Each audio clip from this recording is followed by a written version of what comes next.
Hey guys, what's up? It's Debbie. Welcome to my channel. For some reason, I am not late. I'm like 30 seconds early. But for some reason, Minnie Pearl has popped into my head. Do any of y'all remember Minnie Pearl? She used to go, "Howdy!" She was on Hee Haw. Howdy! How's everybody? I don't know why that just popped into my head.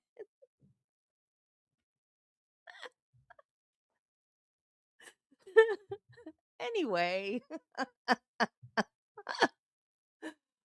how is everybody today? Yeah, I need a hat with a price tag.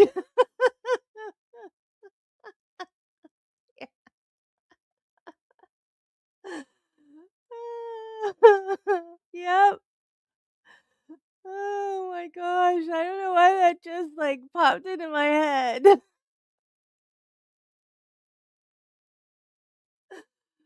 Hey, Jen. Hey, Judy. Hey, Paul. Hey, Marty. Hey, Wiggles. Hey, everybody.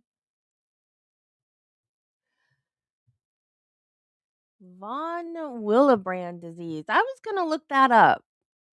There's so many things that when you're in nursing school you don't learn about, because if it's something that you don't like, you only remember the stuff you see in practice.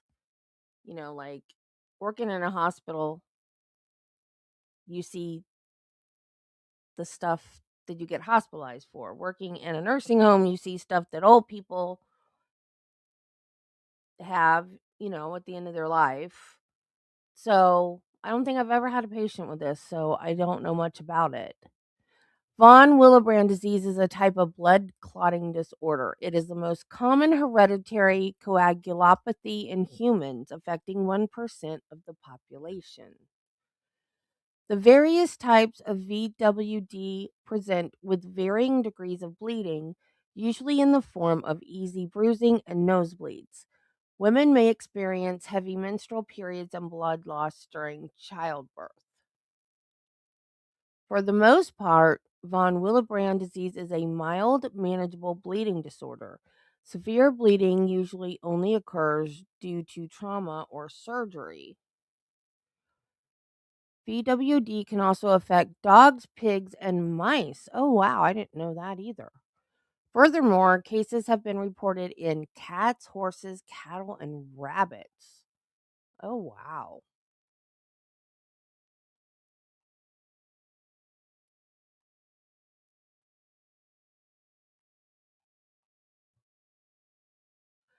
Yeah, that's something. I mean, I guess if I'd ever worked in a doctor's office, I probably would have come across it, but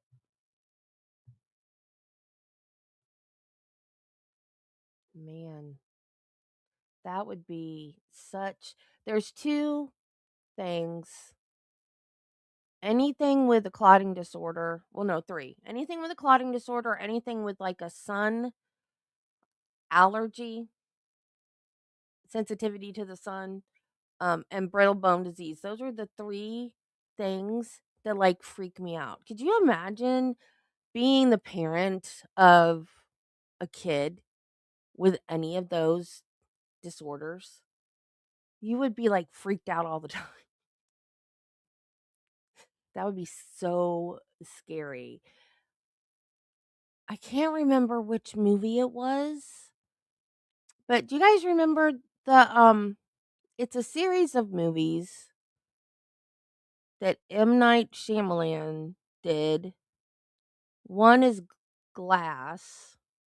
It was Bruce Willis and Samuel L. Jackson. And then there was one called Split with James McAvoy. And they all fit together in a series. And I don't remember which specific movie had the scene in it. But Sam Jackson has brittle bone disease. And it was like a flashback to when he was a little kid and he was at the fair and he got away from his mom and he got on one of the rides. Yeah, Marty, you probably didn't see it. But he got on, like, the tilt-a-whirl, I think it was, and he fell off the seat, and he fell down, like, into the well of the ride, and his mom freaked out, and he broke bones, and I was just like, "Oh my god, what a nightmare for a mom." I can't imagine. I just I can't imagine. But, the thing is with those parents of special need kids, they are, like, the best parents ever. I saw that at the hospital when I was a pediatric nurse. Those parents are the best. The absolute best. Okay, I found something really funny. It's a short. Oh, wrong button, Debbie. They're right side by side.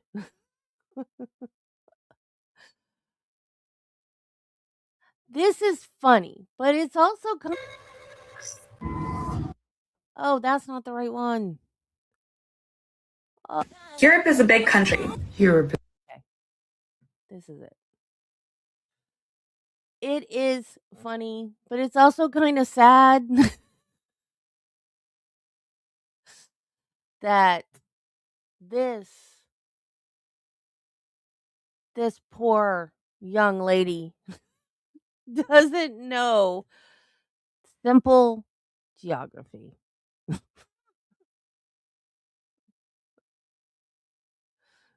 Is a continent.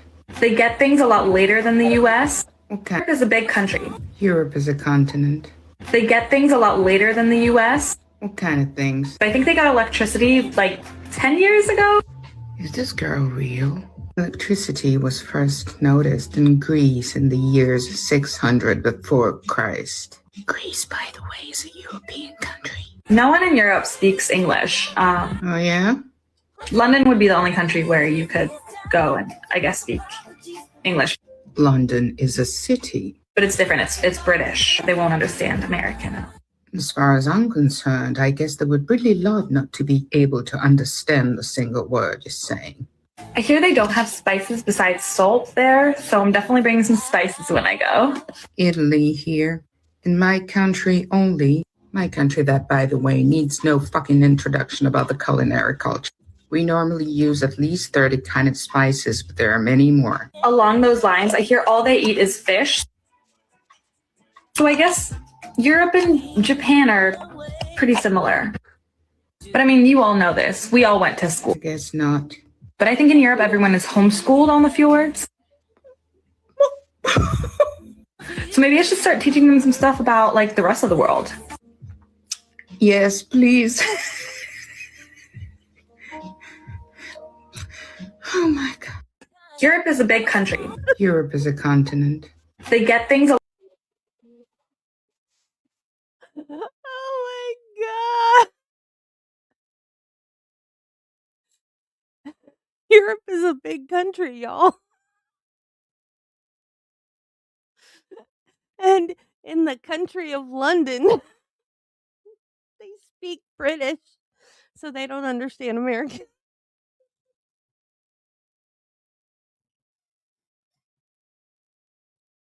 Oh my god.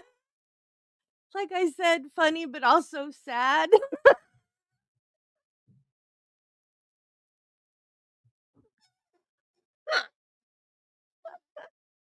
And the only spice they have over there is salt. And they only got electricity 10 years ago.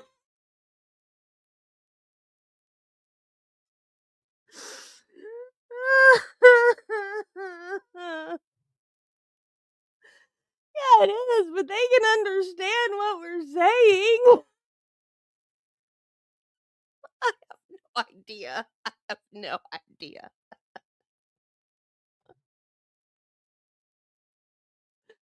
But Europeans should go to school and learn about the rest of the world.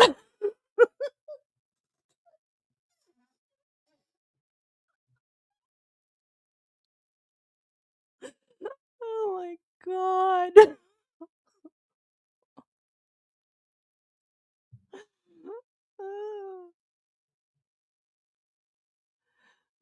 At the luncheon recess, you had described to the jury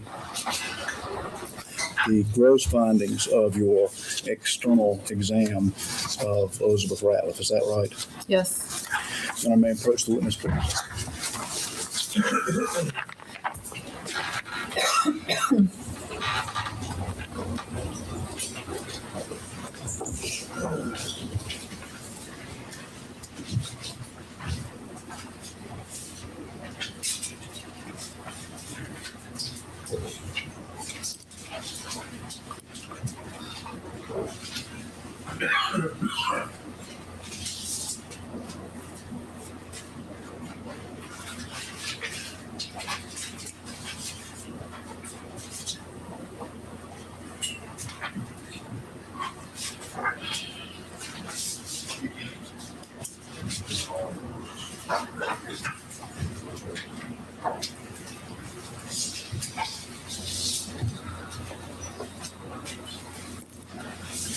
Now let me show you, if I may, a series of photographs, those being marked as State's Exhibit AER 1 through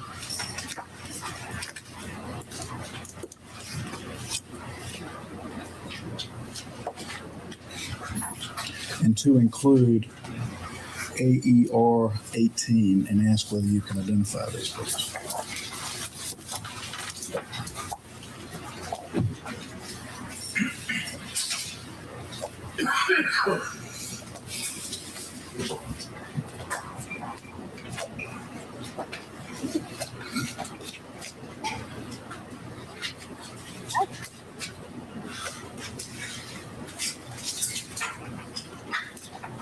Yes, I can. And what are the photographs marked as State's Exhibit AER 1 through and to include AER 18? Those are photographs taken in the medical examiner's office at the time of the exhumation autopsy of Elizabeth Ratliff. Now, at this point, we move into evidence what is marked as State's Exhibit AER 1 through and to include AER 18. Hello. Let me also show you what is marked as State's Exhibit AER 23 and ask whether you can identify that, please.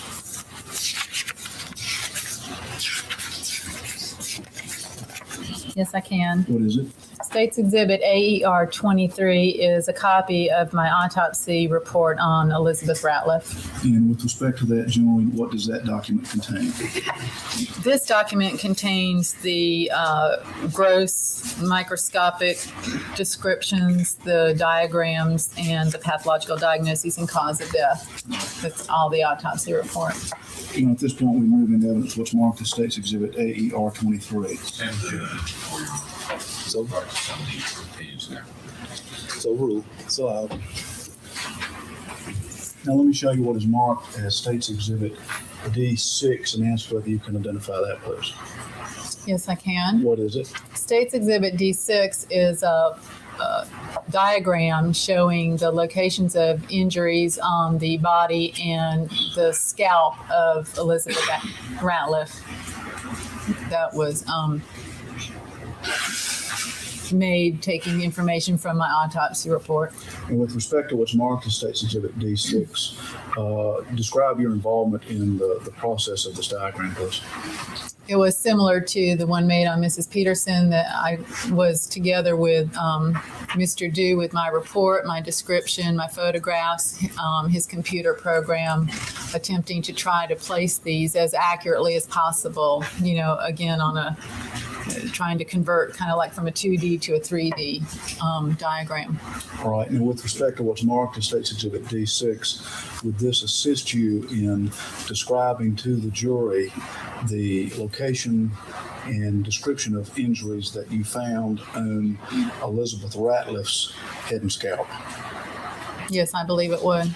And at this point, we move into evidence what's marked as State's Exhibit D6 for illustrative purposes only. Same objection with regards to the misleading nature of the location of the wounds. objections overruled. It's allowed. Now, with the court's permission, could Dr. Radish step down and describe aspects of the photographs or report as it relates to what's marked as State's Exhibit D6? Yes.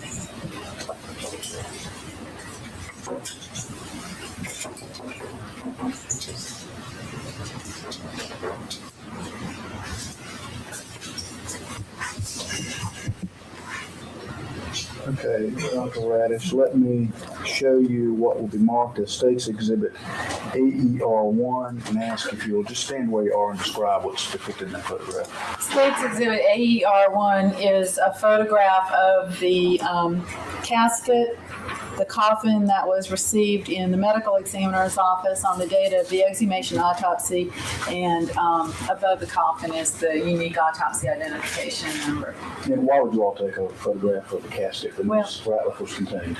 Well, it's documentation of what we're doing, and it also does give you an idea that the casket's in very good condition. Right. Let me show you what is marked as State's Exhibit. Do we need to have a moment of silence for the tree? Let's have a moment of silence for the tree. Or is it trees?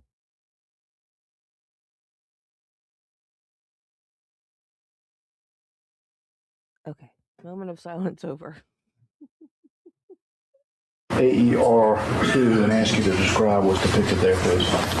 State's Exhibit AER2 is a photograph of the face of Elizabeth Ratliff taken, this looks to be taken while she's still in the coffin, but before the makeup was removed. All right. And let me show you what is marked as State's Exhibit AER3, AER4, and AER5 and ask you to, let's move down there, describe what's depicted here.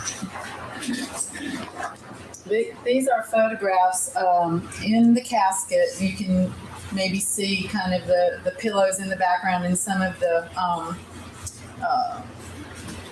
personal items that remained in the coffin. But this shows how Mrs. Ratliff was seen lying in her coffin after we opened it up, and you can see she's got the clothing on that I've already described. All right, if we can move down to the side, John. Show them what this is. Again, this is her body in the casket. After we opened it, this is what we saw.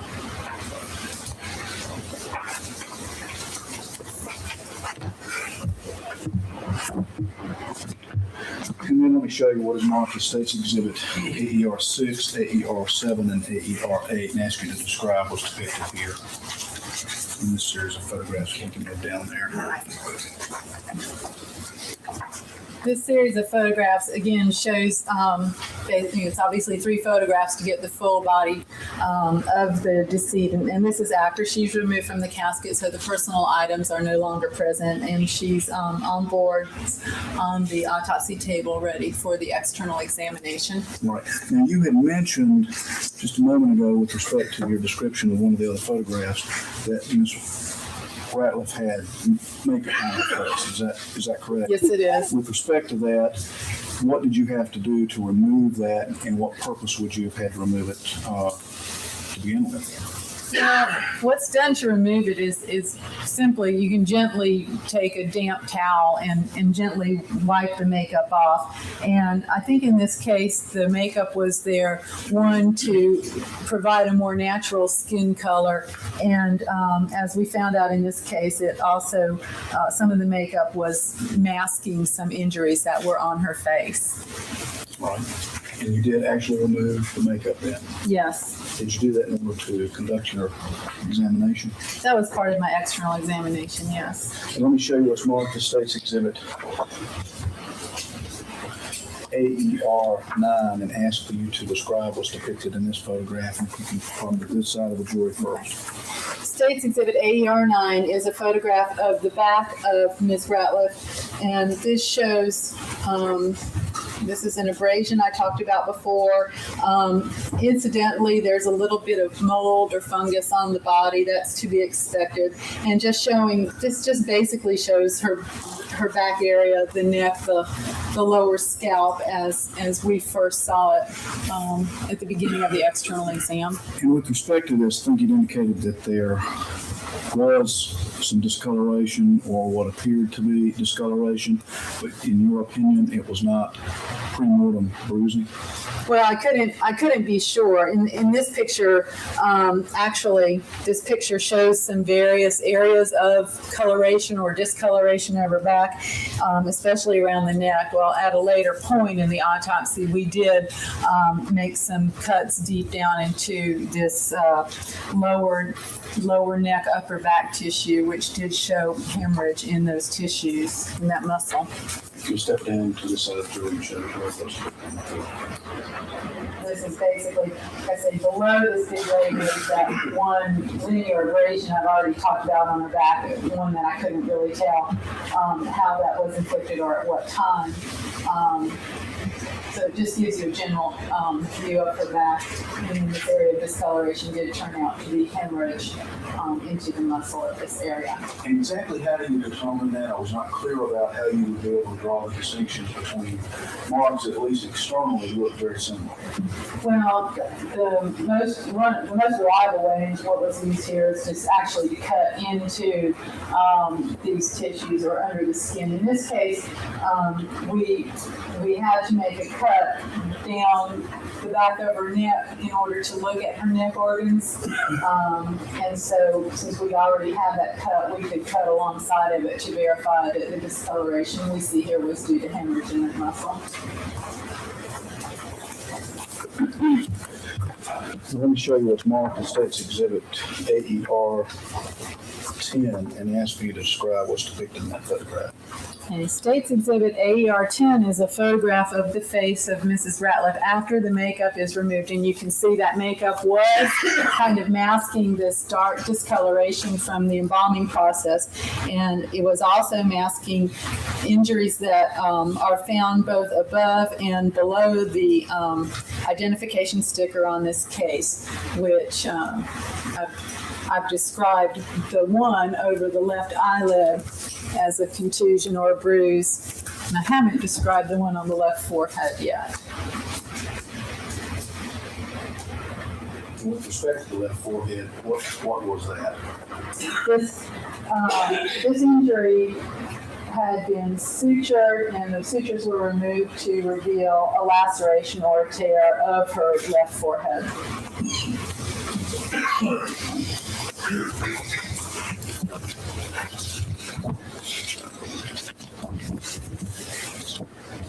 Now let me show you what are marked as State's Exhibit AER 11 and AER 12 and ask you to describe to the jury what's depicted in these photographs. And again, let's say we're listening to the jury. And what I want you to do is to orient the jury from the photograph to the diagram. But if you generally describe what is depicted in the photographs first. Okay. State's Exhibit AER 11 is a photograph of the top of Mrs. Ratliff's head. Now, when we look at these photographs, let's see, I'm used to looking at them this way, or this one this way.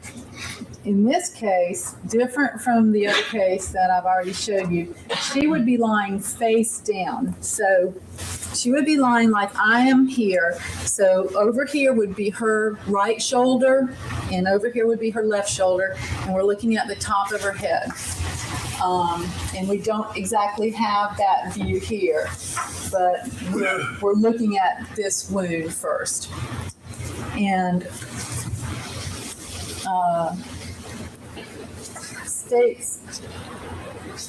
there it is. State's Exhibit AER 12 is it's another view, but I just want to talk about this one on the top of her head first. And this one is somewhat of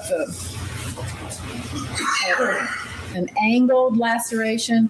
Now, this white material that you see here is the stitching, the suturing that was done to close the wound so that it wouldn't leak. And as I told you before, we did shave around these wounds as we found them so we could actually measure them and examine them and photograph them. But would you show the jury down here the suturing?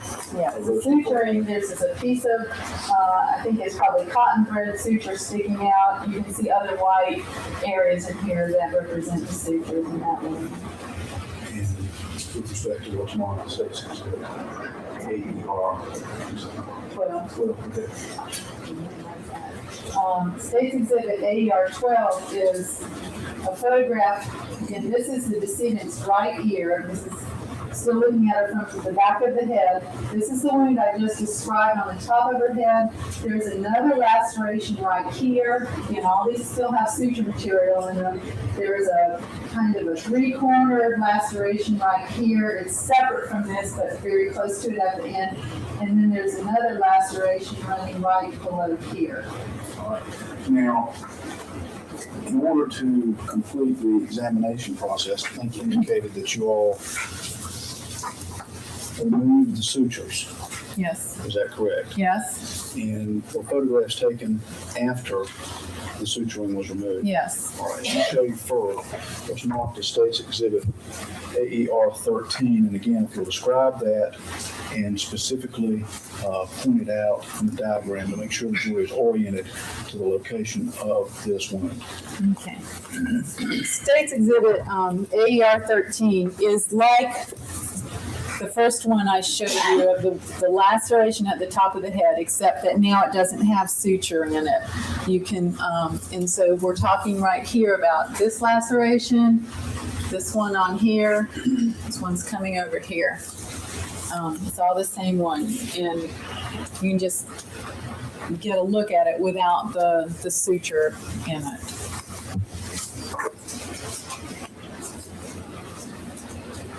You know, with respect to the various injuries that you found, I think you indicated that most were full thickness down to the skull. There, several of them, most of them, I think most of the 7 that I described were full thickness to the skull in some areas where I was able to examine them.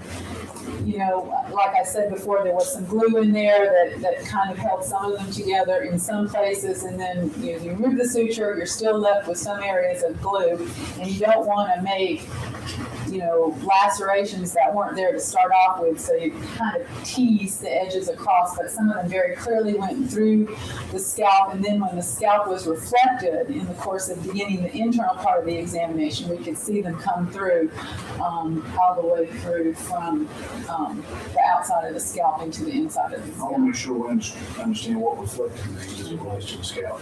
Well, when we do an autopsy and we need to look at the head, a cut is made from ear to ear. And actually there was that cut made here, and that was also sutured, and we identified that, and we didn't do anything extra or different to it. But we'll make, in the fresh state, we'll make a cut that basically goes from ear to ear, and then the scalp can actually be peeled forward and peeled backward from that point, and that allows us to be able to make the cut through the skull to examine the brain.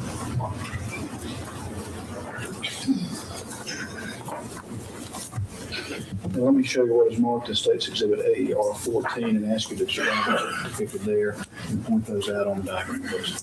All right, State's Exhibit AER 14 is like State's Exhibit AER 12 with the 4 different lacerations on the same photograph, but without the sutures. So we're talking right now, we can see this one, this one, this one, and this one.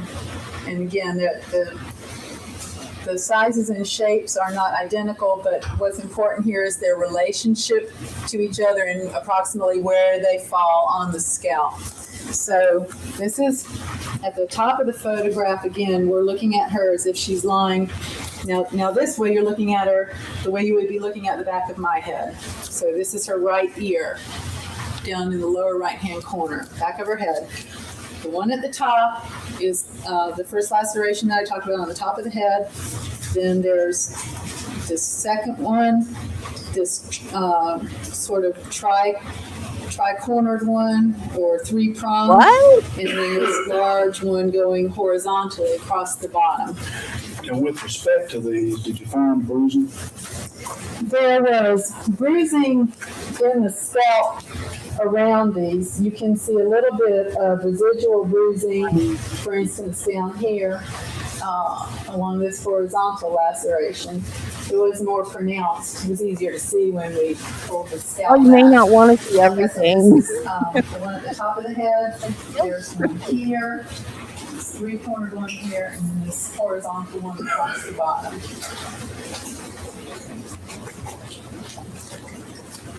Now I'll show you what is marked as State's Exhibit AER 15 and ask for you to describe what's shown in that photograph.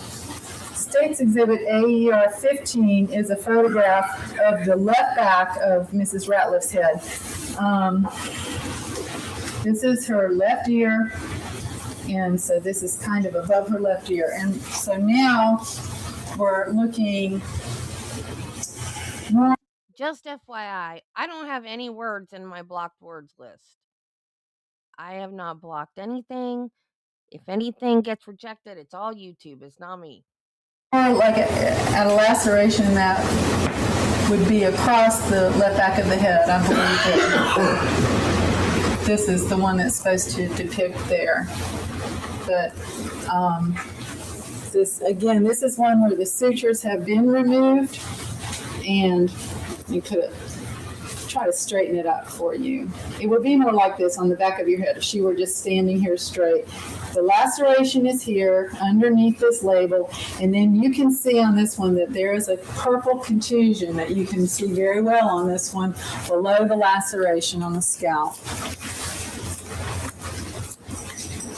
Now, with respect to that, I'm going to be jumping ahead a little bit. Did you find any associated damage to the skull? Yes. Any of those? If you would, please describe what that was.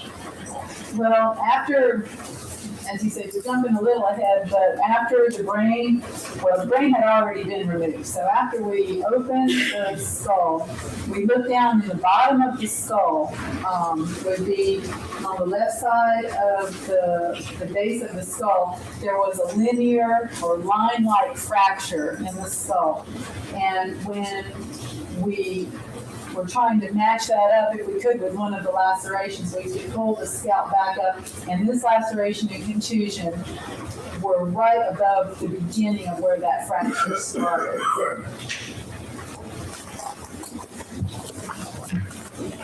And let me show you what's marked as State's Exhibit AER 16 and ask for you to describe what's shown there and orient the jury to the location on that diagram. State's Exhibit AER 16 is a photograph of the left side of the decedent's head. You can see the left ear. This is above the left ear. And on the diagram, I believe this is the one that best represents this, because this is another one of these three-armed type lacerations. One arm is longer than the other two arms. I believe that this has the sutures removed. It's just another laceration, and it's above, higher than the left ear.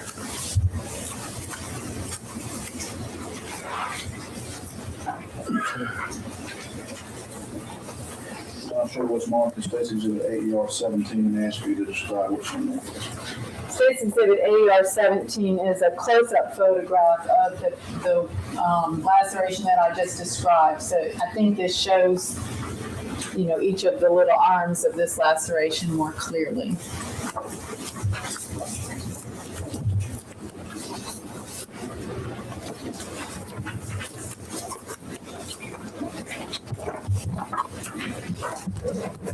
Take your seat.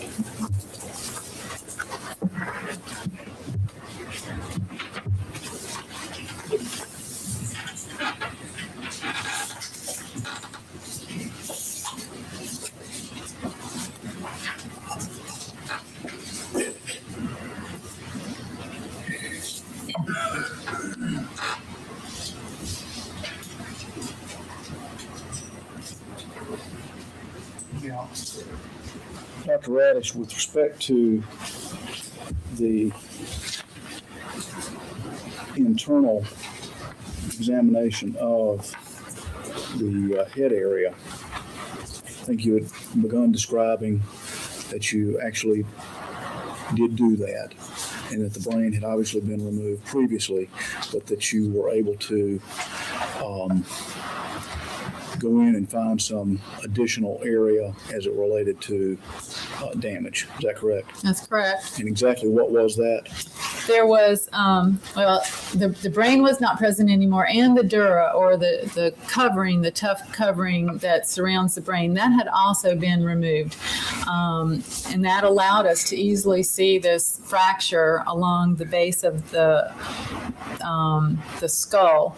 And as I said, that fracture started corresponding into an area at the base of that laceration on the left back of the scalp. And it went all the way into the foramen magnum, or the hole in the bottom of the skull that the spinal cord travels through from the brain.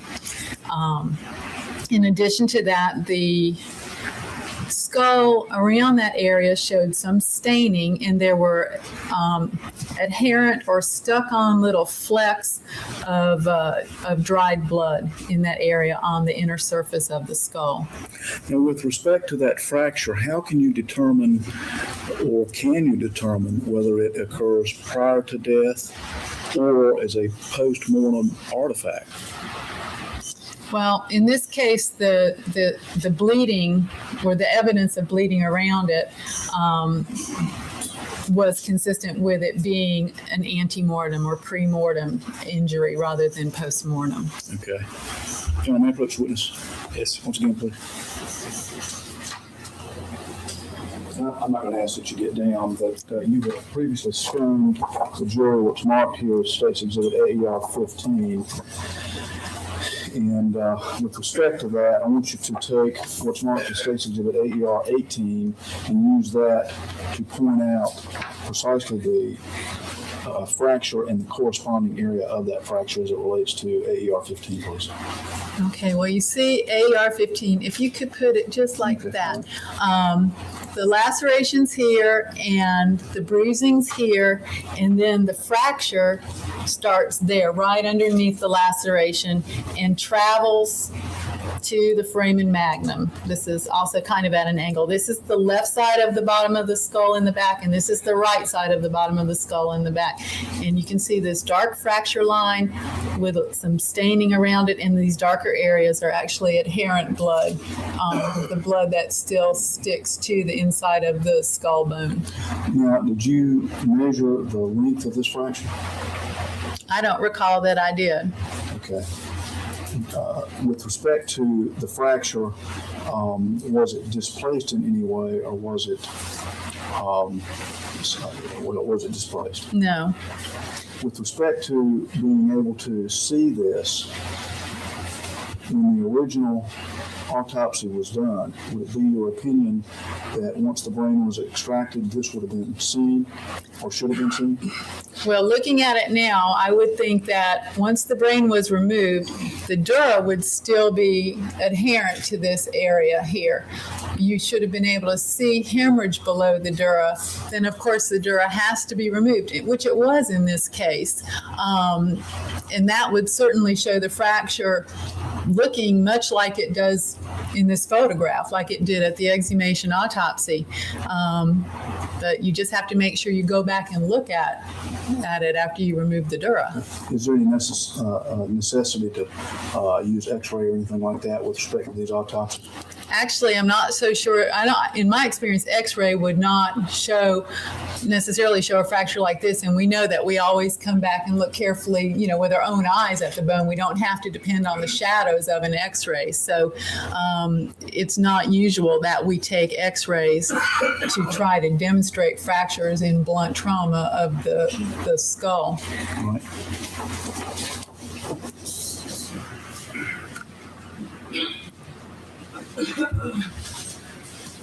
Now, with respect to the remainder of the internal exam, what other actions did you take with respect to that, if any? Well, again, since her body had been previously autopsied, most of the organs had been returned to the body.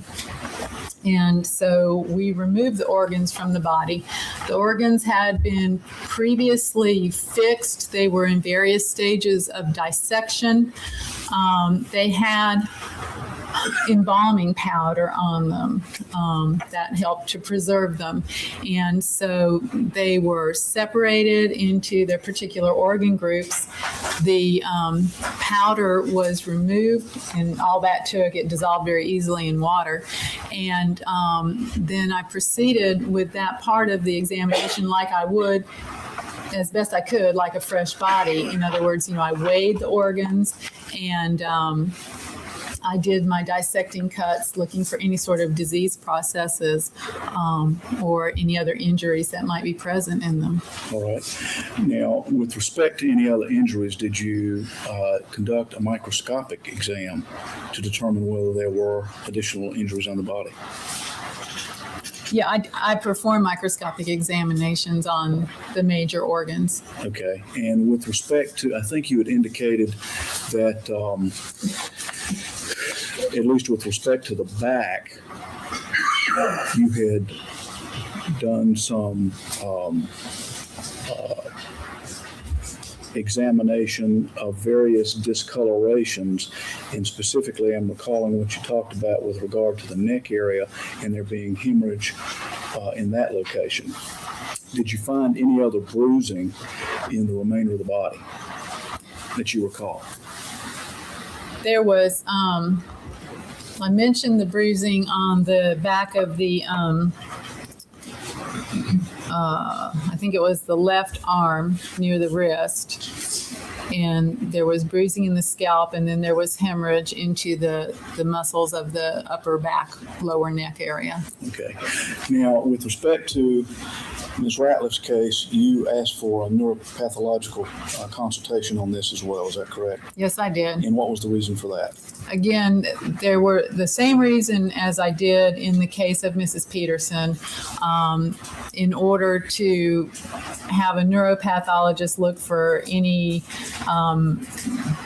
small or subtle, or maybe not even so small or subtle findings. It just is always good to get another set of eyes on a case that just isn't necessarily obvious, or even if it is, for additional documentation. In this case, I also was interested in trying to document what parts of the brain remained and what was absent, and especially in light of the fact that this woman carried a diagnosis of a natural disease process related to a brain finding. I wanted to make extra sure whether that was or wasn't present in the brain sections that we received as a result of the exhumation. All right. Now, once you began the exhumation autopsy, had you been made aware of and provided a copy of the original autopsy protocol that was done by Dr. Barnes? Yes. With respect to that, and with respect to the actual autopsy that you conducted, earlier in your testimony, I think you indicated that there were two areas that were of significant interest to you as it related to some findings. And again, what were those? Well, the first one was just the cause of death. It seemed like an unusual cause of death in that it was an intracranial hemorrhage related to von Willebrand's coagulation abnormality, and then also trying to figure out what, the fractures were mentioned, but they weren't described in any way in that report. You mean the lacerations? The lacerations, I'm sorry.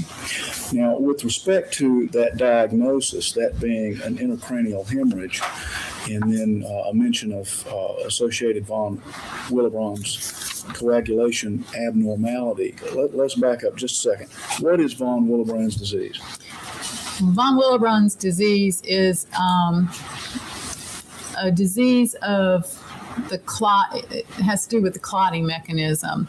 Von Willebrand's factor is just a protein that's made by certain kinds of cells in the body, and it binds to and protects factor VIII, which is a really important factor in clotting. In fact, if you don't have enough factor VIII, you get hemophilia. So there are thought to be three kinds of von Willebrand's disease. One is very common. It has to do with decreased amounts of von Willebrand's factor. I think that there are about 75% of people with von Willebrand's disease have this type of von Willebrand's disease, and it causes relatively minor findings. There might be increased nose bleeding in people. There might be increased bruising, but kind of nonspecific and maybe no more than an annoyance, to some people. Certainly, for the most part, not life-threatening. And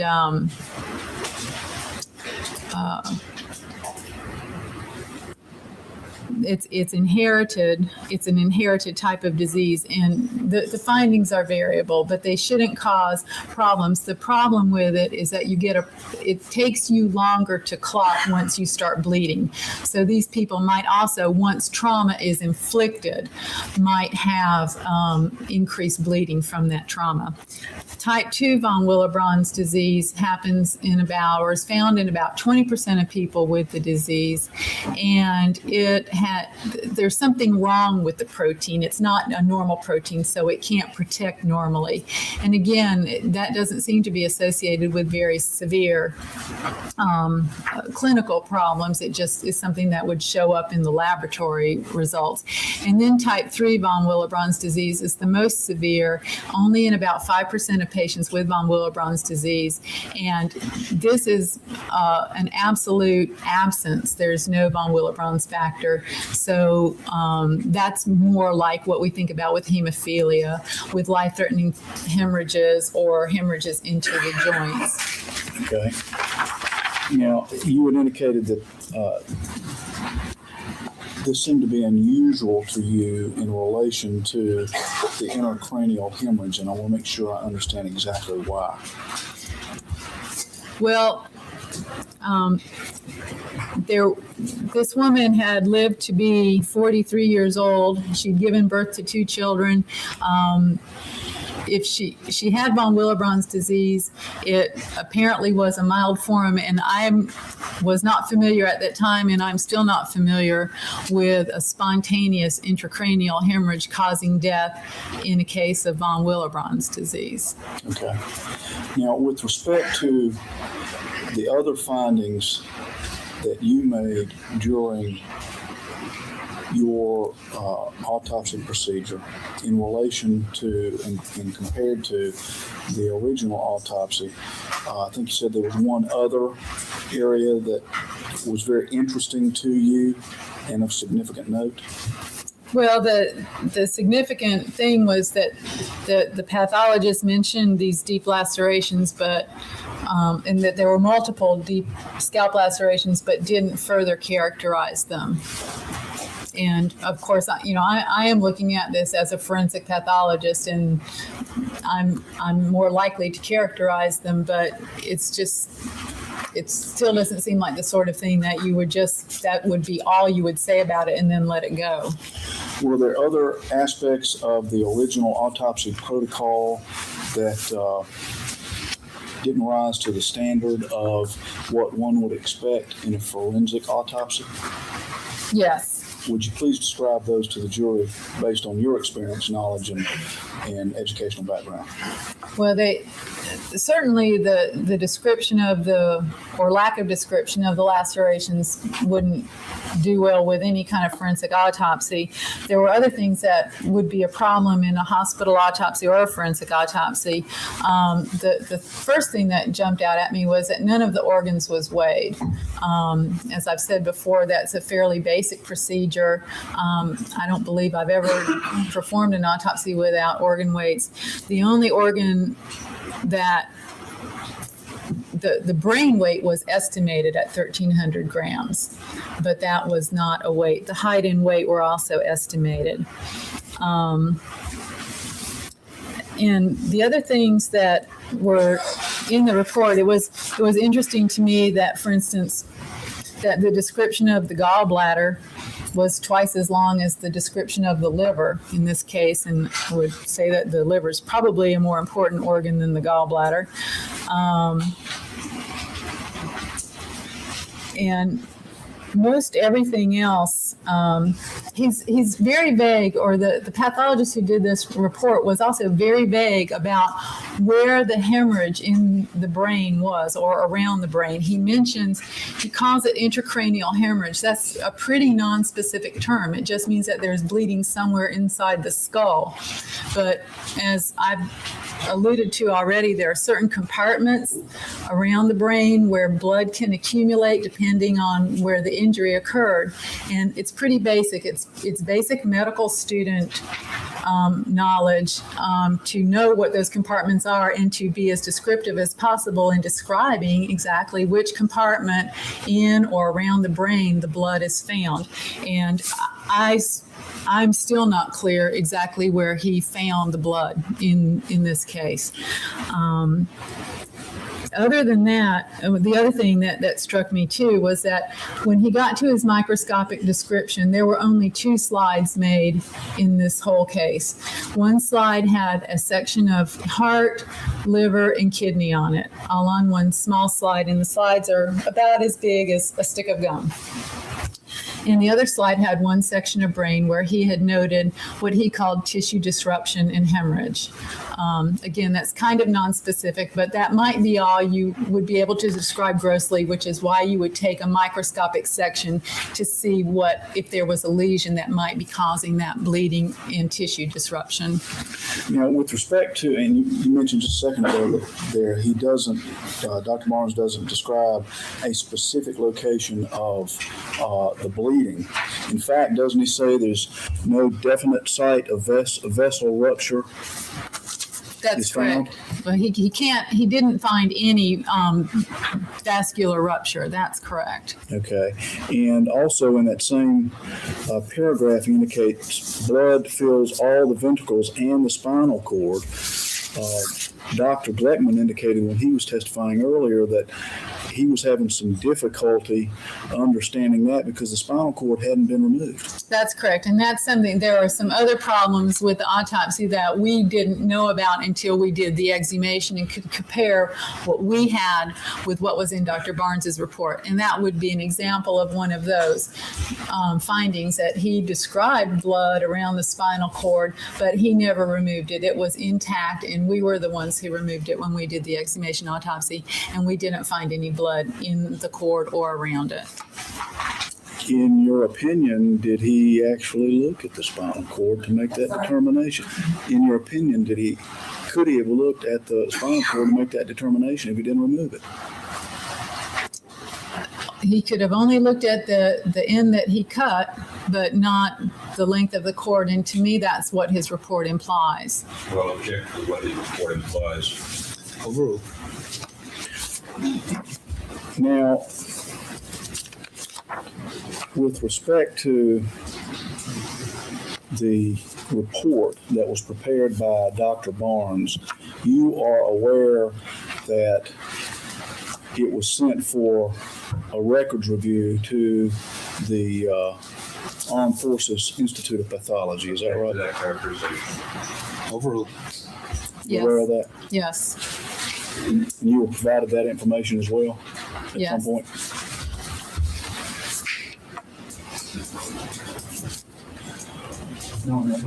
Yes.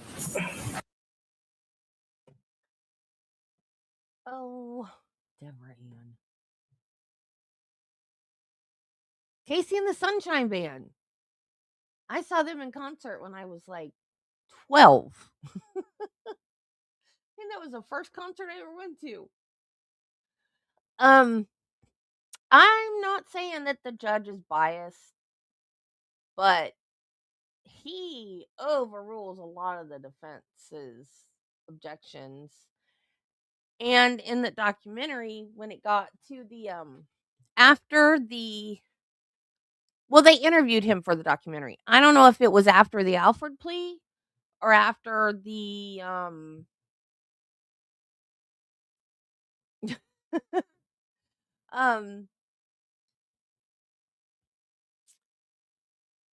after the hearing for a new trial, he said he wouldn't have let the stuff about Liz Ratliff in, and something else he wouldn't have let in. I forgot what it was. And he said that's reasonable doubt. So like the judge isn't supposed to make up their mind unless it's a bench trial. So it's like he made up his mind. Like he actually said in the interview that there was reasonable doubt. And the judge is supposed to stay neutral. So I think that the judge during the first trial thought he was guilty, and then he said if there was a new trial, there would be reasonable doubt. And I was just shocked because I was like, wait, the judge isn't supposed to decide whether or not he's guilty. He's supposed to be impartial, except when they do the JOA, the judge is at the end of the prosecution's case. The judge is then supposed to weigh the evidence to see if the state has met their burden. But other than that, they're supposed to stay neutral. So him saying that there was reasonable doubt, there would be reasonable doubt for the second trial. I was just like, oh my God, maybe he was biased. Maybe he did think he was guilty in the first trial. And now that he's been granted a second trial, he thinks there's reasonable doubt. So, but anyway, he took the Alford plea. So we'll never know. But the judge flipped. It was weird.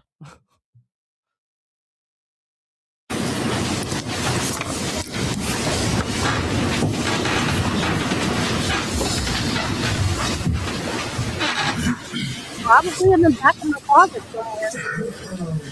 Let me show you what's marked as Defendant's Exhibit 223 and ask whether you can identify that. Yes, I can. Let me show you what's marked as State's Exhibit 186 and ask whether at least the front page of that is the same. Yes, it is. With respect to what's marked as State's Exhibit 186, is there a back page to it? Yes, there is. With respect to what's marked as State's Exhibit, Defendant's Exhibit 223, is there a back page to that? No. All right. Well, at this point, let me show you what's marked as State's Exhibit 186. You've indicated that you do recognize it. Yes. You've seen it before as part of the information provided by the Armed Forces Institute of Pathology. Is that right? Yes, that's correct. Now, at this point, we move into evidence which marked as State's Exhibit 186. It's allowed. Now, with respect to what's marked as State's Exhibit 186, there is writing on this document. Is that a fair statement? Yes. If you would, please, based on what you see and based upon your understanding, your training, and your expertise, would you decipher what this language is? Well, this is a consultation form. You get a memo from a reviewing officer. I would think that that would basically be the history. That's what she would think unless she's been at the Armed Forces Institute of Pathology, Your Honor. Overruled. This would be equivalent to a clinician providing the medical history and the reason why the slide was being sent for a consult. It says 43-year female had intracranial hemorrhage and von Willebrand's disease. Is this vascular anomaly in cerebellum or normal? And what does that mean from your perspective? This is the question that whoever was submitting this would like answered. All right. I don't wear my shoes. Then the second part, in a different handwriting, has been scribbled through. Were you able to decipher the language contained in the marked out area? Yes. What does it say? This says a single H&E stained microscopic section of the cerebellum is available for examination. Now, what's an H&E stained microscopic? H&E is hematoxylin and eosin, and it's the standard stain used to examine tissues, either that are removed at autopsy or surgical. It just stains cells pink colors and it stains the nuclei blue colors, so you can distinguish the two. All right. Then it goes on to say the leptomeninges reveal a conglomerate of abnormal thick-walled vascular channels of different sizes corresponding to an arteriovenous malformation with associated subarachnoid hemorrhage. What does that mean? It means that this person diagnosed this as being arteriovenous malformation, that this person found what he or she thought was a lesion in this section. Okay. And just so we're clear, what's a lesion? A lesion, Yeah. or an abnormality, or some type of pathology, something that's not normal in the Okay. tissue. And with respect to the remainder of that, is there other indicators that, well, it was obviously scratched out, is that right? It's very scratched out. And what does the remainder of that say? Well, the rest of the scratched out part says thanks, and I can't read, since I can't put a name in context, I can't read it. And then there's April, and I don't know the date, something 86. But next to that, not scratched out in capital letters, is the word error, small letters, the word sorry, and then the initials of Dr. Parisi, who went on to write his evaluation of the tissue. And what does his note say? His says the single H&E stained section of CNS, this brain, shows cerebellum with wadded, in quotes, meninges containing many collapsed, thick-walled vascular channels. This most likely represents artifact from compression/distortion of the meninges and not, and that's underlined twice, a vascular malformation. And in parentheses, he writes special stains, especially Movat, would be of interest. Case studied in conference. Thanks, Parisi. Now, what does all of that essentially mean, please? That means that he disagreed with what was previously written. Well, I object to this witness talking about what Dr. Parisi meant. The words speak for themselves, and the jury is fully capable of understanding them. Well, she's an expert overall. I think she's an expert in what Dr. Parisi meant back in 1986, Your Honor. Well, Overall, Mr. gentleman, overall. go ahead and describe what is meant by that paragraph, please. Basically, he's giving his microscopic description of what he's seeing in the same slide. It disagrees with what was previously written, which is why it's crossed out. And he's just saying it's artifact. It's not a lesion. It's just not even a normal variant, something that happened to the vessels in the meninges somehow, either when the tissue was picked up or when it was put in to be processed or whatever. He did not think that there was any abnormality in that section. Now, on the back page of what's marked as State's Exhibit 186, there's a note there as well, isn't there? Yes, there is. And what does that note say? This note says there is nothing diagnostic of von Willebrand's disease in these sections. This is not a typical demise. And then it references an article, and which turns out to be an article about von Willebrand's disease. And then there's a signature with a date, 4/21/86. And exactly what does that note mean based on your experience in education and training? Objection. Overall. Well, this note sounds like it disagrees with the findings in the whole autopsy report, that there's nothing that's diagnostic of von Willebrand's disease in either of the two sections, and that there was something that wasn't typical about the demise. I don't know what that is, but Objection. Move to strike. Overall. but it's not addressed elsewhere in this report. Well, with specific relation to the autopsy that Dr. Barnes completed, in his finding that the cause of death was intracranial hemorrhage, cerebral brainstem secondary von Willebrand coagulation abnormality. How does that relate to this note? Well, that note would indicate that this person does not feel like or does not consider that von Willebrand's disease may have had anything to do with this death. In your opinion, would that be in direct conflict with Dr. Barnes? It's in conflict, yes. Overruled.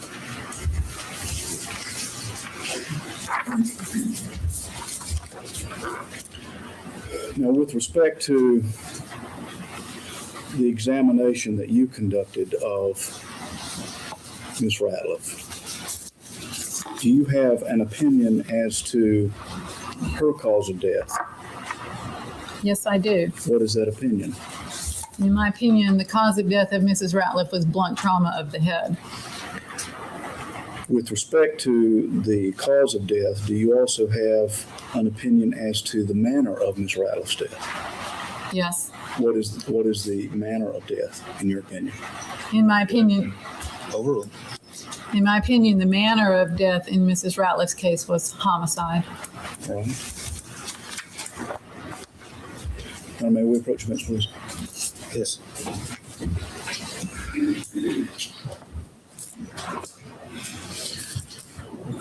All right, members of the jury, there are matters we'll have to take care of outside of your presence. Mr. Deputy, it appears that some of them wanted to take a break anyway, so why don't we excuse them for 20 minutes. After that 20-minute period, they'll go to the jury pool room. They reassemble in the jury pool room, and we'll send for them if we're complete with what we need to do.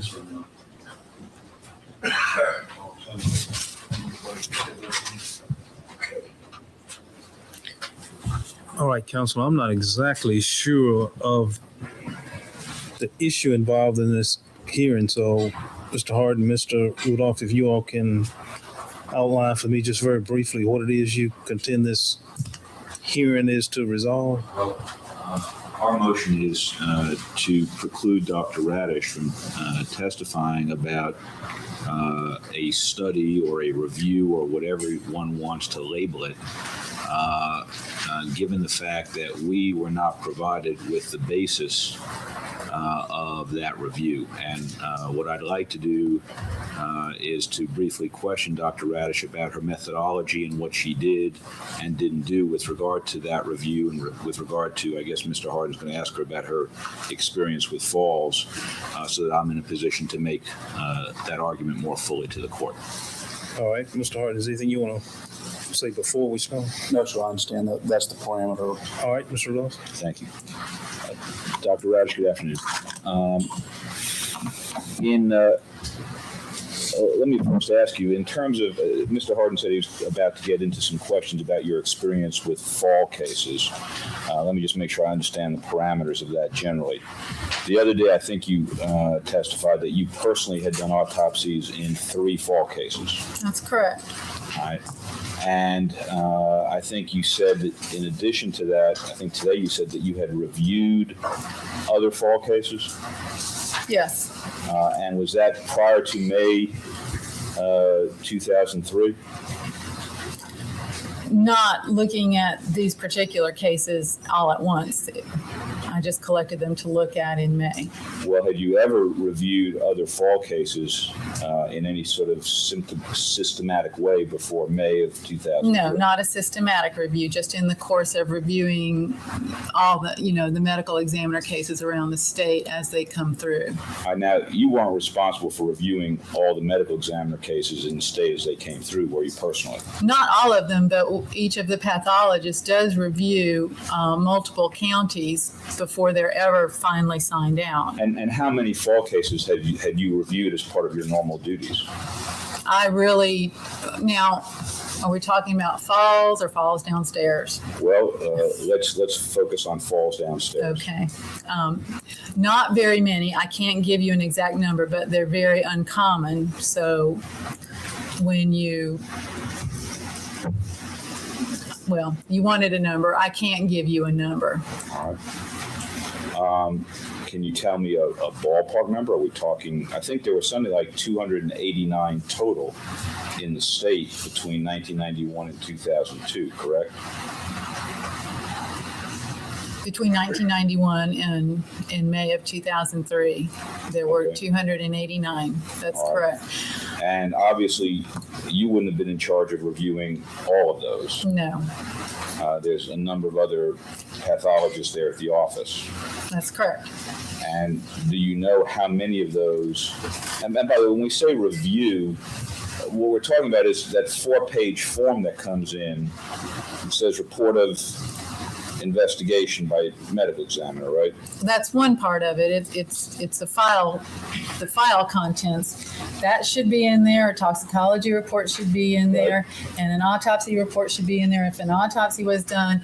And the death certificate should be in there. And then a lot of other stuff can be in there too. But those are the things that almost have to be in there. And in many of these fall on staircases, no autopsy was done. In many of them, there was no autopsy. That's correct. All right, so just so we set the parameters here, can you give me an idea of how many of these 289 cases you would have reviewed over the 12 years? I really don't know. I wasn't even working there full time for some of those years. So it's not like I can take an average. Right. Based on, and obviously I've been trying to keep track of it somewhat more since I did Kathleen Peterson's autopsy. I would say that I might review a fall down the stairs case from my region about once every 2 months. So Okay. 6 a year just from my region. All right. But of course, we can't say that you did that many on average going back to 1991. That's correct. And indeed, I think you said that there was some period of time when you were working full time. That's correct. What period of time was that, just in terms of years, not dates? In that period of time, approximately 7 years. 7 years. Yes.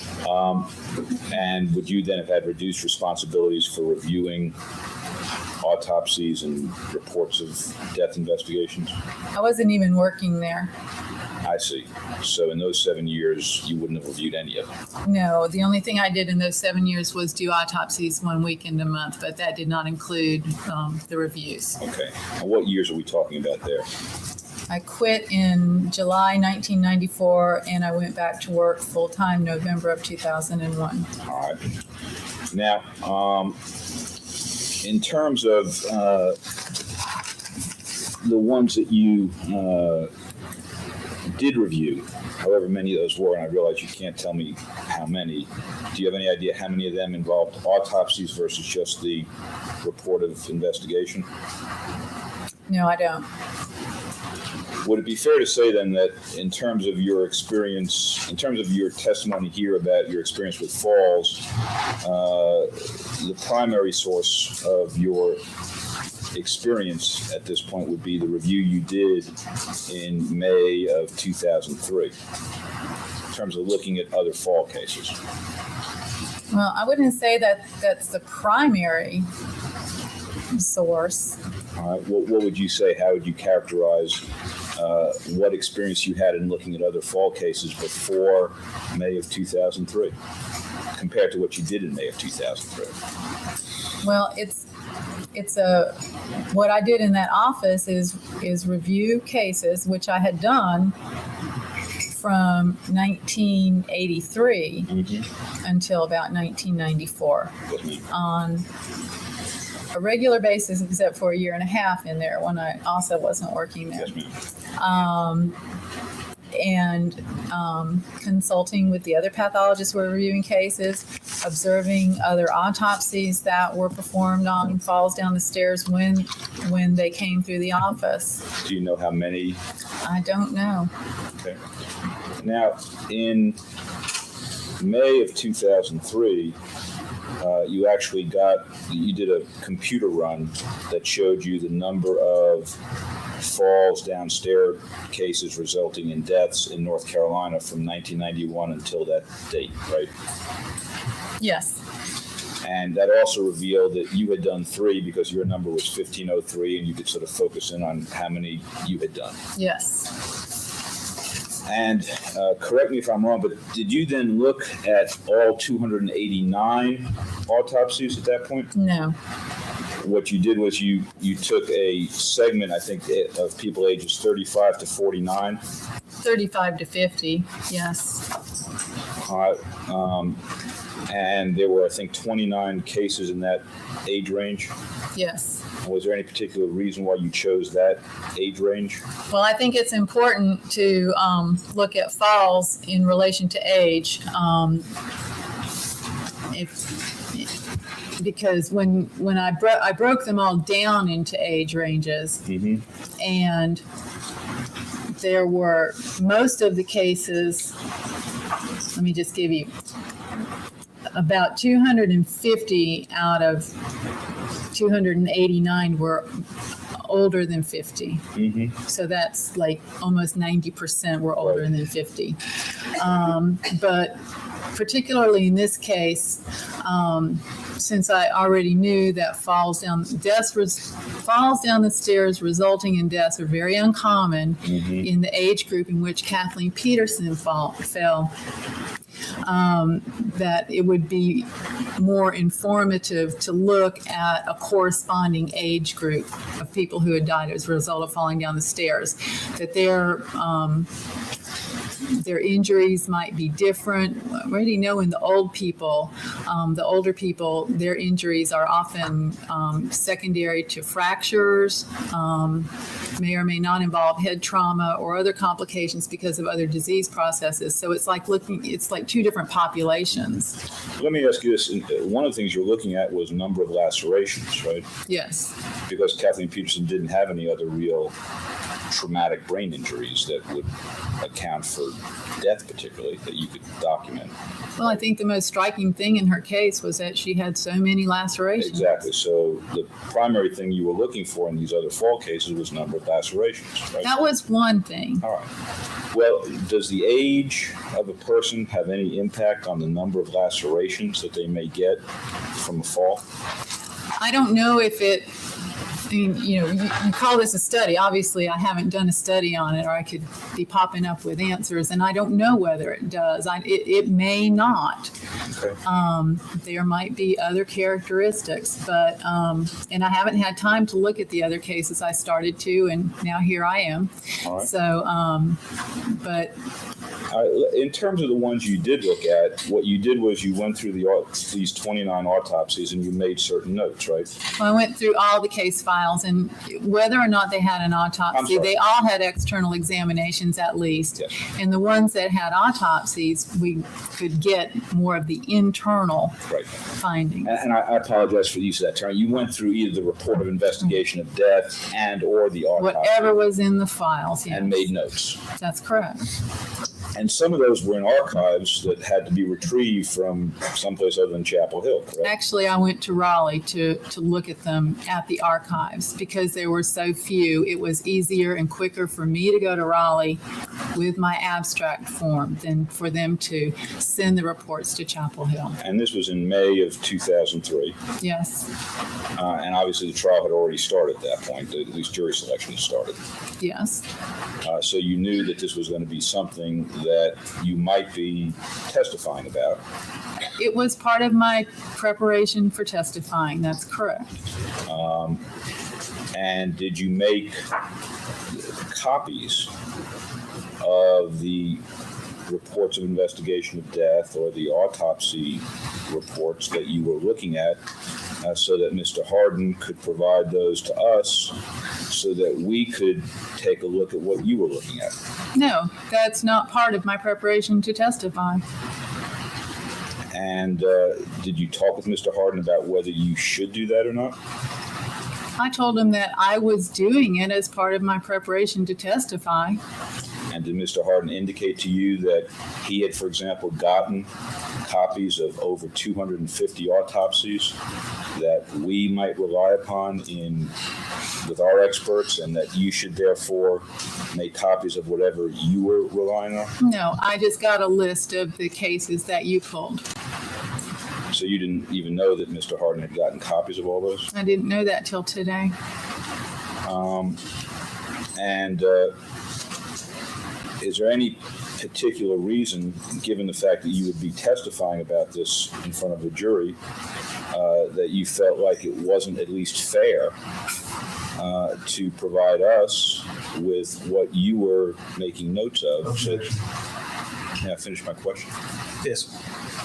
So that we would be in a position to take a look at perhaps information that you didn't think was relevant, but which we might think was relevant. I am not in the habit of providing anybody with my notes when I'm getting ready to testify in a case, prosecutor or defense. You are savvy enough to have pulled your study from our records, and there was nothing to preclude you doing that, looking at falls down the stairs, or calling me and discussing with me what my trial preparation might be. But I did not see it, and it's not my practice to contact the defense attorney and tell them how I'm going to prepare to testify. I wasn't asking you whether you thought you should have contacted me. Well, it sounded like it. Well, no. Actually, I was simply asking you whether or not you thought it would have been fair if you were relying on 29 autopsies or reports of investigation to have made copies of those so that when you got up to testify, they would be available for us to look at. No, I don't think that there's anything unfair about what I did. All right. You have access to these records. Well, actually, do you know how long it will take us at this point, now that we know which 29? You've had access to Excuse them. me. Can I finish my question? Of course. Thank you. Do you have any idea, could you inform the court how long it would take us to have those records delivered from archives so that we could look at it? You told me this morning that you were told 2 weeks. And does that seem about what the standard time is? I don't know. That's not how I do it. I go to Raleigh and do it myself. Anything else, Tom? That's all I have. Ms. Harden, questions? Yes. All right. Either side wish to be heard? No, sir. I think I've already made all of this. You know, even though she has given her opinions with respect to the cause of death of Ms. Peterson and Ms. Ratliff, and obviously this review that she conducted was well after the rendering of those opinions, we don't think it affects those. We would ask the court to allow us to query Dr. Radish about information that she's gleaned from these 29 cases, because it does relate to the age group of both of these ladies. And I think she ought to be able to talk about the types of injuries that were found in North Carolina during this time period, the types and whether they were lacerations. And she should be allowed to describe that, even though it's separate and apart from the opinions she's already rendered. How do you respond to the defendant's contention that he's prejudiced some kind of way by this?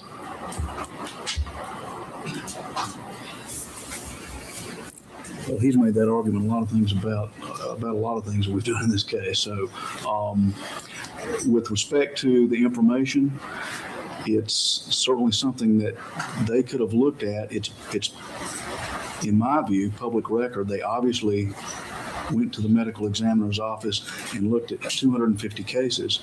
I suspect they've looked at other cases as well. They have the same access to this information that any of us would have if you take the opportunity to go and look it up. Dr. Radish did that. She made notes of all the reviews that she conducted, and those have now been provided to Mr. Rudolph, along with some other documents relating to the computer printout that was produced for her. So from our perspective, he has what she has gleaned from those reports, and they certainly could look at those reports if they wanted to, but they now have the I'm more information. concerned at this point with whether or not it is a substantial violation of the discovery rules. So is it a violation of the discovery rules? It is, Judge. Is it something the state was required on our rules of discovery to alert the defendant about? No, sir, I don't believe it is, either under the Rule of Evidence 705 or under the discovery statutes. I don't think we're required to give this information. It clearly doesn't fit with any of the categories that are required under this discovery statute. So I don't think we had to give it. since she's rendered, and as it relates to Rule 705, since she's given opinions and had opinions about the cause of death and manner of death of Ms. Ratliff and Ms. Peterson long before she ever conducted this review, I don't think that statute applies either as it relates to this information. Do you want to be heard any further, Mr. Rudolph? Yes, sir. All right. Then the court does find that the state has substantially complied with the rules of discovery. The defendant's objections overruled. His request is denied. Yes, sir. You know where the jury is at this time? Do you know if they're back in there? Yes, sir. Okay, why don't we take a 10-minute break and then we'll... Yeah, during the break, just bring them back. We'll just come back at a quarter after. Yes, sir. Can you have them back there by then? Yes, sir. Okay. We'll stand in recess for 10 minutes. Now, Dr. Radish, earlier in your testimony, I asked you whether the injuries that Kathleen Peterson had sustained were, in your opinion, consistent with the fall down the steps. And I think you indicated that they were not. Is that correct? That's correct. Let me ask you the same question with respect to Elizabeth Ratliff. In your opinion, are the injuries that she sustained, either the bruising on her body or the lacerations on her head and face, are they consistent with a fall down the steps? No. Would Elizabeth Ratliff's injuries in those various locations be consistent with her having a stroke and falling down some steps? No. In your experience as it relates to fall cases where death was involved, what has been the typical type of injuries that you have seen?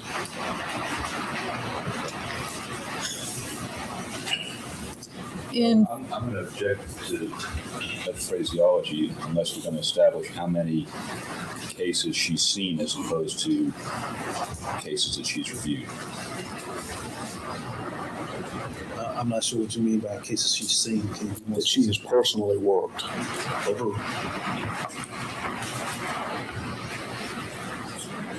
In cases that I've autopsied and personally examined. No, just personally autopsied. The ones that I know about, I know of 3, and one of them actually died of a blood clot to the lungs as a complication of a fractured leg. The other 2 people, I believe, died of head trauma, but I don't recall whether or not, I don't recall the extent of any internal injuries. One of those had, as far as external injuries go, was significant. There was one scalp laceration, and I believe the other one didn't have any scalp lacerations. With respect to those, then, you've got one case that had one scalp laceration. Then I can take it then you've never seen a case that had multiple scalp lacerations that caused death from a fall down steps? That's correct. And with respect to all the cases that you have reviewed, in addition to those that you have worked, as it relates to persons falling down steps and dying, what have been the typical injuries in that group of cases? Typical injuries in fatal falls down the steps or stairs, in my experience, may be none or one laceration. There may or may not be skull fractures. There may or may not be bleeding in certain compartments around the brain. Unusually, there may be a neck fracture. Okay. With respect to all the cases that you've either personally autopsied or reviewed, then, Do you recall any case where someone died falling down the steps and there were multiple lacerations? No. In preparation for your testimony here before this jury, did you have the opportunity to review cases where an individual fell down the steps causing death during the period of 1991 through the end of last year? Yes. If you would please describe to the jury what that review was about and why you did it. That review was made for me because it was difficult to find any literature on falls down the stairs, like journal articles or even sections in textbook is very unusual. Probably because people understand. Objection. The probable reason is why they're not in books. Because people can generally agree about the injuries that occur as a result of fall down the stairs. Because the Office of the Chief Medical Examiner has a very good, extensive database that goes back to the 1970s even. I decided that it would be helpful for me to review all the cases of falls down the stairs in North Carolina, since I couldn't find this information anywhere. If you find something in the literature about deaths due to falls down the stairs, they don't talk much about external injuries. And in fact, a lot of these articles actually are aimed at preventing falls down the stairs, and they're really more geared towards that type of information. So the first thing I did was query the medical examiner database from 1991 through about 2002 to find out how many deaths had been attributed to falls down the stairs in North Carolina. That number was approximately 289. It's at least 280. It's no more than 287 because I had to eliminate 2 from the subset that I examined because they weren't really falls down the stairs. What I found out, this is what the literature shows, that 90% of deaths due to falls down the stairs were in people older than 50 years old. And with respect to that, what types of injuries did those persons have, if you can recall? Well, I haven't looked specifically at those, but my experience, since these are most of the people that we see when we review a case or see a case, these people will have may or may not have a single scalp laceration. Often there are pretty extensive head injuries, especially a subdural hemorrhage, a collection of blood beneath the dura but over the brain. May or may not have fractures, may have broken ribs. Again, as we talked about before, might have bruises on or abrasions on areas of prominence of the face. An especially dangerous complication of fall down the stairs is actually a fractured hip or leg, and especially in older people, complications from that might ensue, and the death might occur days to weeks later, but still as a result primarily of the fall. But what I did, what I wanted to take a closer look at was a particular age group, which would include the ages of both Mrs. Peterson and Mrs. Ratliff. So I looked at all the deaths from falls down the stairs in North Carolina of people who were 35 up until 50 years old. And there were only 29 deaths. That's only 10% of the total numbers of deaths from stairs or falls downstairs. So you can see we have a relatively small number to start off with, and then a pretty small number in this 15-year age group. And just to tell you, this is just a very descriptive review. It showed that the average age of these people was 42 years. There were 22 men and 7 women. Autopsies were performed on about half of them. On 15, there were autopsies. On 14, there weren't, but there was still information in the medical examiner report as to external injuries, what the medical examiner could see. 8 of these people were known to have landed on concrete, 1 on cement, 2 on a basement floor, which is presumably cement or concrete. Overruled. 15 others, I had no indication of what surface they landed on, and 3 just wasn't known. 17 of the cases showed no scalp lacerations. 12 of them showed 1 laceration. And 3 of those 12 lacerations were actually on the forehead and not really on the back or top or sides of the scalp. There was a variety, it's a little too confusing to get into, but there were a variety of internal injuries combined with external injuries, various degrees of hemorrhage and fractures. As I told you before, toxicology examination is done on autopsy bodies. It's also done on medical examiner cases that are not autopsied. Toxicology was negative, but with a history of alcohol consumption prior to death in 2 cases. The alcohol concentration was negative in 7 cases, not done in 1. And in 19 of the cases, the alcohol was positive, ranging from 110 milligrams per deciliter to 450, so a 0.11 to a 0.45, with the average being 263 milligrams per deciliter, or 0.26. So those 19 people were generally fairly intoxicated. All right.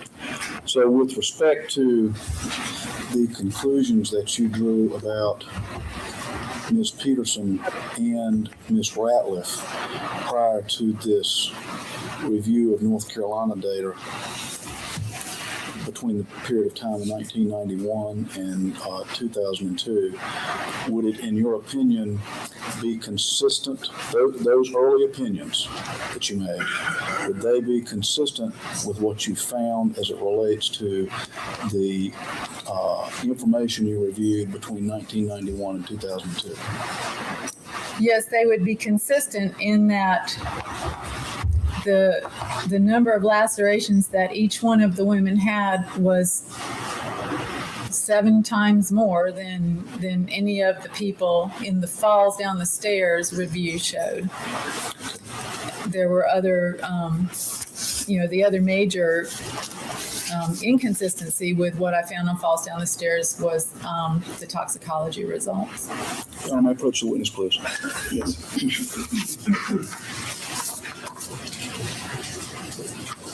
Dr. Reddish, let me show you what's marked as State's Exhibit D7 and ask whether you can identify that, please. Yes. What is it? State's Exhibit D7 consists of the somewhat smaller versions of the 2 diagrams that we've already looked at, one of Mrs. Peterson and one of Mrs. Ratliff, showing the locations, the approximate locations of the injuries on the body and the scalp. All right. Now, at this point, we move into evidence. What's marked as State's Exhibit D7? Objection, same grounds. Objection is overruled. It's allowed. Your Honor, could the witness come down very briefly before the jury and describe aspects of these 2 diagrams? Yes.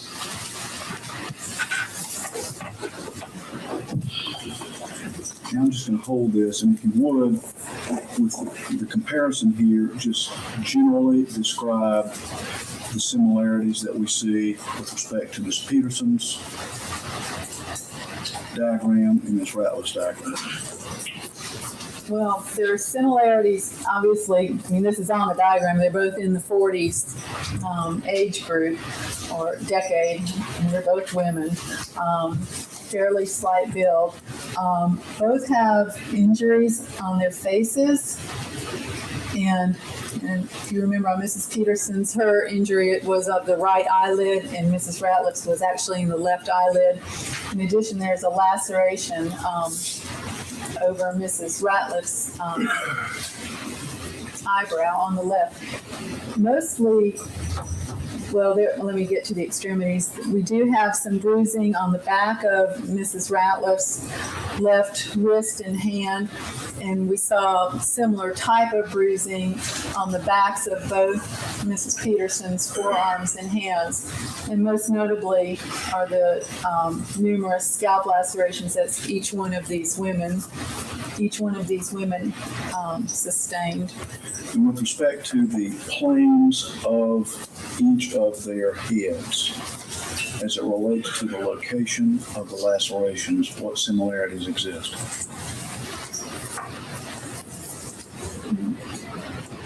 Not sure what you mean by that exactly. Well, in terms of backside, All right. Well, what's striking about Mrs. Peterson's injuries are that we have them, even though they're predominantly on the back of the head, they're on the back and the sides. They're going up kind of over the brim line. They're generally horizontal, vertical, but then we have a couple of horizontal ones as well. The thing that's interesting about Mrs. Ratliff's injuries is also that they're on the back of the head, but she has 7 lacerations in 5 different areas of her head. She has one on the top of her head, 3 on the right back, one on the left back, one on the left side, and then one actually on her forehead. So we're seeing multiple severe lacerations in both cases, in different planes, going different directions, with different presenting sides of the head. thank you.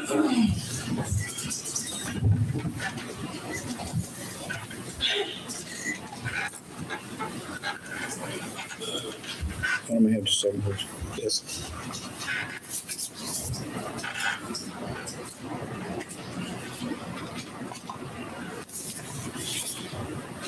I don't have no other questions of the witness at this time. Are you prepared to go forward for this?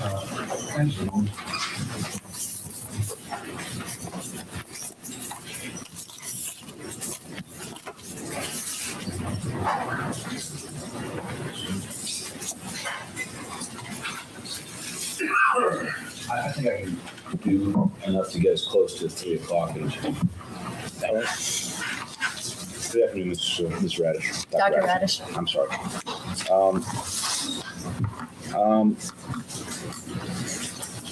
In terms of your experience, I know you've been doing this a long time, but it's true, is it not, that just before you did the autopsy in this case, you had actually been not working full-time for 7 years?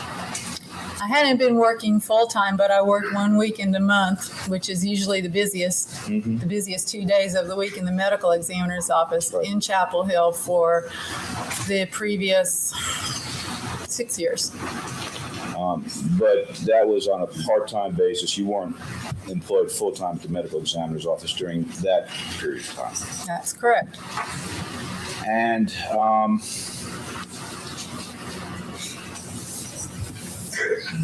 it's fair to say, is it not, that there have been some cases in the past where you have made a mistake from time to time in what you do as a medical examiner? Would that be fair? Do you have an example? Well, for example, the Kratz case. You remember that one? I do remember that case. Would it be fair to say that you had overlooked something in terms of a shape of a wound in that case? I don't recall specifically. Okay. In any event, no matter how hard you try to be accurate, obviously, there may be times when you make mistakes. Fair?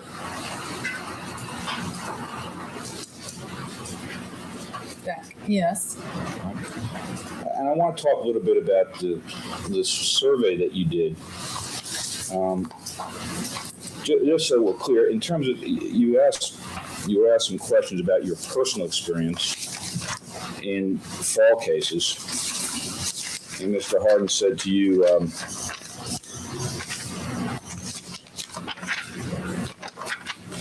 in your experience doing autopsies, what kind of injuries do people have? And you described that.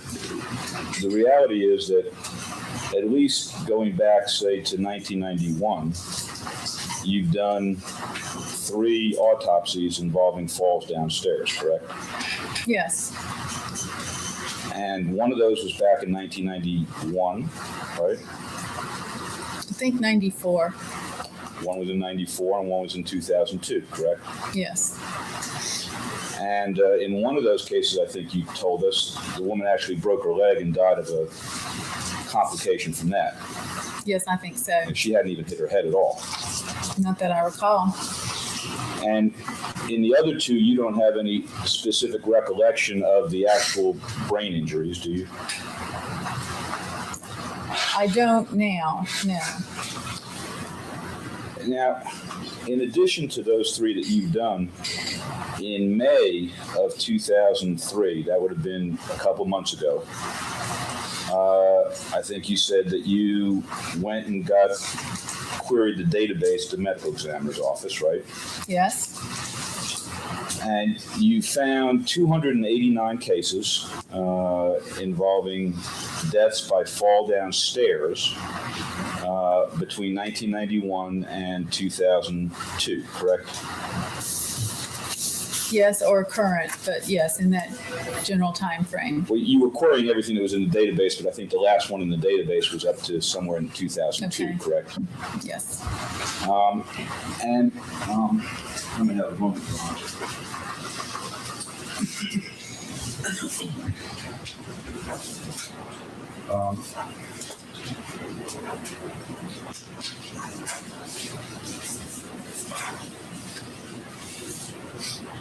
What you did was you got a printout.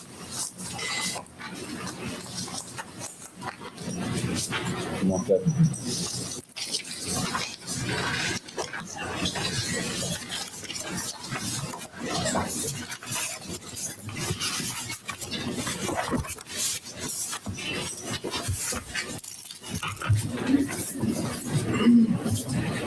And just so we're clear, you hadn't actually reviewed any of these cases when you first came to your opinion about Kathleen Peterson's death, right?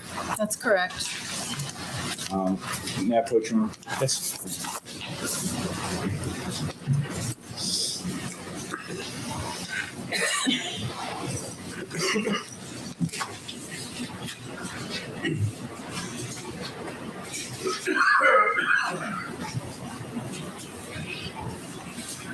Let me share what I've now marked as Offense Exhibit 231 and ask you whether that's the result of the query of the database that you did in May of 2003. Oh, yes, it is. All right, and I noticed there's some handwriting on this. Is that your handwriting? Yes. Oh, some of it is. All right. For example, where it says accidental falls downstairs, 1991 to current. That's not my handwriting. All right. And then there's some lighter handwriting or lighter writing on some of the pages and on the back of the last page. Is that your handwriting? That's my handwriting. All right, and do you have notes of this yourself? Yes, I do. Move 231 to have it shown. So, Yeah. Basically, we had 289 cases in that time frame of people who died as a result of fall downstairs. At least that's what the database said. I think you said there may have been 2 that were misclassified. At least 2 that I know. And that happens from time to time. Sure. And do you know how many deaths there were in North Carolina during that same time period by homicidal blunt force trauma? I don't know. Would it surprise you if there were 257 cases or 30 cases less of death by blunt force trauma from homicide than from falls? No. I take it then you haven't looked at that particular database. No, that wasn't a question I wanted to answer. Okay. Now, with regard to the question you did want to answer, I take it one of the questions you wanted to answer was how many lacerations do people get when they fall downstairs. That was one, yes. And just so we're clear, when you say something is inconsistent with a fall down the stairs, what kind of fall are you? Well, let me say this. There's lots of different ways people fall, right? There could be, yes. I mean, people can fall forward, right? Yes. Or backward, Yes. or to the side. Yes. Some people can fall and then get up again, right? Yes. And fall again. Perhaps. And there was some evidence in this case, at least, that Kathleen Peterson had gotten up at some point. You knew that, didn't you? There's nothing I can tell from the autopsy. Oh, well, did anyone tell you about the blood on her feet? I saw the blood on her feet. And did anyone tell you that the blood spatter person from the SBI and the other people who were there at the scene felt like because the blood on her feet covered the entire foot, including some of the insole, that she must have stepped in a pool of blood at some point? Objection with others, Mike. Overruled. Did anyone tell you that? Not directly to me specifically, no. I see. So were you, in imagining or thinking about whether these lacerations, or whether you could get, for example, more than a single laceration from a fall, were you thinking about the possibility that she could have fallen more than one time? That she could have fallen, laid there, gotten some blood on her feet, gotten some blood on the steps, gotten up, got blood on her feet, and fallen again? Was that a scenario that you thought about at all? I considered it. I think that it's possible, but it certainly it seems not likely, and is nothing that, again, I could tell from my autopsy. When you say it's not likely, if she had blood on her feet and she was found on the ground, obviously she got up at some point and then went to the ground again, didn't she? That's a possibility. All right. And certainly if someone falls twice, it's at least possible they would have two lacerations, right? That's possible. And by the way, do you know anything, have you studied, you know about a field called injury biomechanics? I've heard of it. Do you know anything about it? It is not my area of expertise. I know that, but I was just asking whether you know anything about it. There's nothing no. I take it then you don't consider anything in that field to be relevant to what you do? It wouldn't be anything that, in these cases, I would feel like I would necessarily need to rely upon to come to a determination of cause and manner of death. Right. Well, but for example, now you're talking about whether a particular, and let's clear our terms up a little bit. Cause of death is something like blunt trauma to the head, right? Yes. And there are different mechanisms by which blunt trauma to the head can be caused, right? Yes. So, for example, someone can cause a blunt trauma to the head by hitting somebody with a blunt object, right? Yes. Or alternatively, someone can fall on a blunt object and cause blunt trauma to the head, right? That's correct. And what you're giving this jury opinions about is not just what the cause of death is, but actually what caused the lacerations, whether it was a fall or a blow, right? Yes.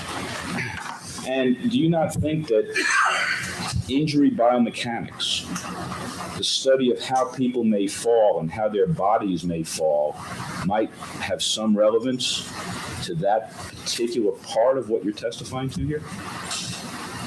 It may have some relevance if we're dealing with one or two lacerations, but that is not the case here in either of these cases. I understand. And by the way, do you know whether or not you could get more than one impact from a single fall?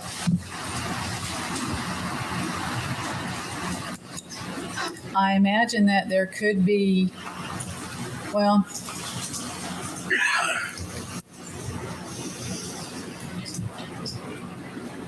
I think you could have a single fall and perhaps your head, if that's what we're talking about, could land in a way so that two surfaces are struck, but then that's two impacts the way I see it. Well, for example, you know how in some older houses there's molding that has sort of a scallop, so there's like 2 or 3 protruding surfaces? Yes. If a head hit that, you could have one fall, if you will, one impact, but you might have 2 or 3 lacerations, right? You might have 2 lacerations, or a laceration and a contusion, or 2 contusions. Right. That could be possible if it happened just that way. Right. Or, for example, if someone is walking and they fall and they hit their head on something like that, and then go down to the ground, you could have 2 separate impacts from a single fall, right? Well, I wouldn't see that as a single fall. That's kind of, or maybe it's a single complex fall, but you're falling from 2 different heights in that situation. What I was talking about is, you're walking up a set of stairs, and suppose you fall backwards and you hit your head on a wall, and then you go down to the ground and you hit your head on the ground. That's a single fall, isn't it? Well, those are 2 things going on with the possibility of producing 2 different injuries. Okay. And I guess what I'm getting at is, as you were thinking, you said, well, these injuries are inconsistent with a fall. And I'm trying to get a sense of what kinds of falls you kept in your universe when you came to that opinion. I mean, was there a particular fall, like a fall backwards down the stairs, or a tumbling fall, or a fall from a height down to a floor? Was there a particular fall you had in mind? I was trying to take a possibility of a variety of falls down a stairway. I don't know how many steps. What you need to realize about falling downstairs is that you have one fall from a height. You do not fall, you're not up, fall, get up, fall, get up, fall, that doesn't happen. You're up, you fall once, and then you slide or you tumble. Somehow you end up somewhere else further down the stairwell, partially at the bottom, whatever. And so the injuries that your initial injury may very well be a severe laceration of the head. But subsequent injuries presumably would not be that severe because they're not coming from that kind of height. You're probably not traveling at the same velocity, so you're less likely to incur the same type of severity of injury in that falling down the stairs. And of course, what you're talking about now is injury biomechanics, right? Well, we don't call it that in forensic pathology. These are principles that we use in forensic pathology. And what principle is it? Well, let me ask you this. For example, full thickness scalp lacerations. Do you know whether you could get that from a fall of, say, a head hitting a step at 6 inches versus 12 inches versus 18 inches? It's going to be more likely to get a full thickness laceration the further you fall from with a higher velocity. Sure. And it depends on the characteristics of the person, injury biomechanics, as well as whatever is struck. Well, do you know, for example, how much force it takes to split the scalp down to the skull? Have you studied that at all? I haven't studied it, but it's going to be variable on different people depending on factors like hair, thickness of the scalp, the elasticity of the skull beneath the scalp. Do you know what the range is in your typical adult female in terms of pounds per square inch?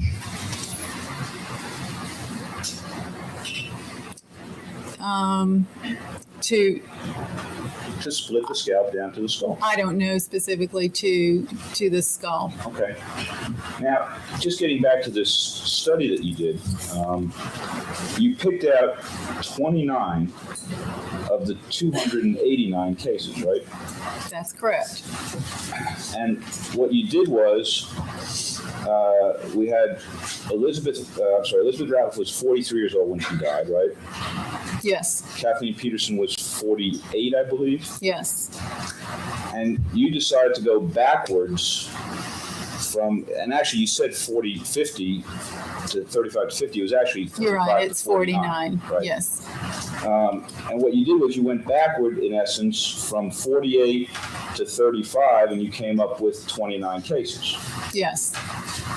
But you ignored the cases, say, from 48 to 61, right? Well, I didn't review them, no.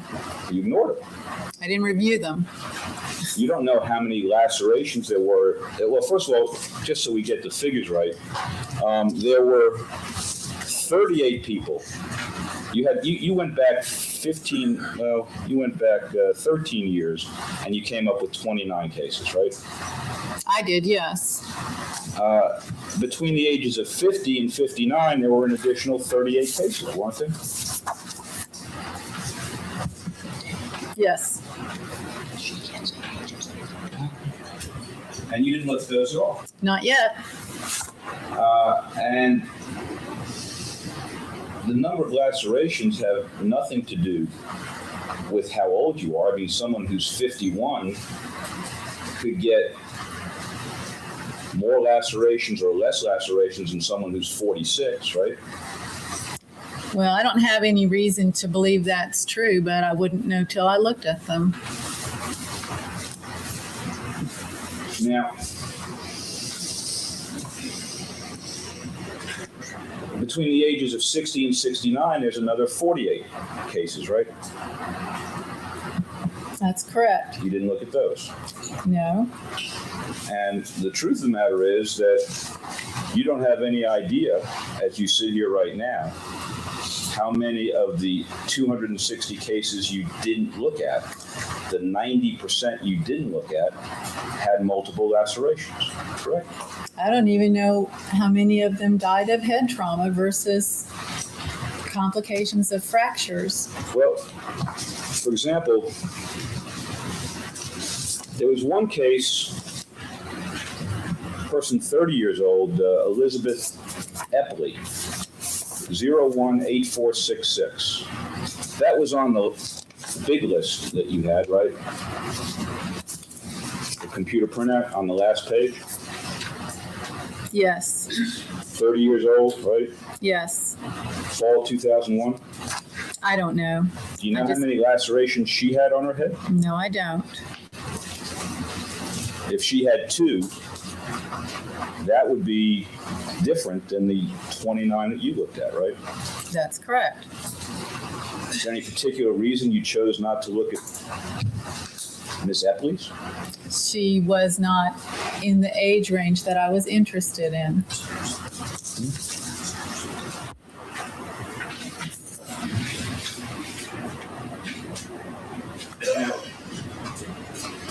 With regard to the ones you did look at, the 29, only 7 of them were women, right? That's correct. And 2 of them were rather obese women, over 200 pounds, right? Yes, they were unusual in that group. And that, of course, might affect the way they fall and what they hit and that sort of thing, right? It may, and you did note that one of those was the one with the blood clot of the lung, correct? Not Yes, the ma'am. head injury. Yes, ma'am. Okay. And for example, you're aware, of course, that most of these autopsies, even the 29 you did, are not available in Chapel Hill anymore, right? They're in Raleigh and archives. That's correct. And when you did this survey, did you make a copy of the autopsies you were relying on so that you could give it to Mr. Harden and he could provide us with a copy so that we could sort of take a look at it for ourselves? Objection to the evidence. Overruled. No, I wasn't doing it for Mr. Hardin's purposes. I was doing it for my own knowledge.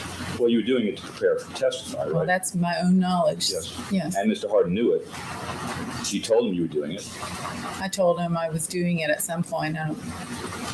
And did he say to you, well, gee, they've given us 257 autopsies of beating cases that they provided as part of discovery, so you really ought to make copies of the 29 that you're looking at so I can give it to them. Did that conversation take place? No. You are aware that we went and looked at every single beating case involving head trauma in North Carolina from 1991 to 2003, are you not? Yes. And do you know whether or not Mr. Hardin has been given a copy of every single one of those autopsies? You told me he has. Do you know how long it'll take us? Assuming my secretary went to the medical examiner's office yesterday and got maybe 8 or 9 of the 29, the ones that were from 98 onward. Do you have any idea how long it would take us to go back and get the ones that you didn't copy? Objection. Sustain at this point. Well, you made notes. Just a moment. We're going to finish right here. All right, members of the jury, I'm going to send you on your overnight recess at this time. Remember the instructions the court has given you throughout the course of this trial. We'll see you tomorrow morning at 9:30.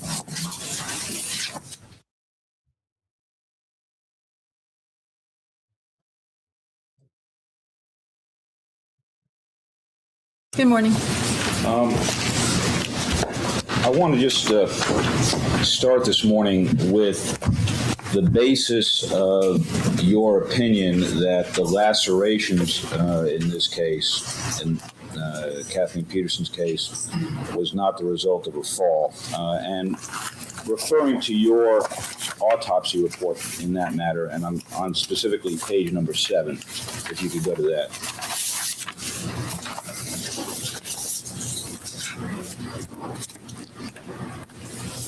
And I think the very last paragraph on page 7 contains your basic opinion with regard to cause and manner of death.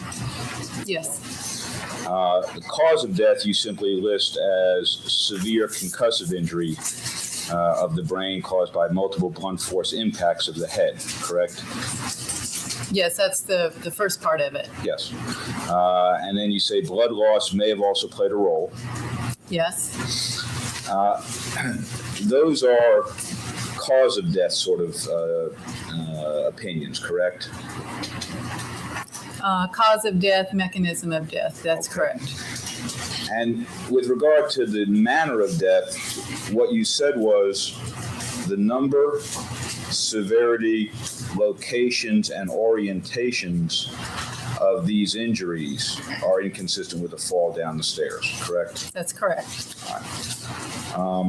And similarly, it was the number, locations, and severity of the lacerations in Elizabeth Ratliff's autopsy that caused you to come to the conclusion that those injuries were not due to a fall down the stairs, correct? That's correct.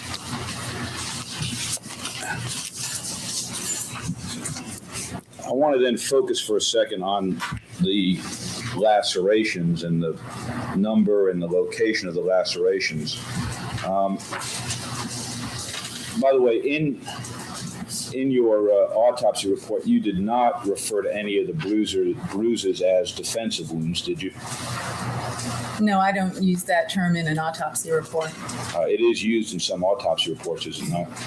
I've seen it used in some autopsy reports, yes. And just so we're all clear, when a medical examiner such as yourself says something is consistent with, that doesn't mean that that's what it is necessarily, correct? That's correct. Okay. And we'll get to some examples later on of things that can be consistent with very different causes, right? That can happen from time to time. Okay. Let me focus in on the 29 cases that you looked at going back to 1991. It would be fair to say, would it not, and I've now looked at your notes for those cases. You had like a little sheet that you prepared where you jotted down certain information from the files, right? Yes, a data collection form. Okay. And did you prepare that form for yourself? Yes. Now, with regard to the data, and if you want, please take a look at the things you have up there. There were a number of those 29 cases that involved situations where the case file simply had no information about the surface of the steps, correct? That's correct. I think you said that in 8 of the cases it was concrete and 1 was cement, right? Well, those were the surfaces that the decedent landed upon rather than the construction of the steps. I see. So in other words, even in those cases where you had some information, what you had was the information about the landing itself as opposed to the steps? That's correct. Some of them had general information about the types of the steps, whether they were inside a house versus outside a house, but nothing very detailed about that. So, for example, you don't know how many of these cases involve steps that were carpeted versus uncarpeted? No. There were a number of these cases where you didn't have any information about the number of steps that were involved. That's correct. Several of these cases, as I read your notes, and correct me if I'm wrong, because I've not had a chance to look at the autopsies themselves or the reports of investigation, but it appeared as though several involved people who had actually fallen over railings and sort of done a header down to a concrete landing 10 or 15 or 20 feet below. Is that accurate? Well, I don't remember too many of those. Several that were. Well, I remember 1 or 2. All right. There wasn't information with a couple of the cases. I think there was information that the people had been able to get up and ambulate, walk after the fall, right? That's correct. But there were a number of them where they were simply found unconscious and there was no information. Rudolph, if you have to explain the 3-syllable word, just use the 1-syllable one. Ambulate. Yeah, 3-syllable words. Ambulate. Walk. Just say walk. Don't try to look smart. In the file about whether they had gotten up or whether when they fell they had simply either died or knocked themselves unconscious such that they couldn't get up anymore. That's correct. And indeed, some of these people had the kinds of head injuries where that might very well be likely that they had never regained consciousness. Yes.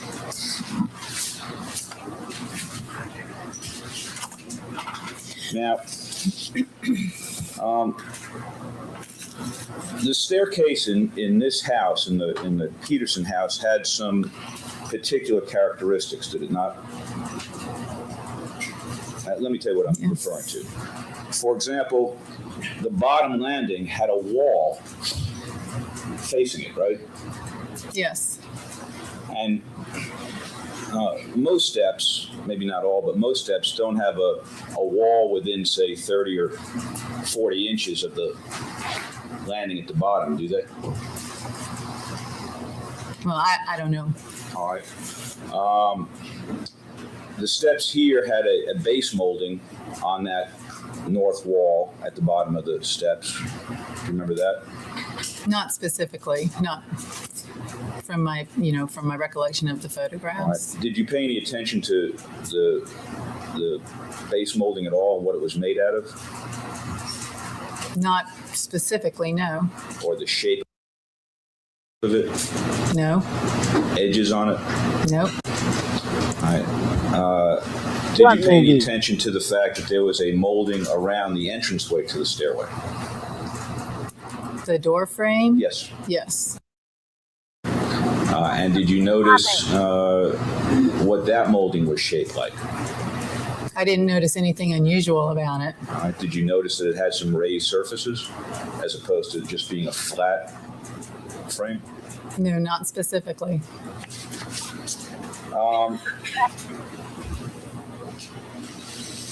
Probably the most unusual aspect of this particular stairway was the metal chair there at the bottom. Little girl. Yes. Little girl. That was, for the benefit of the jury, that was one of those chairs that apparently a previous occupant who had some trouble walking up the stairs, right? In other words, it's a lift for somebody who is incapacitated. Yes, that's what I was told. And did you actually inspect that at all? No. Did you see any pictures of it, close-up pictures of it? Not close up. Okay. Do you know anything about the edges on that chair? Not specifically. Do you know what it was made out of? I was told it was made of metal. I don't know what kind of metal. By the way, did you ever go to the actual stairway itself to take a look at the edges and the moldings and the chairs, just to get a sense of whether these injuries could have been inflicted, one or more of them at least, by any of the environmental factors in there? No. In the 29 fall cases that you looked at, do you know how many of them involved people falling on staircases that had a wall at the bottom that was within, say, 35 or 40 inches of that last step? That information was not in the files. Do you know, for example, how many of those fall cases were on staircases that had some sort of base molding with a raised edge? No. Or a wood molding around the entranceway? No. Or a metal object with sharp edges and corners jutting out into the space? No. And I take it if you don't have that information about the 29 cases that you made notes on, you wouldn't have it about the other 260 cases either. I would be surprised when I review them that I would find that type of detail in the medical examiner report. Would you agree with me that the surface on which a person lands can make a difference in the type of injuries that they sustain?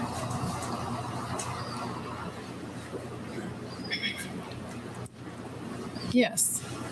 For example, somebody hitting their head on concrete might be more likely to be knocked unconscious than somebody hitting their head on a somewhat more giving surface, correct? I don't know that I would necessarily say they might be more likely to be knocked unconscious. All right. Well, a number of the people in your sample were in fact found unconscious, right? Yes, my recollection was that most, if not all of these, were unwitnessed falls. Right. And although Ms. Peterson's fall was unwitnessed, we know from the blood on her feet that she was able to get up after her head started bleeding, do we not? I don't know how the blood got on the bottom of her feet. Now, I think you said yesterday, and again, correct me if I'm wrong, that one of the things that was inconsistent with the sample, the 29 cases you looked at, was the degree of intoxication that was present here in Kathleen Peterson's case. That was a difference, yes, between the two. And I guess what you're referring to is that there were a number of the cases that you looked at where the person was intoxicated to a much greater degree in terms of blood alcohol content than was Ms. Peterson, correct? Yes. Of course, there were a number of these cases where people died where there was no alcohol involved at all. Yes, but yeah, less than half of them, Understand. as far as we could tell. Yes. And of course, with regard to Ms. Peterson, I think you did testify that she had Valium in her system, correct? Yes, a small amount of subtherapeutic concentration of Valium. Okay, now, did you testify yesterday that it was consistent with her having taken 5 to 15 milligrams of Valium shortly before her death? Yes. And is it your testimony that taking 15 milligrams of Valium is subtherapeutic? I just have the concentration in the blood is what I have to go on in the consultation with the toxicologist. That's in reading references about Valium. That's considered a subtherapeutic concentration. Not 15 milligrams. 0.15 milligrams per deciliter, the blood concentration. Okay, what I want to focus on for a second is the amount she took. I think you. We don't know how much she took, though. Oh, I thought you said it was consistent with her having taken between 5 and 15 milligrams shortly before her death. I said between 5 and 15, but I don't know how much she took. I understand. And so I don't think I can answer that. All right. Well, with regard to 15 milligrams, if someone takes 15 milligrams of Valium, you're aware that that's a pretty hefty dose of Valium. It would be for me because I don't take Valium on a regular basis. Well, fair to say it would be for most people, wouldn't it? I don't know. Even 5 milligrams, I mean, a lot of people take a therapeutic dose of Valium at 2 milligrams, don't they? Objection. Well, I think she can answer that question. Over. I don't know. Do you know anything about the synergistic effect, sometimes called the potentiating effect, between Valium and alcohol? I know a little bit about it, yes. For example, on bottles of Valium, when you get your prescription, there's a warning, right? Yes, That you shouldn't take Valium when you're drinking, right? that's right. And a lot of people don't pay attention to that I warning. understand that. The problem with not paying attention to that is that the Valium, the effect of the Valium, is synergistic with the effect of the alcohol on the central nervous system, right? Yes, it can be. And so what happens is, if you take both together, the net effect is greater than the sum of its parts, right? It can be.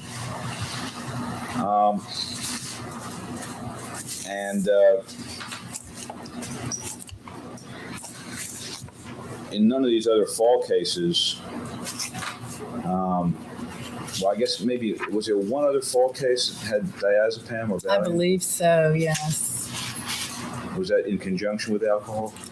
Yes, it was 350 milligrams per deciliter alcohol, 0.35, and a 0.3 milligrams per liter diazepam, plus a metabolite of diazepam, which is 0.2 milligrams per liter. So that's almost 3 times as much diazepam and about 4 or 5 times as much alcohol. So that person was pretty well blitzed, we can conclude, correct?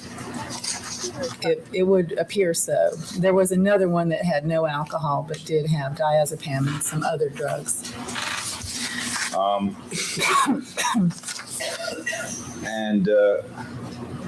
As you sit here today, obviously, you have no way of knowing what effect or impact whatever dosage of Valium Kathleen Peterson took shortly before her death had in terms of the alcohol she had on board, correct?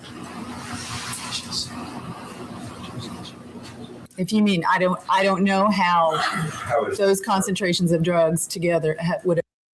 Did I tell you guys about the time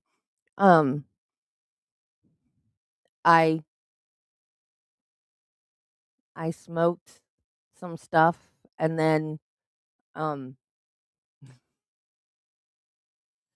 drank a Seagram's Escape and then I played a virtual reality video game.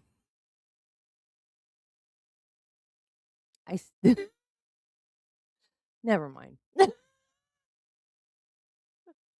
Affected her. No, I don't. Now, before you formed your opinion with regard to the fact that these lacerations couldn't have come from a fall, You had not been to that scene in person. That's correct. You didn't have any measurements of the bottom of that stairwell. That's correct. You didn't know how far, for example, the chairlift jutted out into the space. No, not specifically. You didn't know how far the wall was from the last step, No, or how far the molding was from the second or third step up. that's correct. And at the time you initially formed your opinion back, I guess you signed the autopsy report February 18th, That's correct. and that would have been actually 2 months after you testified before the grand jury, right? Almost, yes. And you hadn't done this study of the 29 cases at the archives prior to that, correct? Right.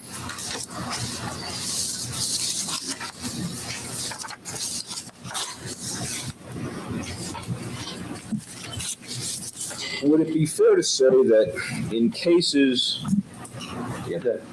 Okay. Thank you.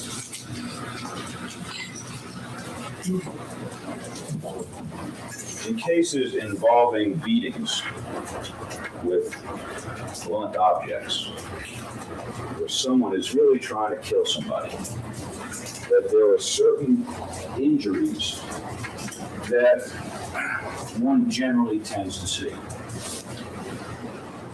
Head injuries in particular. Projection like hair. Overruled, either she can answer it or she cannot.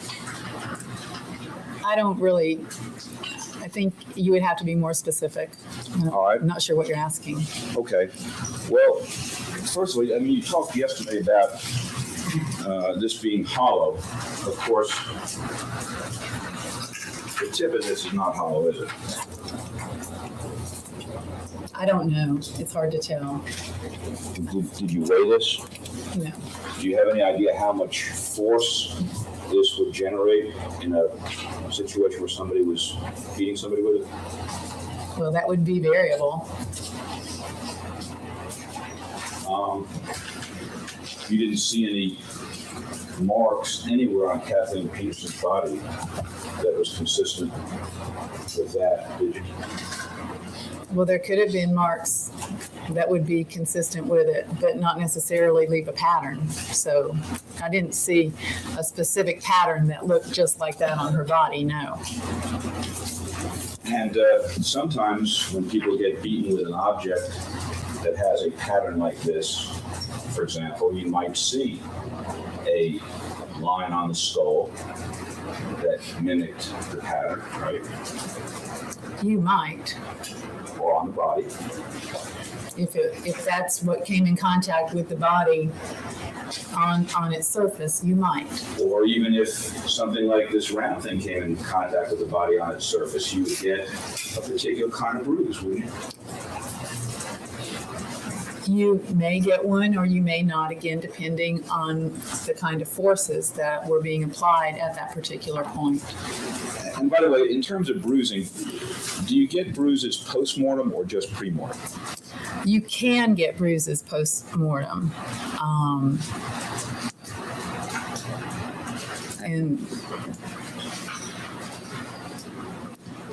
And I don't recall right now up to what period of time, but it's possible to bruise post-mortem. And how do you distinguish them between a post-mortem bruise or a pre-mortem bruise? Well, you would certainly have to take it in context of other injuries, if any, on the body.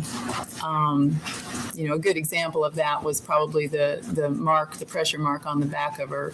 Well, that's what I was going to ask you. How do you know that that's post-mortem versus pre-mortem? Well, the best way to tell on that one was being able to look at the scene photographs and finding, that she was lying against a step in that area. That helps to have the scene photographs. I see. So it was from the scene photograph. So it wasn't anything on her body that told you that was. Well, the fact that there was a pressure mark in the center of it too, that was a fairly typical looking pressure mark is something that's often seen post-mortem.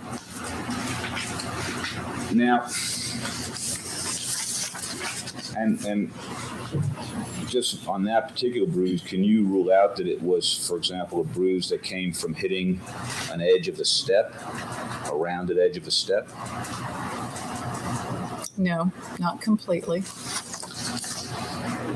In terms of the kinds of injuries that one would generally see as a medical examiner in a beating case with a fire poker, you would often see, would you not, fractured skulls?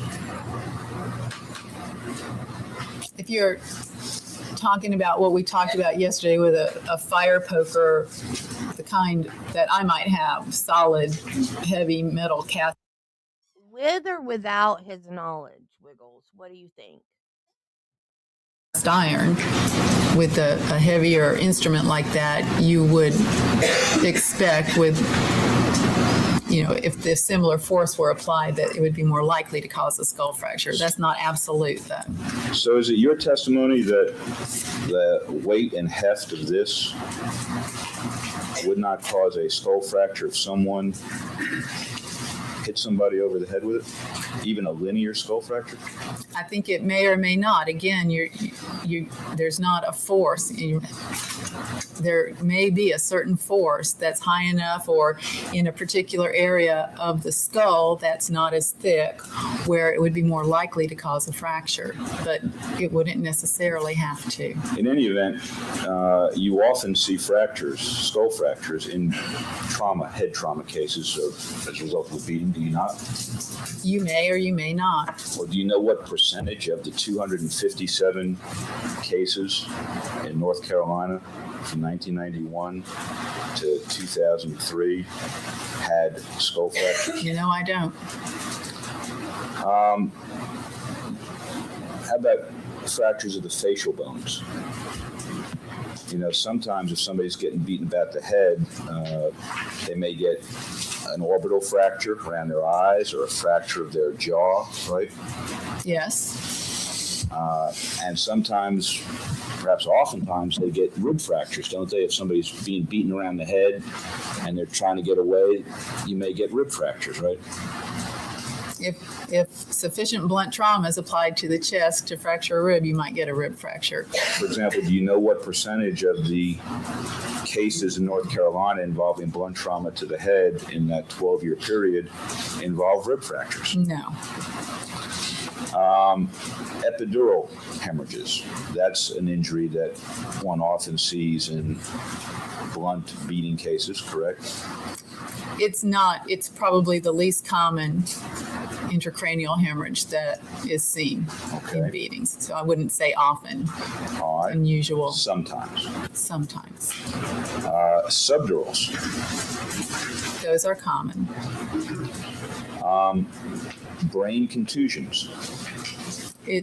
That depends on a variety of fractures, but they're often seen. All kinds of different brain contusions, right? Coup contusions, contra coup contusions. Well, they're contusions. When you're talking coup and contra coup, then you're getting into locations and things like that. But in general, contusions, again, depending on the force applied and then depending on the length of survival after the trauma. And same thing with edema or swelling of the brain.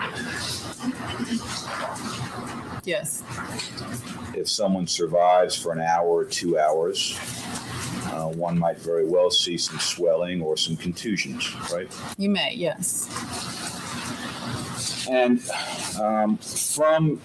you talked yesterday about querying this medical examiner database, and I think you said they have a very good database here at UNC, correct?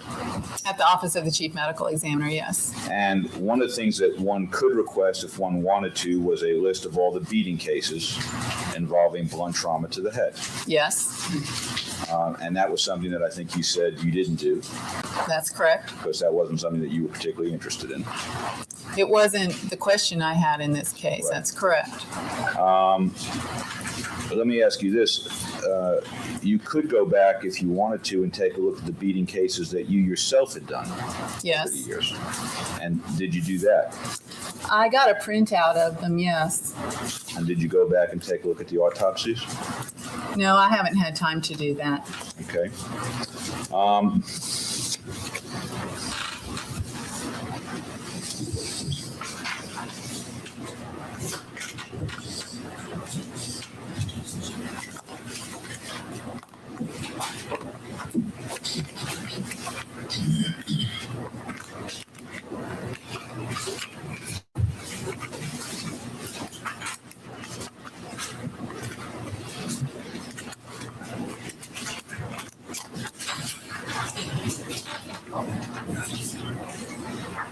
Let me hand you 232 on you. I'm sorry.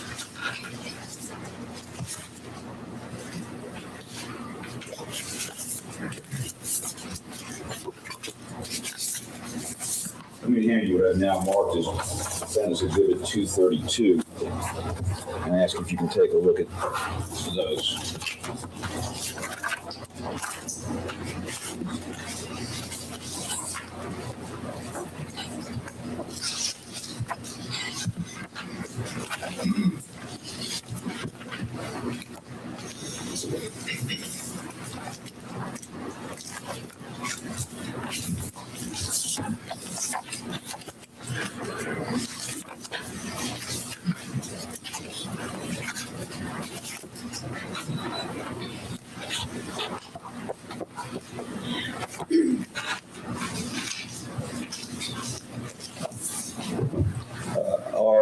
Does Defense Exhibit 232 contain a list of the autopsies, actual copies of the autopsies in cases that you signed on, where the cause of death was listed as blunt trauma to the head as a result of some sort of intentional act as opposed to an accidental act?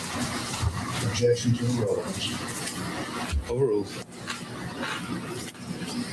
Yes, just looking at it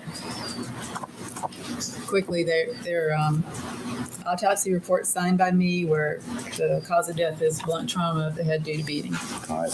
And I tried to get them all from 1991 to 2002. Are you aware, and you may not be as you sit there right now, but are you aware of any that I missed where you were actually the person signing it? I don't have any way of knowing that, Okay. just sitting up here. Okay.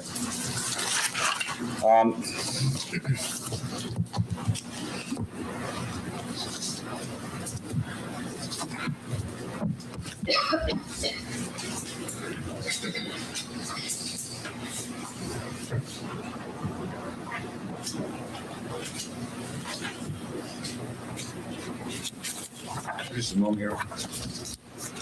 Yes. Thank you.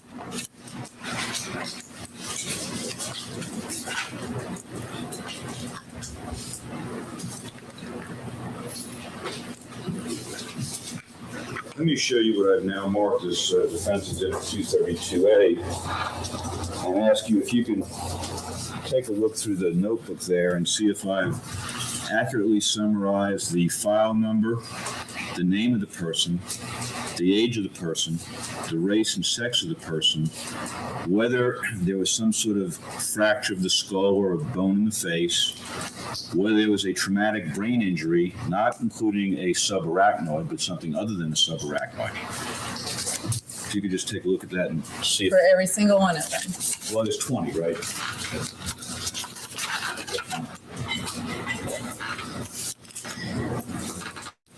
I think if you look at the first page,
Radish 2 minutes to do that. Could she have about 20 minutes to do that? Let the jury take a break and have Dr. Radish complete this review. All right, Mr. Deputy, we'll take a break at this time. We'll come back at 10:30. Ladies and gentlemen, we're going to take a break. Please allow the jury to leave the courtroom for.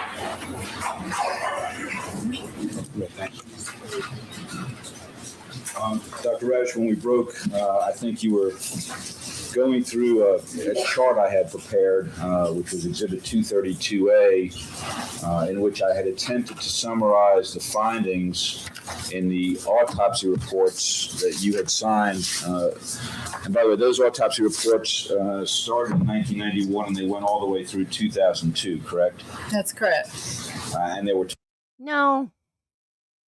Just couldn't hear me. I need to reread it. In fact, I don't think I've read it all.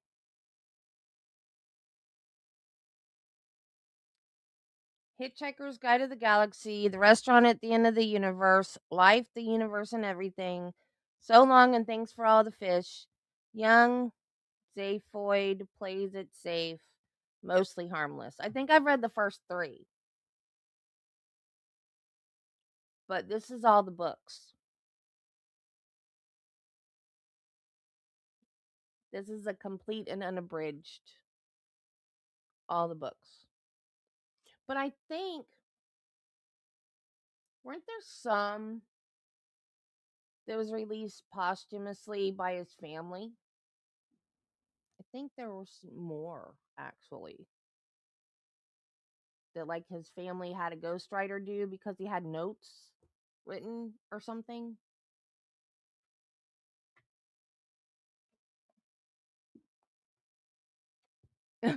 All 5 books of the trilogy. Yeah, mine didn't have pictures. I'm gonna have to get one with pictures now. I need to reread it. It's been years. And like I said, I think I only read the first 3.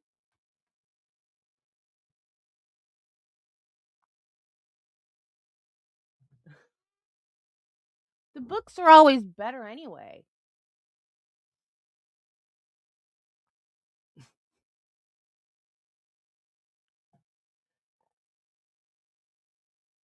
$20 of them total, were there not?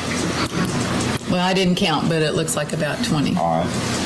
In any event, you were going through a chart I had prepared, in which I had tried to summarize which of these cases had fractures of the skull or some facial bone, which had a traumatic brain injury, and by that I'm excluding subarachnoid hemorrhages, and we'll talk about that a little bit later. But other than subarachnoid, and I think there was one case in there where I had indicated no blunt trauma to the head at all. It was apparently misclassified. Right. I was going to say that shouldn't be in this group. I wouldn't think. So it's Right. just blunt force injury of the chest. I understand. Okay. But when you do the database, sometimes you get those cases that are not quite accurate. That's why you have to look at the cases, right?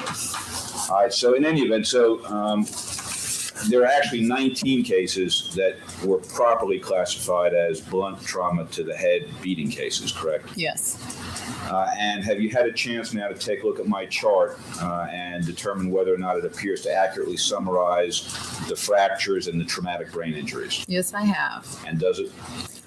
Yes, and you would probably want to add on A 1992-61 that there was a subdural hemorrhage. Okay, so I had actually check missed there. the traumatic brain injury on Julia Herndon. That's correct. All right, apologize for that.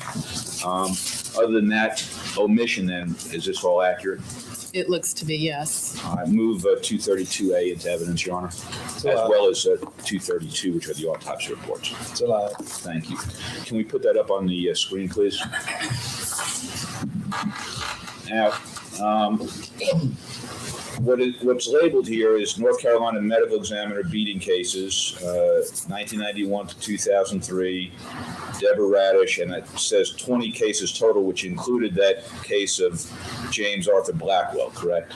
That's correct. That's the crushed chest injury case. Yes. No blunt trauma to the head at all there. Didn't see any, no. All right.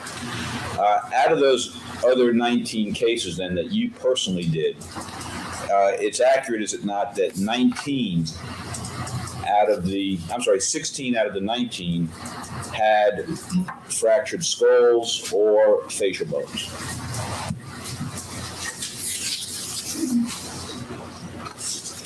You can go to the next page on the other thing, just to show the jury. Yes. If we, and a number of those also had traumatic brain injuries, right? Yes.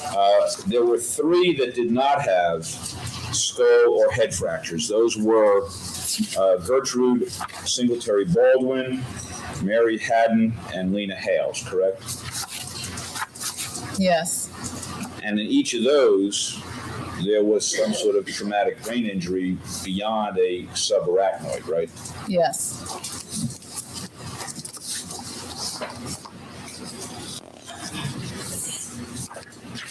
Let me show you what I've marked as 232B, which I think is a summary chart that reflects that, and ask you if that's accurate.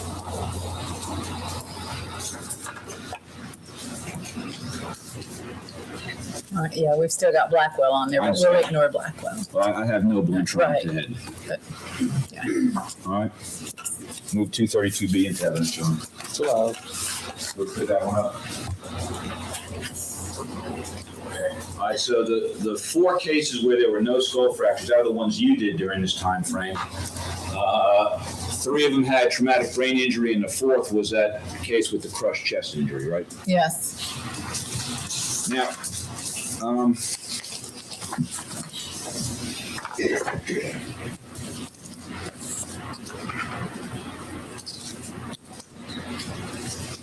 with regard to fireplace pokers, at least one of the cases you did involved a fireplace poker, did it not? Yes. And a walking stick, I believe. Yes, ma'am. That was back in 1991. That's correct. That would be in this book here, the very first autopsy, correct? Yes. Correct, William Jr. Johnson. Yes. And it indicates that he was reportedly beaten with a fire poker and a stick, correct? That's correct. And he had a linear fracture of the skull, did he not? Yes, he did. He had intracerebral hemorrhage.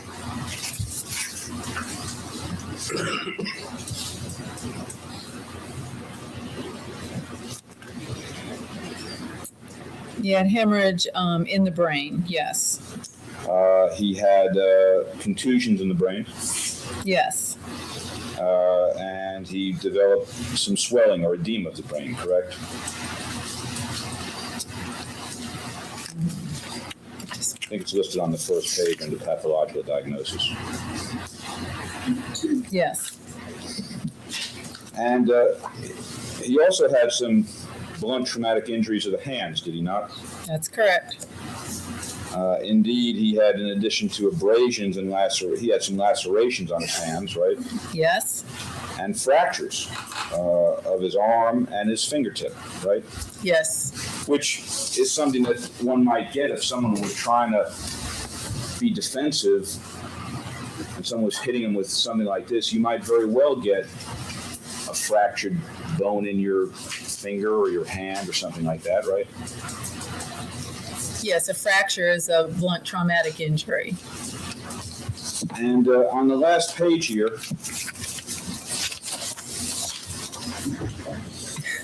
you said these latter injuries may represent blunt force injury, quote, defense wounds, unquote. That's correct.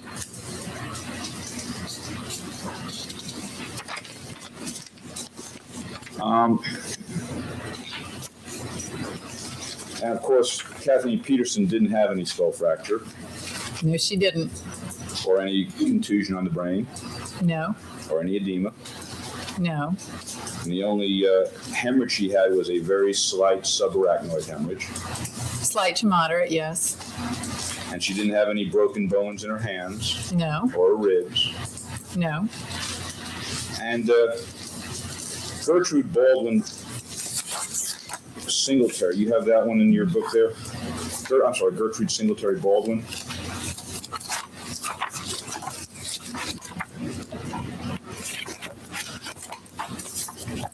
Yes, I do. Page 11 of 11. Yes.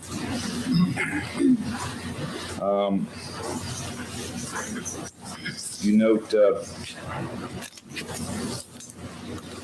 3 shallow incised wounds were present of the right hand, and an avulsed wound with sharp edges and a contusion was present of the left hand. Do you see that in the middle of the last page?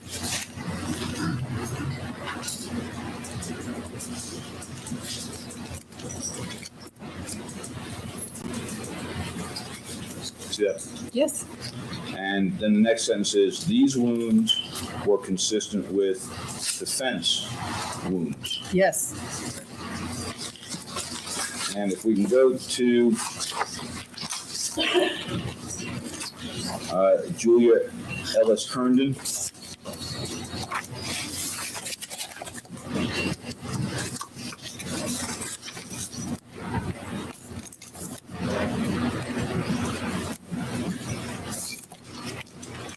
See that one? Yes. The last page, page 5 of that. Yes. In my opinion, death resulted from the blunt force injuries to the head. There are no major injuries associated with the sharp force wounds. However, the cuts and bruise on the right hand do represent defense type wounds. Correct? Yes, and let me point out on this one, as in some of these cases, I supervised the autopsy and signed off on it. Yes, ma'am. And didn't, and so that was ultimately under my signature, but this is actually Dr. Chancellor's words. Well, I understand.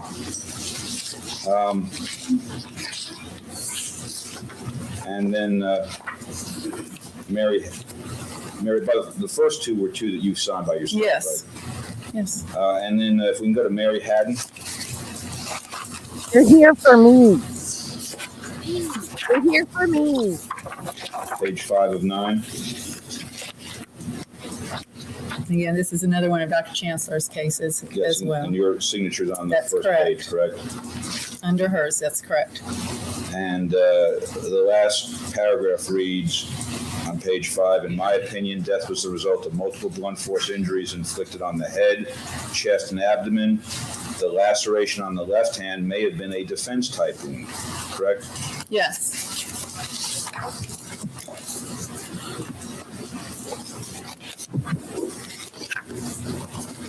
Now, I think you said yesterday that you are in fact aware, or you became aware at some point, that we had requested a printout of all of the medical examiner cases on file there that had resulted in, that were classified as blunt trauma beating deaths to the head during the time frame 1991 to 2003, correct? Yes.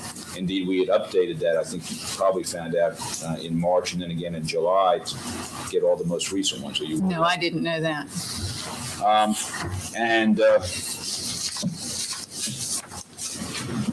Did you ever even, after you found out there were 289 beating cases, 289 fall cases involving deaths on stairways, did you ever even bother to go back and see how many beating cases there were in that same time frame?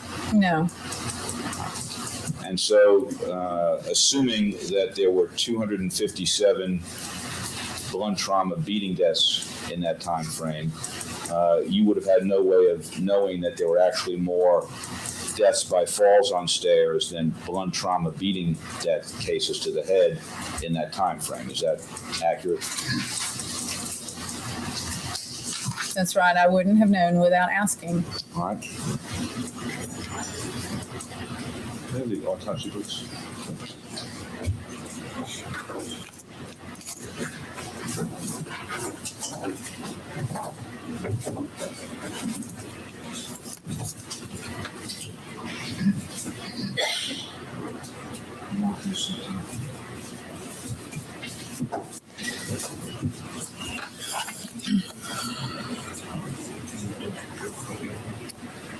I'm going to mark these books as 233 A through, I think, G. Let me just bring them up here if I can. These are all in this approach sheet.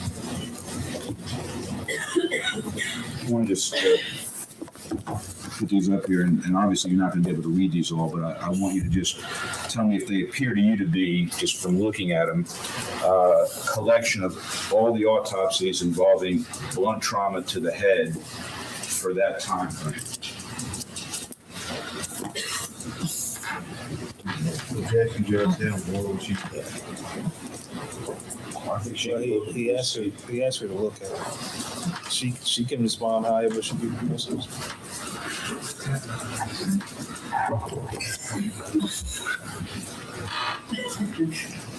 I don't really think I can give you an accurate answer to your question. All right. Not today. Well, have you ever had a chance to have the DA show you all of these autopsies for you to take a look at and analyze what they showed in terms of the types of injuries that people who had been beaten to death actually had? No.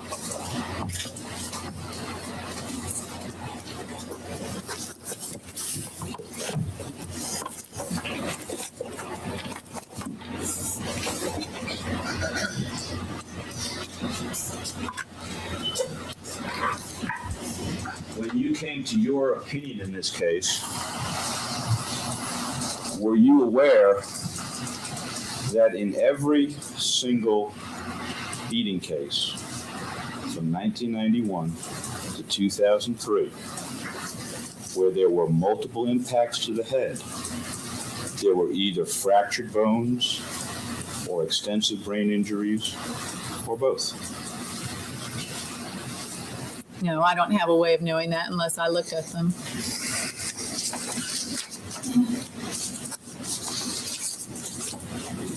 Let's talk a little bit about the autopsies that were done in Germany, if we could. You know that Dr. Barnes did the initial autopsy. Yes. And did you know that he was board certified in anatomical pathology? I didn't know that when I reviewed his autopsy. When did you find that out?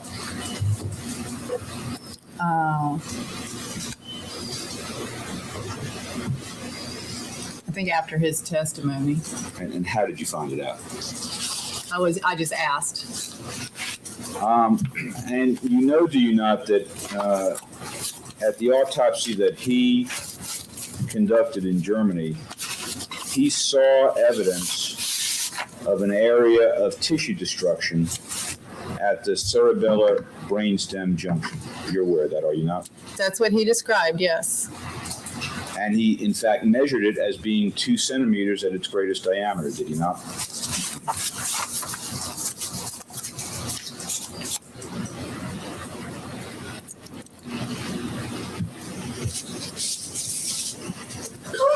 Approximately 2 centimeters greatest diameter, yes. And are you aware that before this jury, I guess it was last week, maybe the week before, he testified that he had seen that area of tissue destruction with his own eyes, even before microscopic examination? Well, that's what his report says, I yes. understand that's what his report says, but are you aware that in addition to it being in his report, he's testified here under oath that that's what he saw? No, specifically, I didn't know that. You're aware that the report indicates that he did a microscopic examination of a section from that area, right? Yes, it appears that he did. And according to that report, it confirmed that there was a hemorrhage in that area, right? A microscopic examination. Yes, his microscopic examination has the same description as his gross examination. And that it confirmed tissue destruction in that area, correct? Yes. And are you aware that in addition to having it in his report, he testified here under oath that in fact that's what he saw under the microscope? I just know what's in the report. You also noted in the report that blood filled all of the ventricles of the brain, did he not? That's what the report says, yes. And that would be consistent with what's called an intraventricular hemorrhage, would it not? Yes. And are you aware that in addition to it being in his report, he testified here under oath before this jury that he saw blood in all the ventricles with his own eyes? I just know what his report says. You saw no evidence of that in 2003. That's correct. But of course, blood in the ventricles is something, when an autopsy is being done fresh, it's either something you see or you don't see, right? Well, yes, once the brain is cut. Right. Right. Someone who's board certified in anatomic pathology would be capable of recognizing blood filling all the ventricles of the brain, would they not? I would expect so, yes. And I think you said yesterday that that Dr. Barnes, although he put in his report that there was blood in the spinal canal, that he couldn't have seen that. I think you said except where he cut. Is that what you said? That would be the only part of the spinal canal or the spinal cord that he could have seen, since he didn't remove it. Right. Wherever he separated the brain from the spinal cord. And at that point, he could have looked in that part of it, right? Well, he could have gotten a real, just like a glimpse. It's a limited area.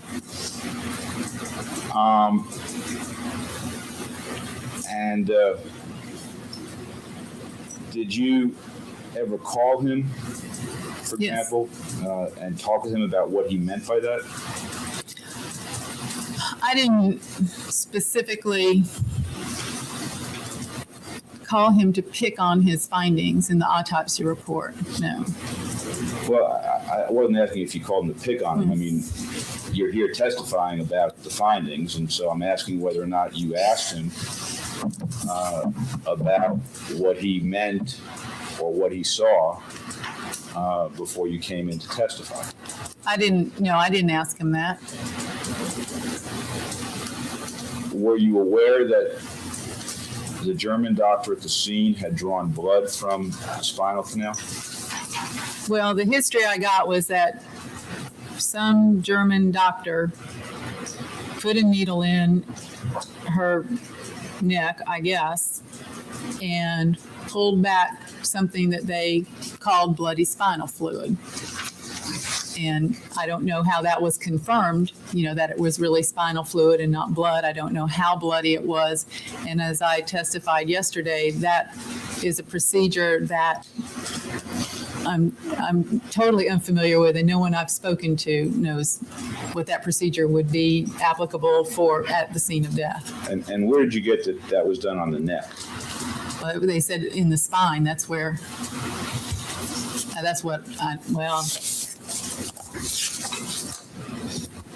and I can't even find it in my report over here. It just says, okay, initial investigation by German emergency doctor found bloody spinal fluid. So no, I don't know where that was done.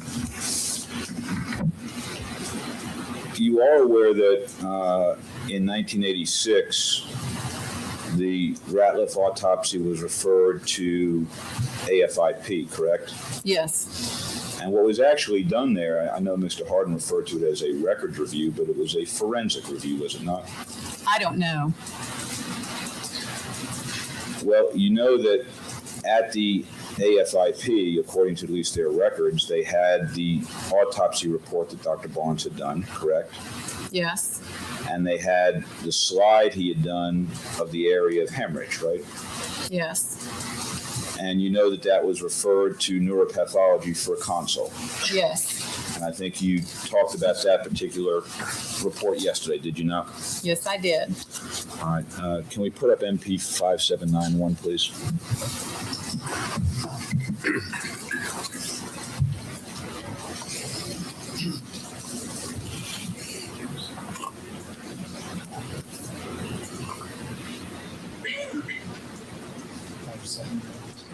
5791.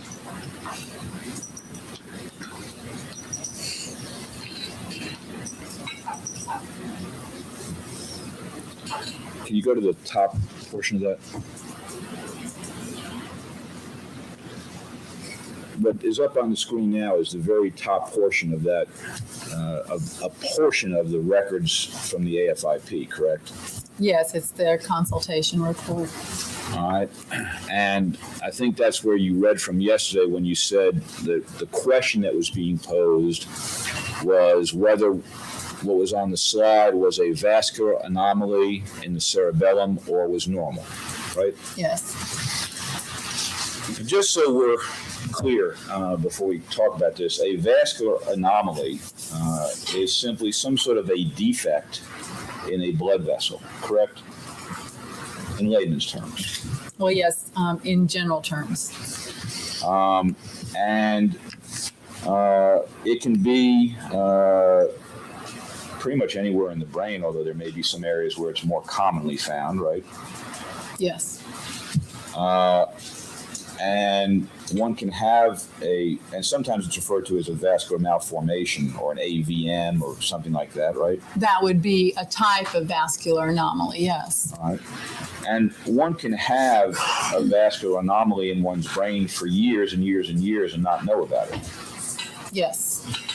And then sometimes those things rupture, the anomaly, because it's not normal, ruptures or breaks or bleeds, and you have a stroke and you die. You may die, you may not die. Right. Depends on the size of it and how much bleeding there was and where it is and what attention you get. And sometimes before they rupture, the vascular anomalies can leak a little bit of blood, can they not? Yes. And when that happens, they can cause irritation of the meninges, can they not? They might if they're in a location to do that. And if that happens, the person with the vascular anomaly can get headaches. That's a possibility. And were you aware that various witnesses, including a witness who testified here, reported that Elizabeth Ratliff had a headache 3 days before she died that was so severe that she had actually made a doctor's appointment? I thought we were done with her, The Rudolph. information I had came from the autopsy report, which was complained of severe headache for previous 2 weeks. Okay. Now, the very first, can you go up a little bit? Right there is fine. What's shown there, so with a bunch of squiggly lines through it, is the report of the first neuropathologist who looked at that slide, correct? Well, I don't really know if it was a neuropathologist. Okay. And I think you were able to read that yesterday, were you not? Yes. Just so we're clear about what it says, if we could start, and I'm just going to highlight what we're talking about.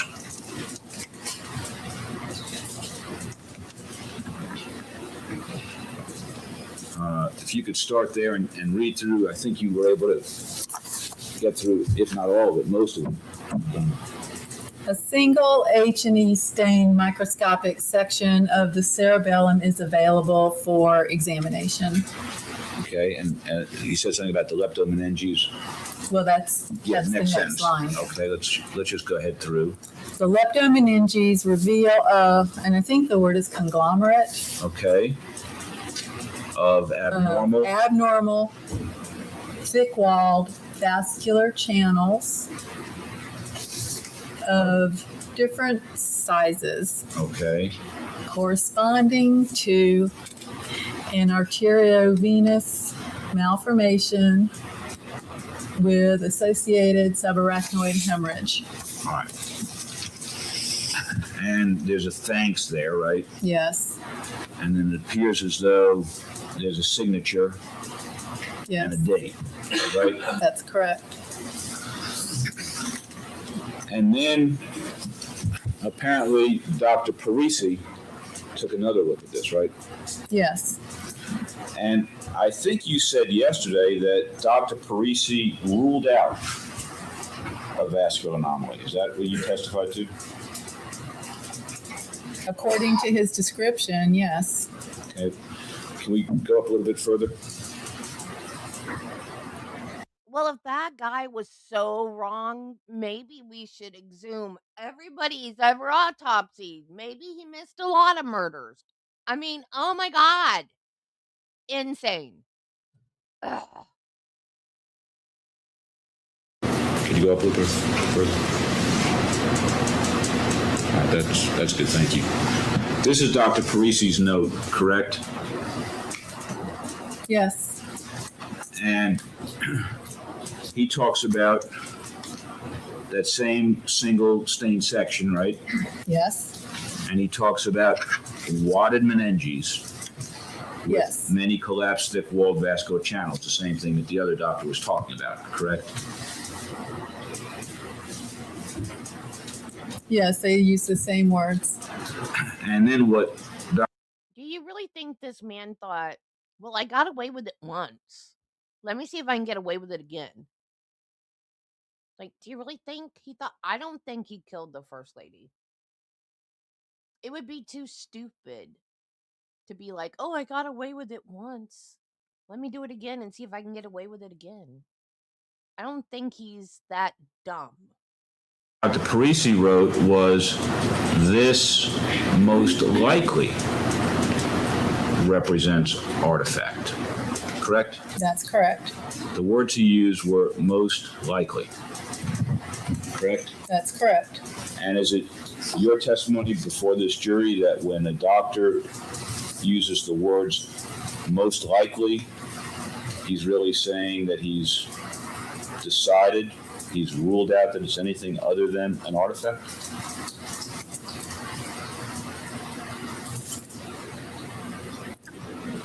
Well, I can't say specifically what Dr. Parisi meant by that, but the fact that he doesn't offer alternative explanations for it makes it sound like, or it means to me that this is what he felt, that it was just an artifact, rather than trying to say something like most likely represents artifact, but it could represent an arteriovenous malformation or something like that. Well, surely if a person was alive and a doctor was doing a diagnosis and it said most likely, you wouldn't say to the patient, well, they've ruled it out, especially where they were suggesting another procedure, special stains, right? Well, he just suggests the special stains would be of interest. It doesn't say it would be helpful or essential for a diagnosis. Well, all that special stain does is kind of make the different parts of the tissue show up in different colors. Well, I mean, he wasn't recommending that just as a exercise in coloring. I don't know. It could be. I don't know. All right. Well, assuming that he was recommending that as something that might cast some more light on whether it was a artifact or a vascular malformation, as the other doctor had indicated, do you know whether or not a MOVAD stain was ever done? I can't find any evidence that one was done. And do you know if this issue was ever finally resolved? I don't know, other than the fact that there's nothing in this report or this review that seems to supersede this. The other thing that's interesting about this is that he notes that the case was studied in conference. Mm-hmm. So that's with other pathologists, and there again was no dissension or other suggestions for what this might be other than an artifact. Well, actually, there was another person who had indicated that they thought it was a malformation, correct? Who? Whoever did the first note. Well, that first note has been crossed out, and when right, that's not it's to be ignored, obviously. I see. And so you just assumed from Dr. Parisi's note that everyone in the conference agreed? Well, when we do a slide review conference, if that's why you do it, to see if people agree or disagree. And if people disagree, you address those disagreements or you note them. Right. And what they noted was most likely. Right. Those are his words, yes. Right. Now, you said it never got resolved, but in fact, 2 months after this, the AFIP issued a diagnosis, didn't they? Well, not Dr. Parisi, but somebody else did. Well, can we go to that particular, that's 5781, MP 5781.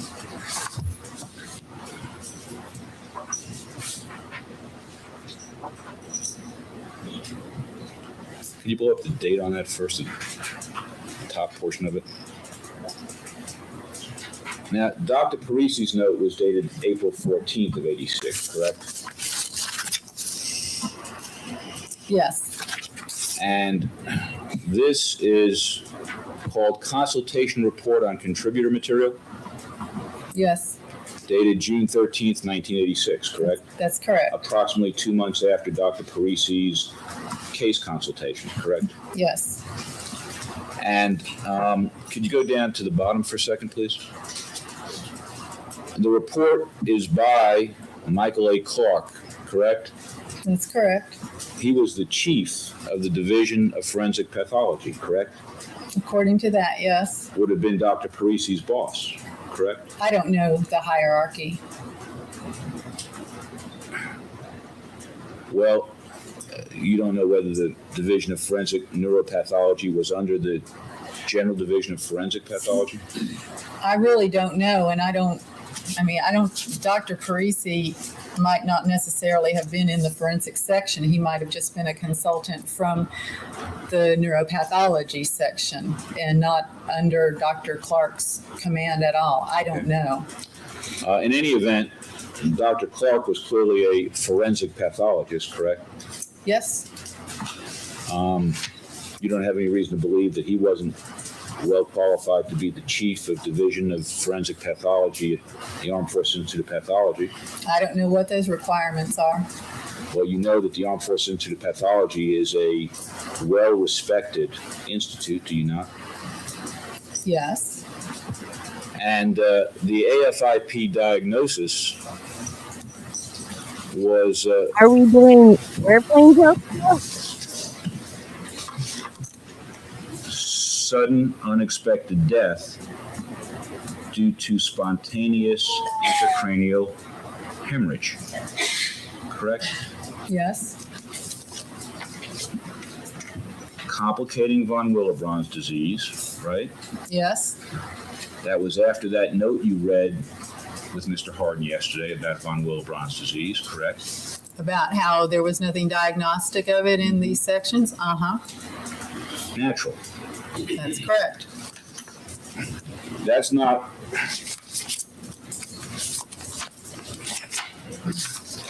something that Dr. Barnes wrote. That's something that Dr. Clark wrote. I don't know who wrote it. It looks like maybe even Dr. McMeekin wrote it, but I don't know. But this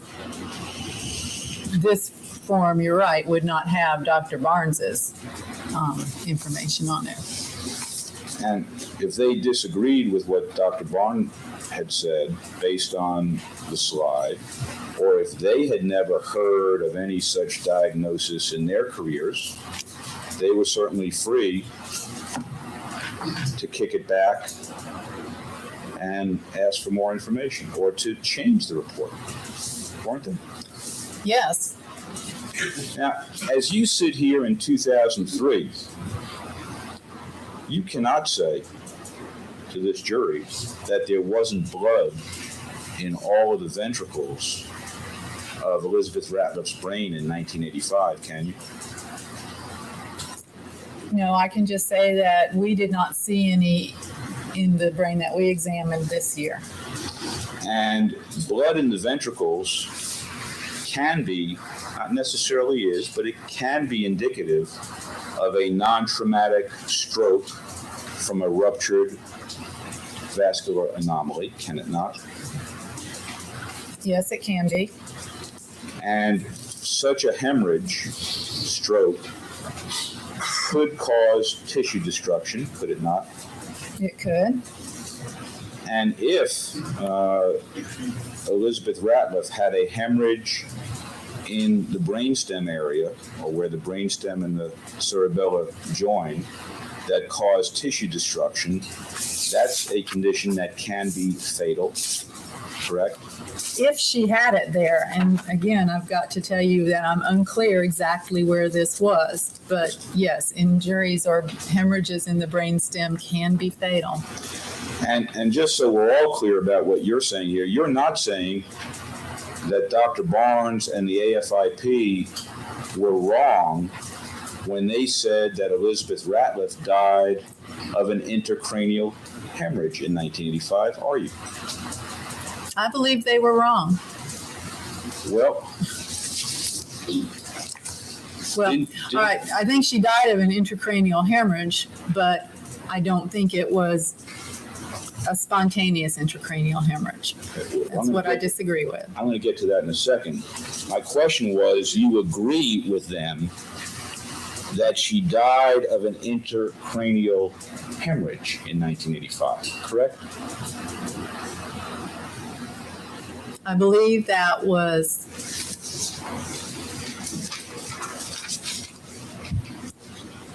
most likely part of the mechanism of her death, yes. The disagreement that you have is not over whether there was an intracranial hemorrhage, it's over whether it was spontaneous due to a vascular malformation or a stroke, or whether it was due to blunt trauma, right? That's correct. And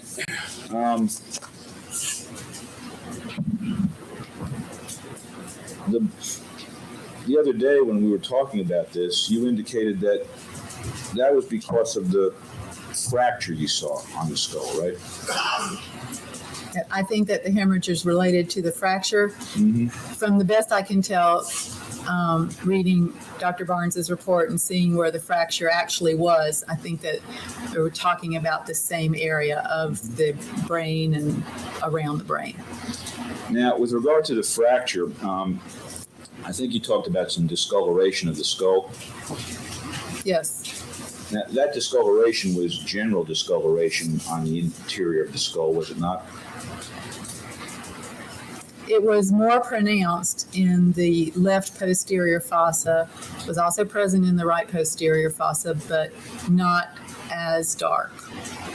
But it didn't just run along the fracture line. No. It was a general discoloration from blood, from a hemorrhage in that portion of the brain, right? That's right. And the specks of blood that you saw didn't just run along the fracture line, did they? No. They were generally dispersed, right? Well, they ran along the sides of the fracture line. And they were generally dispersed as well, right? I don't know what you mean by generally dispersed. I wouldn't describe them that way. Well, since there was blood in that portion of the brain, what you got was dried specks of blood in various portions of the skull, correct? I just saw what I described as the epidural hemorrhage, the flecks of blood, primarily along the fracture line in the left posterior fossa. I didn't see any in the right posterior fossa or along the base of the brain or the inside of the skull anywhere else. And sometimes skull fractures occur post-mortem, don't they? They can. And you can even have just a tiny little bit of hemorrhage where a fracture occurs post-mortem, can't you? Maybe a small amount, yes.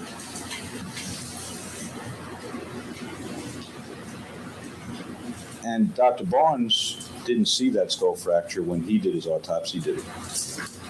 He didn't see it, no. And that's certainly something, and he had pulled back the dura. I don't know if he did it or if someone else did it. Well, that's certainly something that someone who's board certified in clinical anatomy, anatomical pathology, anatomical pathology would be able to recognize. If they looked, that's correct.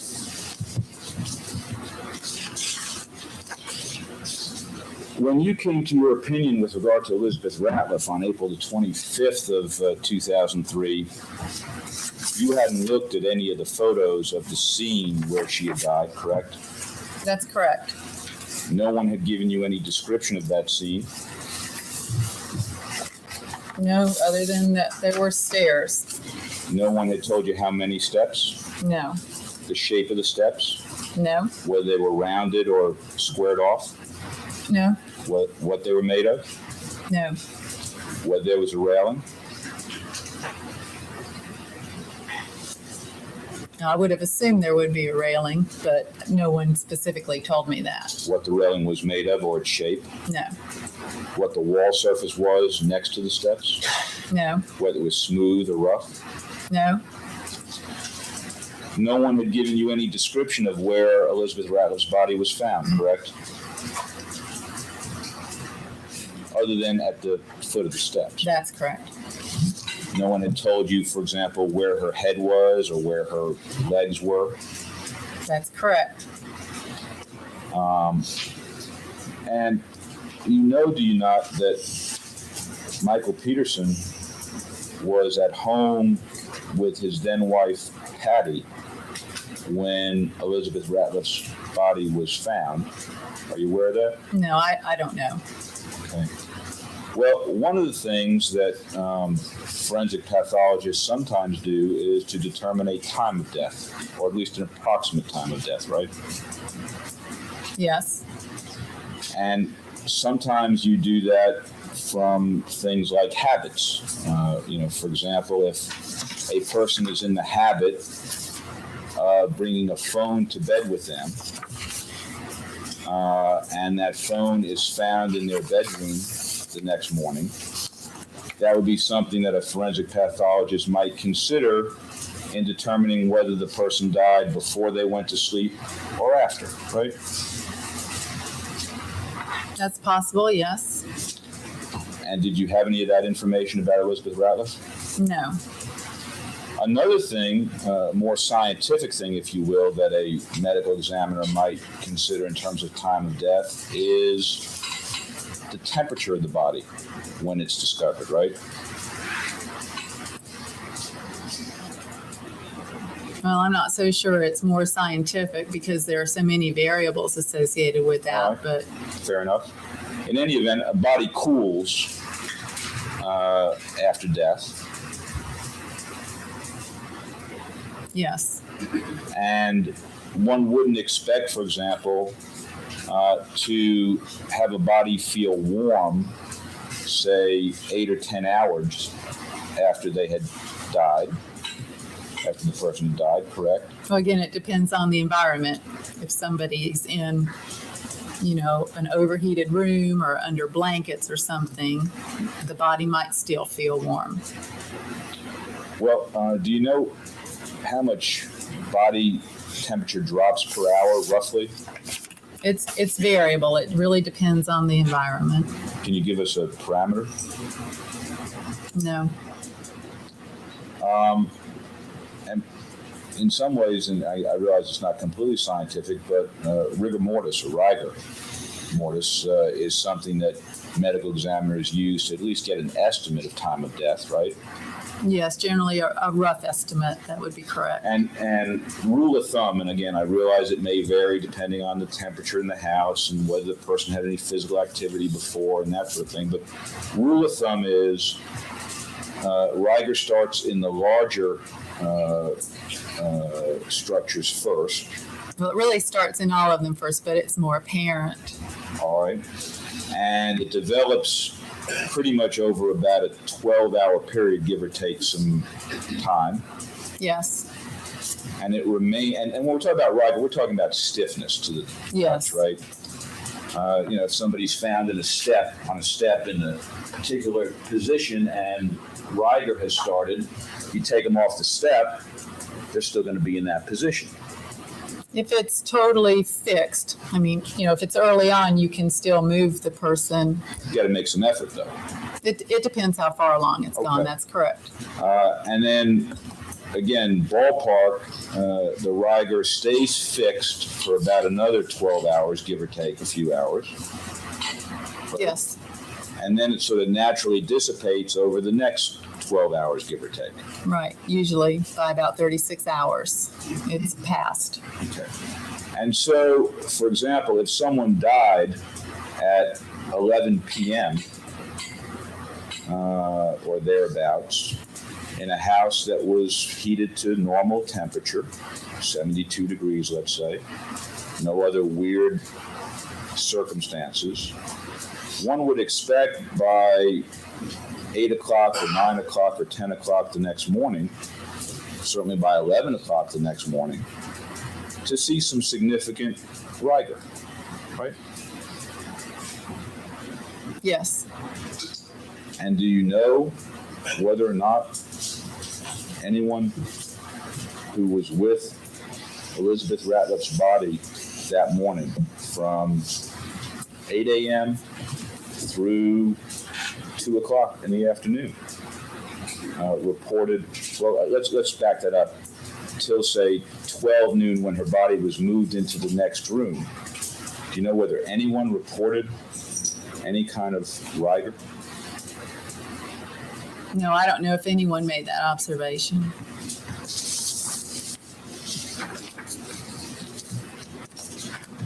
I'm going to move on to a different topic, Judge. If you want to, I'll be happy to start, but it's going to be a while. We'll go to lunch. All right, members of the jury, we'll take our lunch break at this time. Remember the instructions the court has given you throughout the course of this trial. We'll see you at 12:45.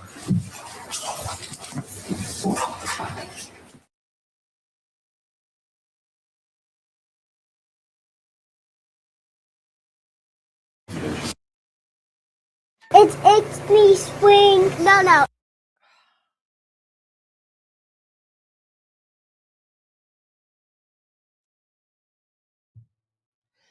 That's Itchitucknee. That's where I go tubing down the river. I'm sorry. That's where I live. That's like When we half an hour away. stopped, I had been asking some questions about Miss Ratliff. I want to focus for a little while on That's where I go diving. The autopsy on Kathleen Peterson was done on December the 9th, correct? That's correct. And in the days thereafter, there was a number of contacts between the Durham Police Department and people at the medical examiner's office, was there not? I believe so. Dr. Snell had most of that contact. Yes, since he was the medical examiner. But I think there was at least one meeting, an in-person meeting that was held. That's correct. That was a couple of days after the autopsy. Yes. And that would have been before you actually testified before the grand jury, correct? Yes. Now, during that time frame, to show you what's been marked now, Defendant's Exhibit 234, if I could now push on. Yes.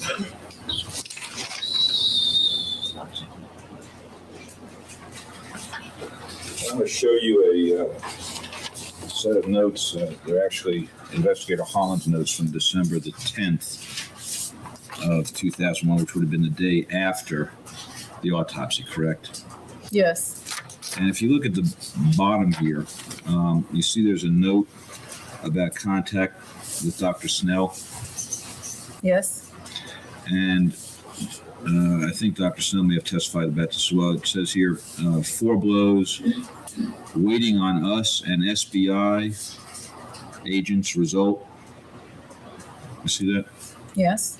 To your knowledge, were you at the medical examiner's office waiting on the SBI agent's blood spatter analysis on December 10th? I wasn't. Do you know what Dr. Snell might have been referring to? Did he ever? I wouldn't have any idea. He No. didn't discuss it with you. No, not in this detail, no.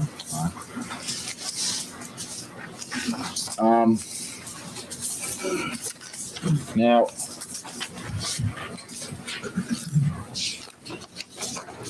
you testified the other day about the thyroid cartilage, and I want to talk a little bit about that.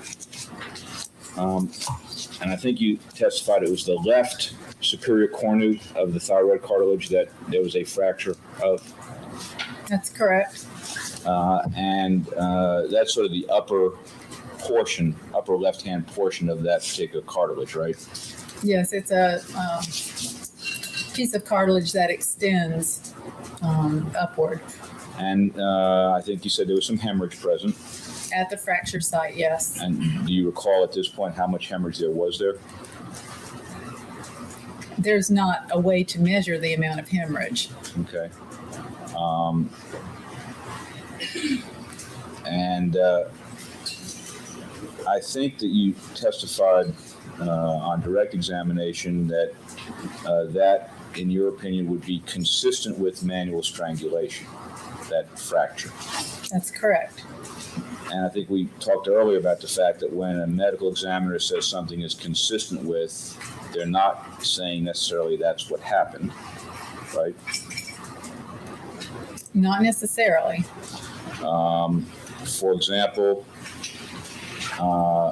you can be asked whether a subdural hemorrhage is consistent with a beating, and the answer to that would be yes, right? Yes. You could be asked whether a subdural hemorrhage is consistent with a fall, and the answer to that would be yes. Yes. With regard to a fractured cornu, superior cornu of the thyroid cartilage, what we could say for sure about that is that some amount of pressure or force was applied to that particular area, right? Yes.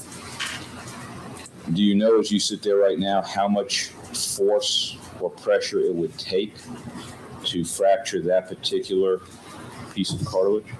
No, not precisely. It's true, is it not, for example, that you can get a fractured superior cornu from falling and hitting your neck on the edge of a chair?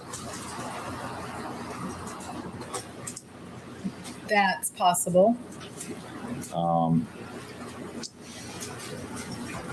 Cases like that have been documented in the literature, have they not?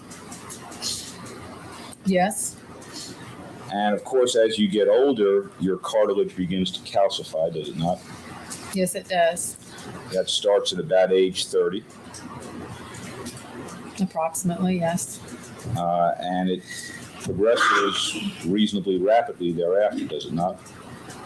So I don't really know how rapidly, and again, I'm sure it would depend upon the particular individual. Right.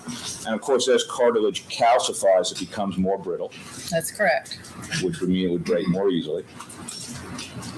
When pressure is applied to it, yes. Yes. And did you do any kind of examination or looking to see the degree to which Kathleen Peterson had brittle cartilage in her neck at all? I did not do any kind of scientific study of her thyroid cartilage to determine that. I've looked at thousands and thousands of neck organs, and this is not one, these cartilages were not ones that I would particularly classify as even moderately calcified. They were not to that extent yet. Now, when the medical examiner's office, when somebody who works the North Carolina Medical Examiner's Office writes an autopsy report, and there is evidence of manual strangulation, there's often a note in the autopsy report to that effect, is there not? There may or may not be. Well, you've seen a number of autopsy reports, even in beating cases, where it also notes suggestive of manual strangulation or evidence of manual strangulation or consistent with manual strangulation. Well, I think something like that would depend upon the individual pathologist producing the report, perhaps whether that was considered to be a cause of death or an injury that's not considered to be the cause of death. I think there would be a lot of reasons that there's no one way that this would always be written in a report by a variety of different pathologists. And of course, you didn't put anything about that in the autopsy report relating to Kathleen Peterson. I did not. It's a diagnosis in my report, and it's elucidated in the summary and comment. It's or mentioned as an injury in the summary and comment. Yeah, the fracture of the thyroid cartilage is mentioned. Yes. But nowhere in there do you indicate that it's suggestive of or consistent with manual strangulation in this particular case. That's correct. And in fact, there are a number of injuries. When you look at manual strangulation or attempted manual strangulation, there are a number of injuries, sort of a galaxy of injuries that you sort of look for in that circumstance, are there not? There are. And not a single one of those injuries was present in this case. It could be argued that the abrasion on the right neck could be an injury that would also be consistent with manual strangulation. But if you're referring to other areas of hemorrhage, petechial hemorrhages, none of those was identified. The bone that was, the cartilage that was fractured was not on the right side, was it? That's correct, but we're talking about the neck, whatever might have.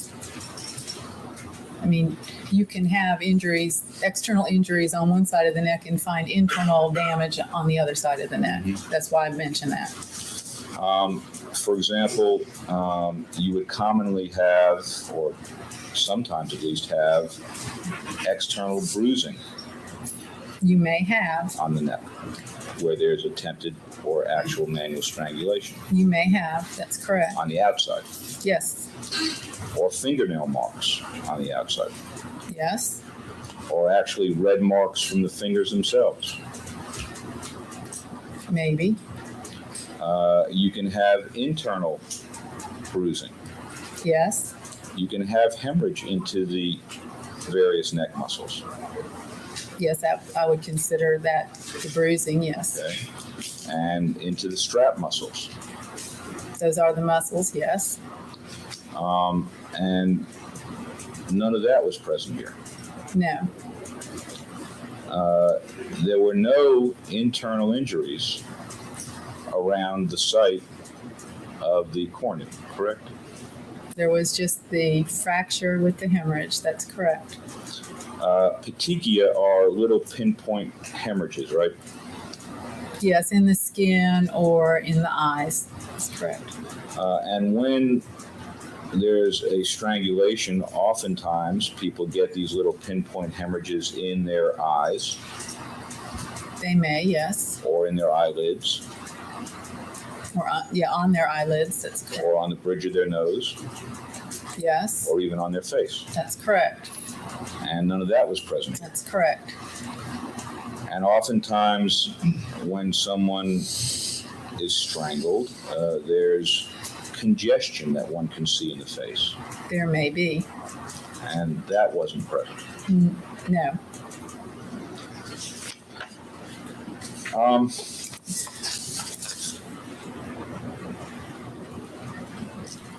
There are certain injuries, even to the neck structure, that can be caused by the autopsy itself, correct?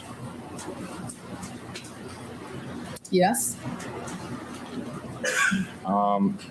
For example, by the way, in this particular case, did you do a Y incision? Yes. No special sort of incision on the neck, correct? No. And when you autopsy a neck, that can sometimes at least cause fractures of the bones or the cartilage around the larynx, can it not? Sometimes in removing the neck organs, you can create fractures, but they're not associated with hemorrhage. And there are particular procedures that one can use in the autopsy to minimize the risk of that particular artifact. That's correct. But those procedures were not utilized here. What correct? procedures? Well, the particular way you conduct an incision in the neck and the order in which the autopsy is conducted. Well, in my experience, though, whether you do an incision down the front of the neck or whether you do a Y-shaped incision should not affect that. It's recommended that if you suspect trauma of the neck or strangulation or some type of asphyxia, that you remove the neck organs last, even after the brain is removed. That's in order to cut down on artifacts like hemorrhage in the strap muscles. So, and I don't remember in this case whether the brain was removed before the neck organs, but I think I would be concerned about that if we did find hemorrhages in the strap muscles, but in this case we didn't. So there was no artifact introduced in this particular case. Do you agree with the following statement? To avoid any possibility of artifactual injury as a result of manipulation during removal of the tongue and neck organs, it is recommended that in such cases, meaning in cases of suspected strangulation, the usual Y-shaped incision be substituted by a single anterior midline cut beginning below the chin, followed by a layer-wise dissection. I don't agree with that, the anterior incision. That has not been, in my experience, an impediment in evaluating the neck organs. Now, I think you've testified that the reason that you think it's premortem versus artifactual is because there was some hemorrhage associated with it. Is that right? That's correct. But of course, you're aware that Dr. Bolden noted some hemorrhage on the spinal cord as a result of the removal of that, correct? This can't be compared to that. We're talking about a totally different injury in a totally different place of the body.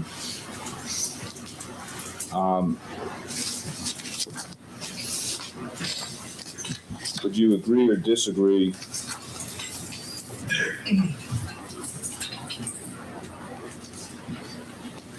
with This man has spent the entire trial just trying to tell every person involved that they screwed up, that their work was not up to par.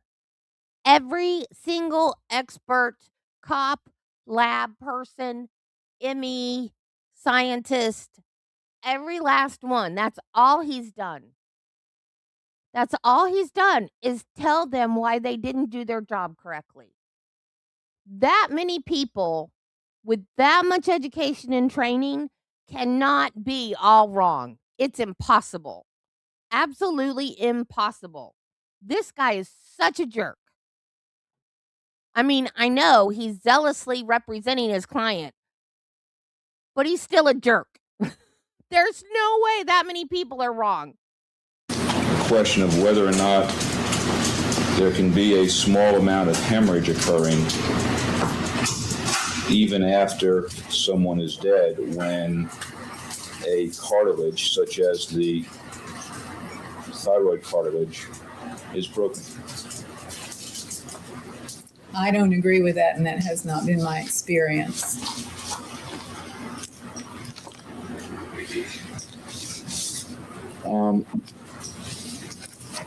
Let me ask if you would agree or disagree with this statement.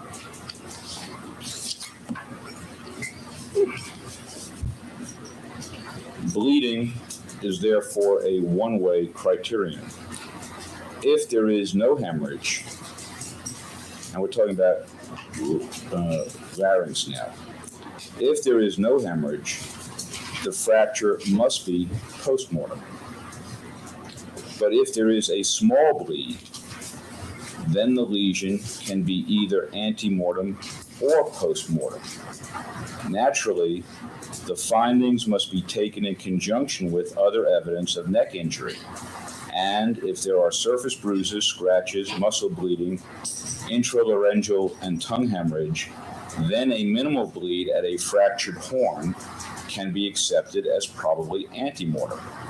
Conversely, it must again be emphasized that the solitary finding of a fractured laryngeal horn, even with slight associated bleeding, is not in itself sufficient evidence of ante-mortem trauma to the neck. What reference is that? Do you know who Bernard Knight is? He's a British forensic pathologist.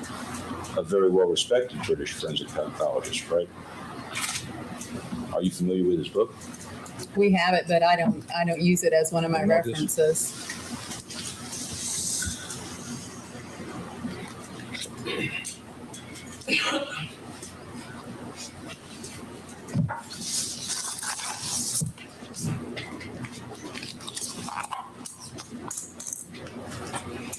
He's someone who's known all around the world, isn't he? Yes.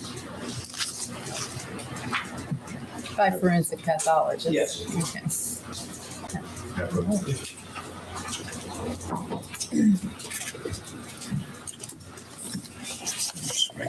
Okay. Okay. Is that the edition of the book that you have in? I believe so. It's in our library.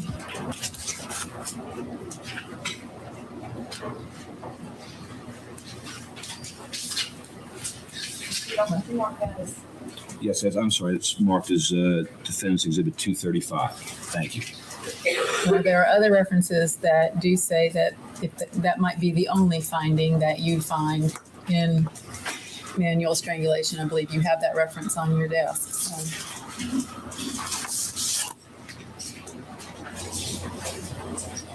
In any event, it's fair to say that there are some well-respected forensic pathologists who might disagree, at least where there's absolutely no other indication.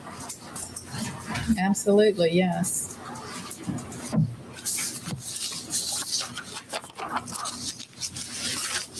Would you agree that the scalp is, if not the most vascularized part of the body, at least one of the most vascularized?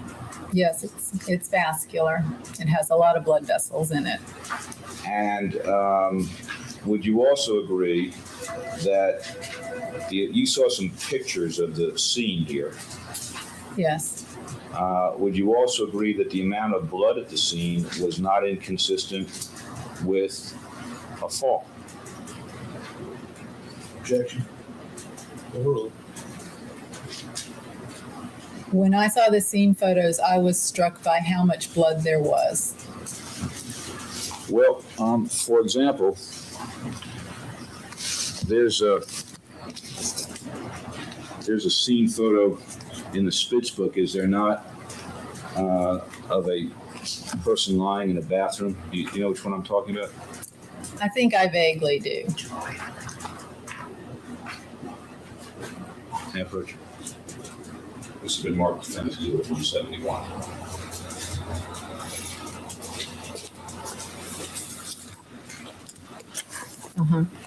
You know that photo? Well, I've seen it before, yes.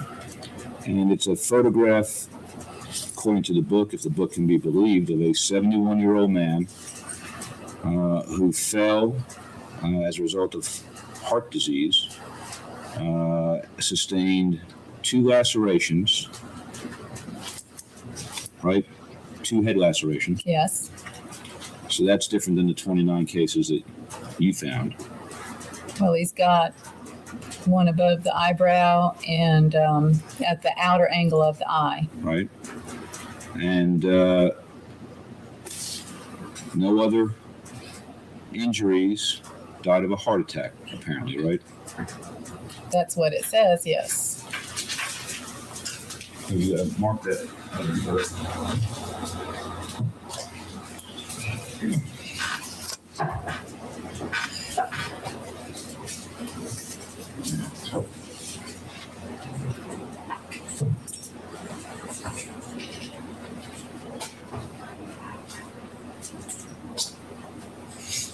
Is that a blow up of that photograph there in the book? Yes, it appears to be. And would it be fair to say that there is an extensive amount of blood in that scene coming from 2 lacerations? Objection. Well, I'll move this into evidence, Your Honor. Is that 236? 236. I didn't hear the answer. Was there an answer? Not yet. I don't think Dr. Radish has had a chance to answer yet.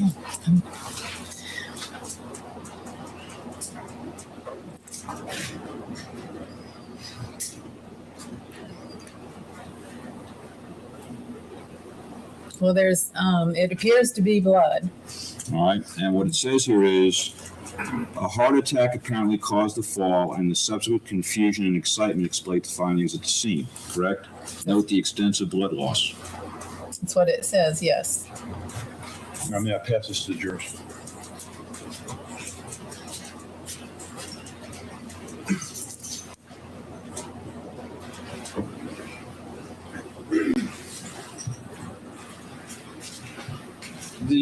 The amount of blood here at the scene,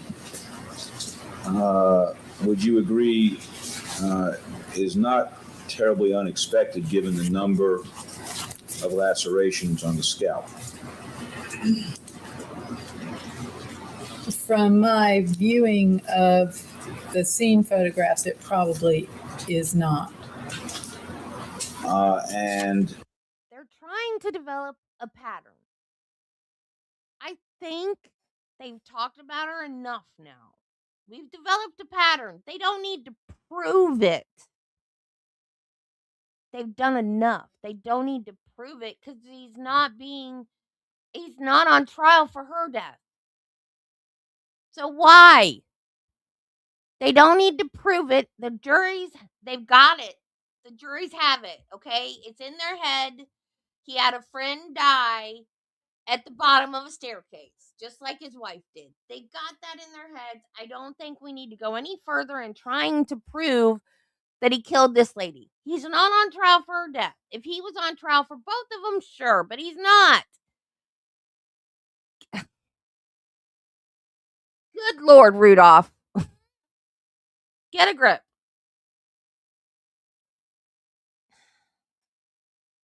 I don't know what's happening here. This guy just...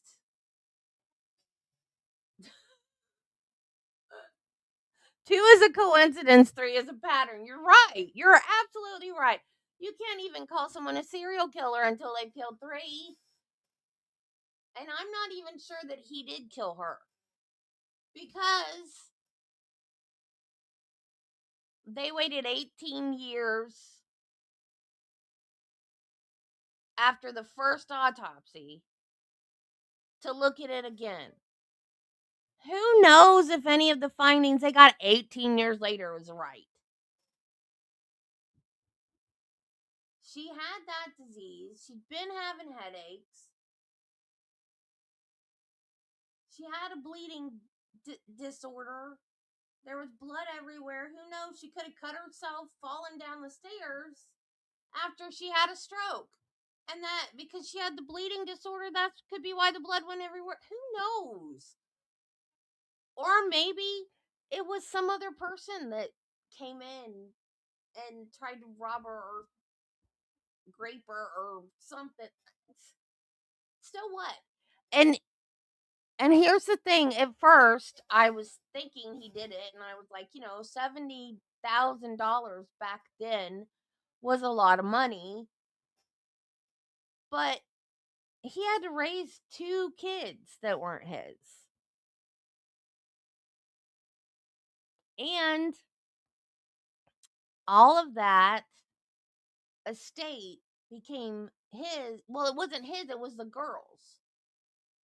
So everything was the girls. It wasn't really his. He was just their guardian. So all that money and everything, he couldn't just spend it willy-nilly. He had to spend it on the kids legally. I don't think he killed them or killed her in order to get her kids and her estate. I don't know. Maybe he did. Maybe he's crazy and he did. I don't know. But I think we just need to quit talking about her. Let's just quit talking about her.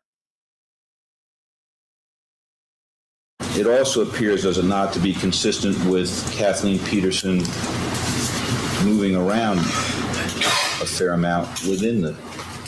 I really can't answer that. In terms of the injuries that were found during the autopsy that we haven't yet talked about, there was a slight to moderate subarachnoid hemorrhage, correct? Yes. And that doesn't tell us anything about whether she fell or was beaten. That's correct. There were red neurons found in the Yes. neuropath, right? Yes. And would you agree? Let me read you some testimony that Dr. Snell gave in another case and ask if you would agree or disagree with this.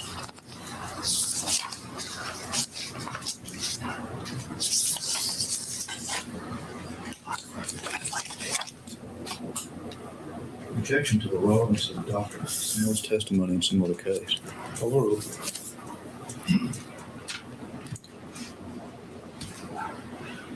Question. Again, you mentioned the neutrophils that are the red neurons, indicating that for some length of time his heart was beating and he survived enough to create those conditions. Are you able to say with any certainty as to the parameter of the length of time that would have been? Answered by Dr. Snell. Well, it's more than just like 4 or 5 minutes. It takes more than that. But it has been shown that there's not been a study shown in drowning cases that, but in cases of inhalation of hydrocarbons, such as gasoline, it's been shown that that kind of response can develop in someone in less than 30 minutes. So in my opinion, he would have been in a comatose state more than a couple of minutes, but not an hour. Because in an hour, I would have seen more of a response than what I did. I just saw an initial response. Would you agree that you can have at least the initial beginnings of red neurons, some rare red neurons, within 30 minutes? That has not been my training. I would not agree with that, just from what you've read. Maybe we could mark this.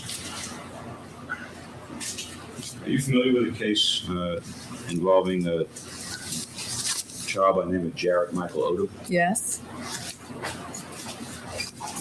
Mark this as well.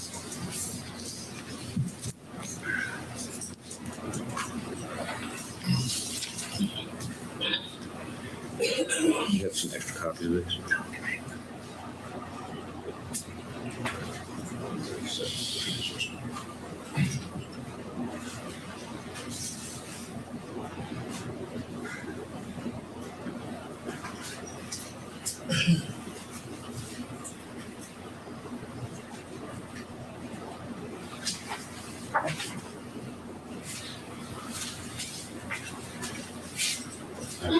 Yes. In that particular case, this is a 238 is an autopsy report done at the Office of the Chief Medical Examiner, correct? Yes. In 2001. Yes. Yes. And on the summary, move that into evidence, Your Honor. In the summary and interpretation section, it talks about microscopic review of multiple sections confirmed pulmonary congestion and noted a moderate number of red neurons within the brain. See that? Yes. And Can I see it for a second, ma'am. please? Okay. all right, and Dr. Snell was the pathologist who signed on that, correct? Yes, during his training here. And it was signed off by Robert L. Thompson, correct? Yes. And Dr. Snell was the doctor who actually testified in the trial of that particular defendant, correct? Yes. And let me just show you his testimony and just make sure that I've read it correctly for the jury. It starts on page 73, question 19, line 19, going to the next page.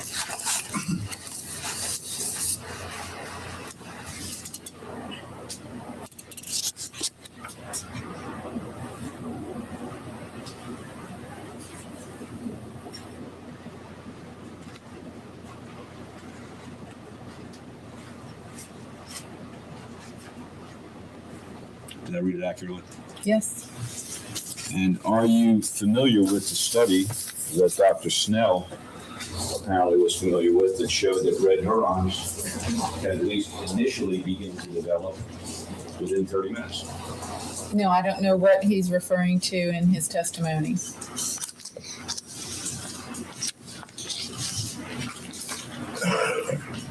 I think when we started today, I read you a section of the autopsy of Kathleen Peterson.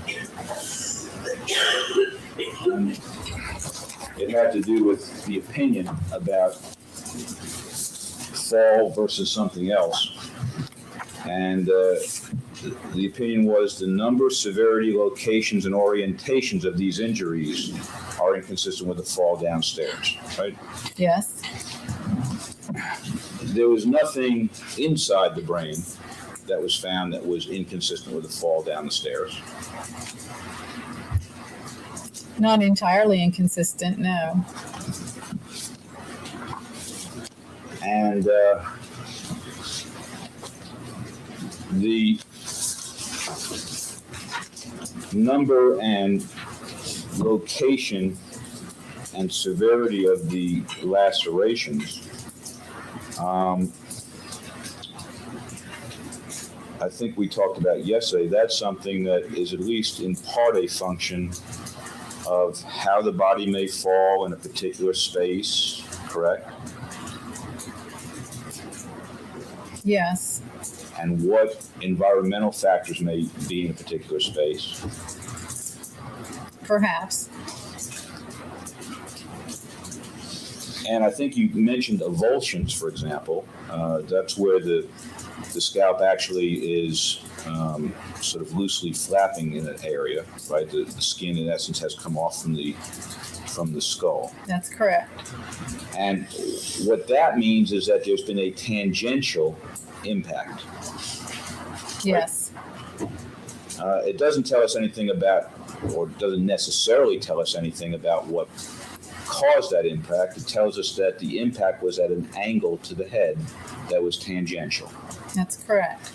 And so, for example, if a metal chair was sticking out into an area and someone's head hit it at a particular angle, you might very well get an avulsion, right? You may. Similarly with other things that may be in a particular area, as long as the head hits it at a particular angle. That's right. For that one impact, that's correct. With regard to the diagrams that you used yesterday,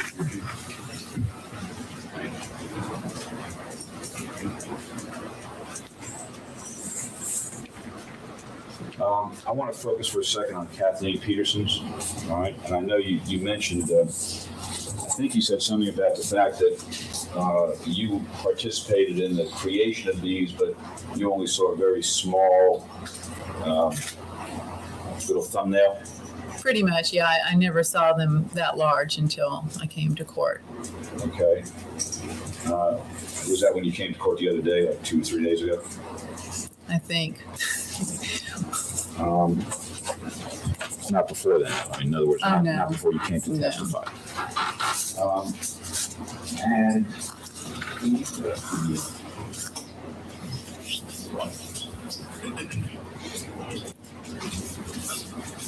can we go to the top diagram for a second?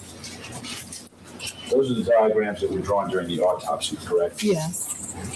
And if we look at the head, for example, on the front of this one, the state's D7, it sort of shows the laceration on the top coming back, coming over the front of the head, correct? Yes. And of course, that's not how it actually appeared when you saw it.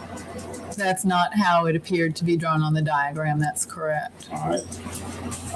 And if we go down a little ways,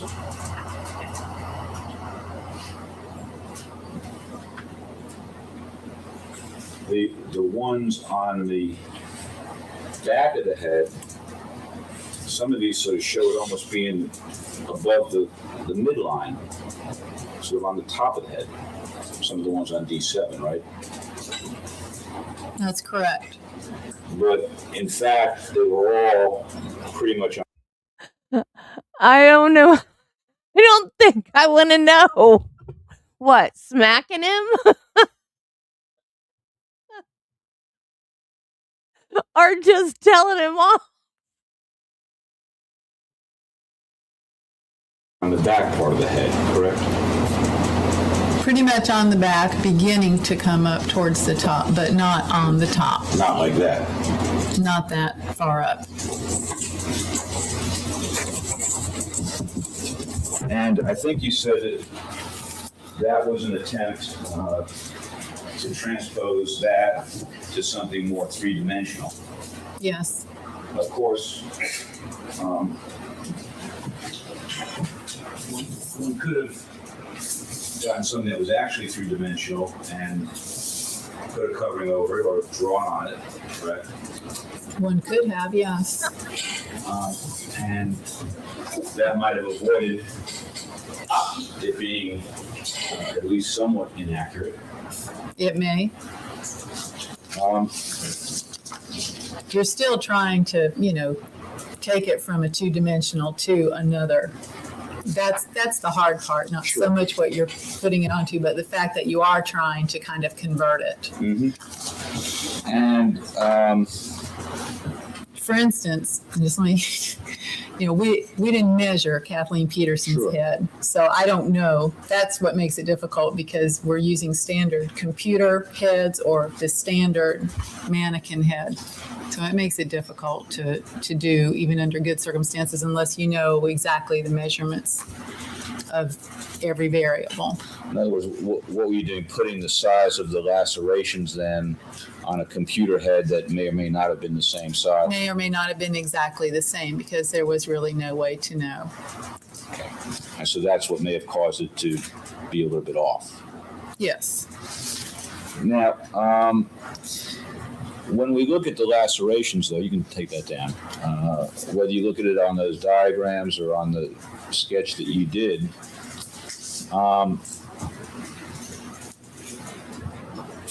there's no laceration that you can look at and say, well, this laceration was caused by a blow poke and not a fall on a stair, right? No, I can't say that.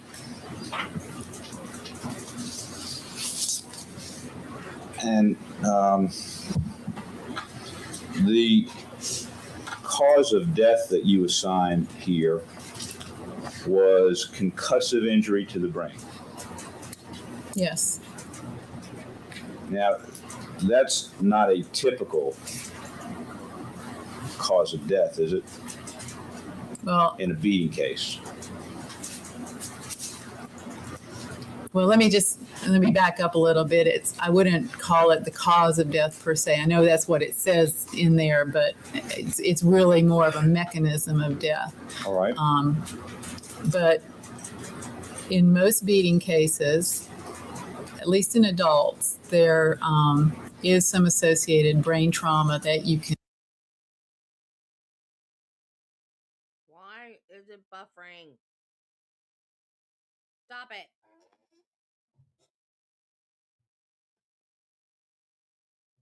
Can point to and say, here's the injury. Good gravy, Marie. Knock it off.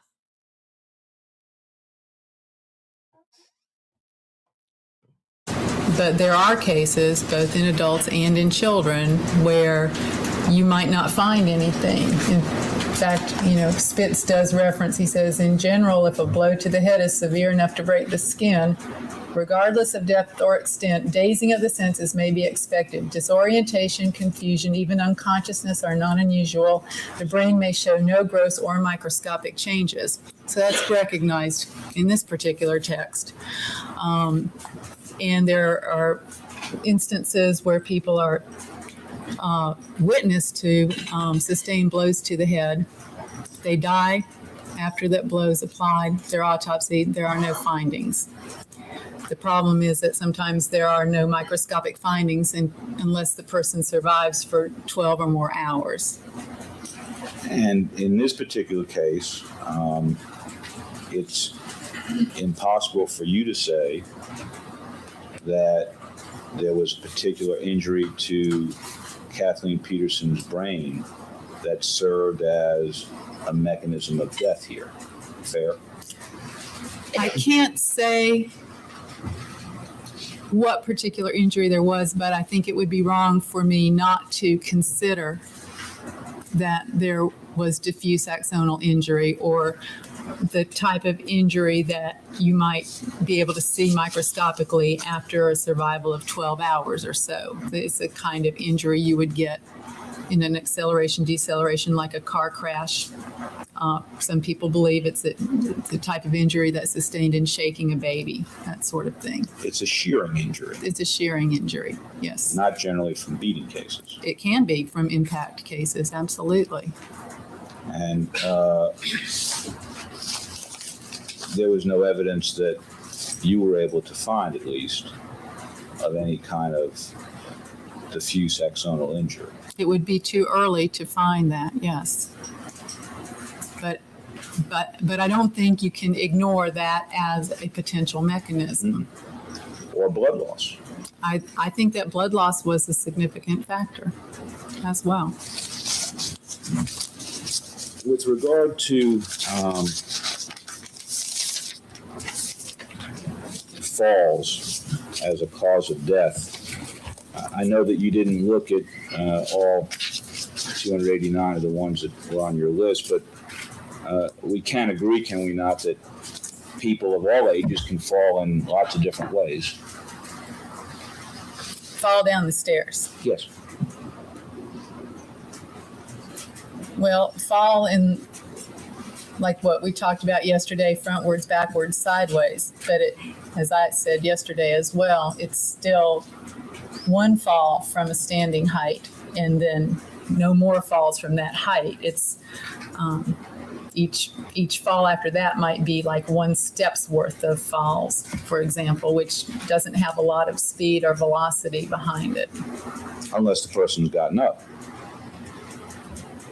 If that happened, that's possible. That could be another fall from somewhere between anywhere along the standing up process to a standing height. And when anyone, whether it's a medical examiner or someone who studies injury biomechanics, is trying to rule out a fall as a cause, you can't just consider sort of the most common kinds of falls that people might have, right? In other words, you have to, in order to rule out a fall, you have to rule out freak falls. You have to rule out all kinds of different falls. I'm sorry, what did you say first? Rule out? You have to rule out freak falls, falls that are unusual. You can't just rule out, for example, a tumble down the stairs frontwise or a tumble down the stairs backways or things like that, because people fall in all kinds of different ways, right?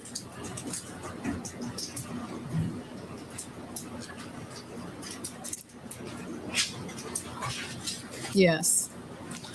For example, are you familiar with the case up in Nova Scotia involving a similar set of circumstances where That was like, he's so stupid, I'm just gonna say yes, so he'll move on. And then he didn't move on. a wife was found at the foot of the stairs and husband Clayton Johnson was charged with murder? Objection. Well, I've heard of it. in that case, the forensic experts called by the prosecution at trial testified under oath that they could determine that the injuries were inconsistent with a fall and had to be from a beating. Isn't that right? I don't know. It has to be from what? A beating. Overruled. I don't know the details of the case. I don't know what the injuries were. Well, do you know that after serving some number of years in prison, a number of forensic pathologists and people who study injury biomechanics and various other experts were put together by the government of Canada to look into that case? Objection. Mr. Deputy, if you take the jury to the motion.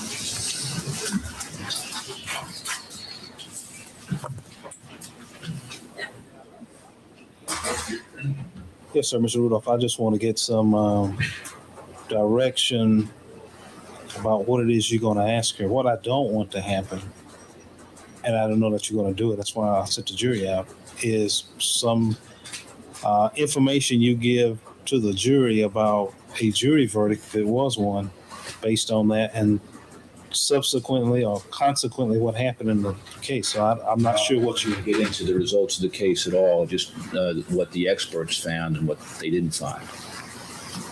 All right. I've avoided that, getting into the results at all. Mm-hmm. Well, Your Honor, that's a backdoor way of doing it. I'm assuming that he's going to at least put before the jury in the form of a question information that's going to indicate the result, regardless of what this witness knows or doesn't know. And so he's basically going to be doing, in essence, through the back door what he can't do through the front door. Number one, I don't believe it's relevant. What in the world does a case in Nova Scotia have to do with a case in Durham, North Carolina? We don't know anything about the facts other than generally that someone was found dead at the bottom of some stairs and that her husband was charged. After that point, we don't know anything about the case and we can't directly relate it to any aspect of this case. And I'd ask the court to exclude it on relevance grounds as well as the attempt of Mr. Rudolph to put before this jury the result of a case that he's asking about. Well, Judge, I think Mr. Harden opened the door on this one. He asked. Be like Spiegel in the Johnny Depp Amber Heard trial. Do I have to answer that, Judge? This witness about her level of knowledge of other cases involving falls versus beatings. I didn't raise that topic. Mr. Harden opened that door, asking the witness her knowledge, and I think I'm now entitled to get into what her knowledge is. She may or may not know about it. Apparently she knows something about it. I don't know what she knows about it exactly, but she knows something about it. And I think it goes to her basis of her opinion that Mr. Harden brought out in terms of her knowledge of falls. Well, the objection is overruled, although I would note that you could have left out that part about the defendant having been in custody for a long period of time.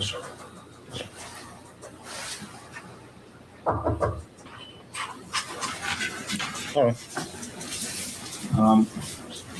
Dr. Reich, I think I was asking you whether you're aware that this panel of experts that was put together by the government of Canada discovered that, in fact, the injuries on Mr. Johnson's wife had been caused by the odd way in which she had fallen down the stairs, falling backwards in an unexpected way.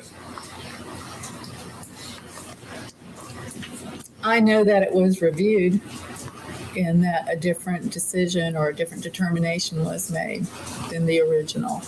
All right. And what was determined was that the injuries that the initial state's forensic pathologist testified you would not expect from a fall, in fact, had come from a fall, right?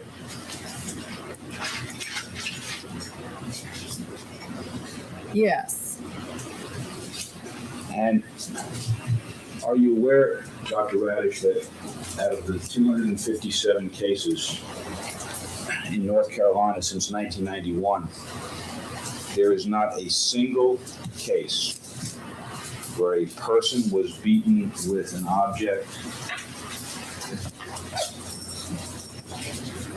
such as this, whether it was metal or wood or hollow or not a single case documented where a person was beaten with an object like this in the head where there was not skull fractures and massive brain injury. Are you aware of that? I don't know that because I haven't reviewed them, but I would be surprised that every single one of those reports says what instrument was used to inflict the trauma. Oh, I understand. Not all of them say that's the right. Instrument. But where it documents the instrument, do you realize that there's not a single one? I don't know that because I haven't reviewed them. That's all I have. Thank you. Redirect. Yes, sir. And Dr. Radish, with respect to that review of cases,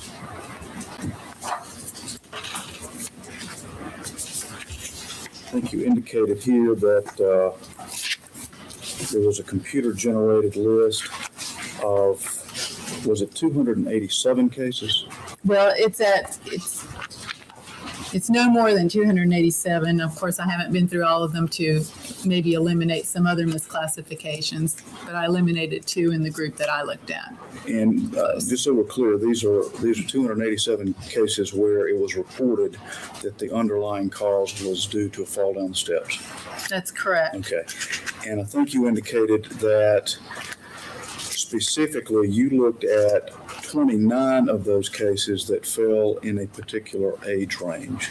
That's correct. And that age range being from age 35 to age 49, is that right? That's correct. And why did you just look at that one group of cases with respect to that single age range?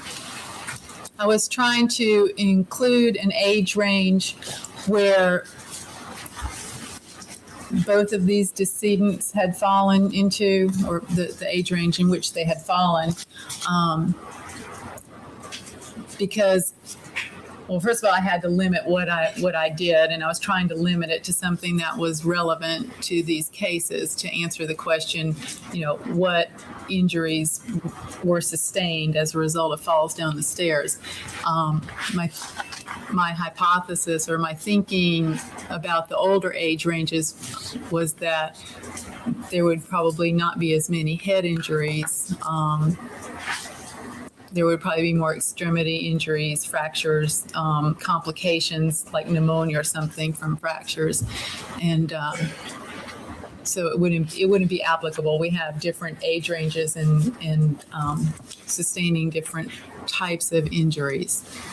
And with respect to the 29 cases in that age range that you looked at, I think you indicated that 17 of them had no scalp lacerations whatsoever. Is that right?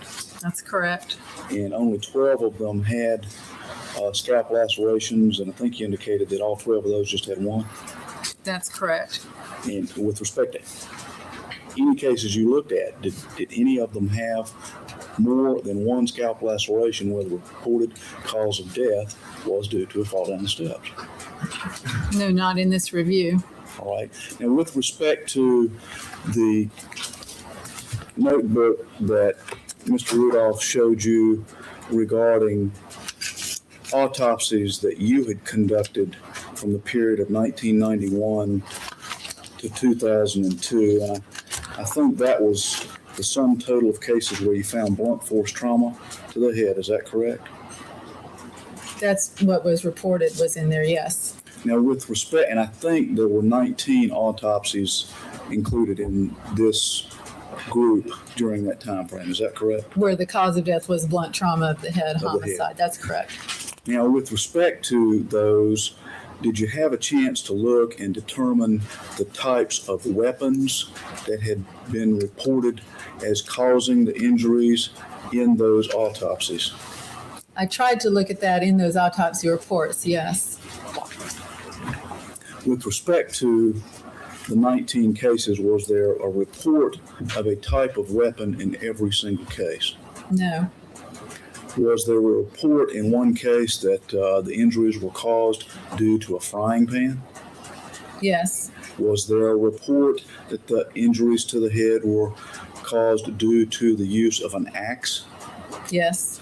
Was there a report where the injuries were reported having been caused by a shovel? Yes. Was there a report where the injuries were reported having been caused by a walking stick and a fireplace poker? Yes.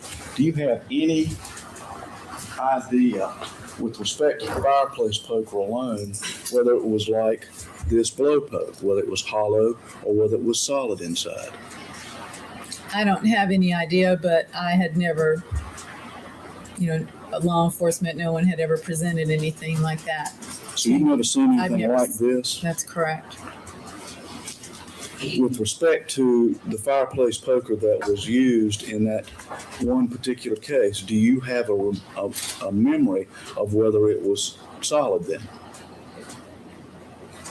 I don't have a distinct memory that it was solid, but I don't remember anything special or different about it than what people would consider a fireplace poker to be.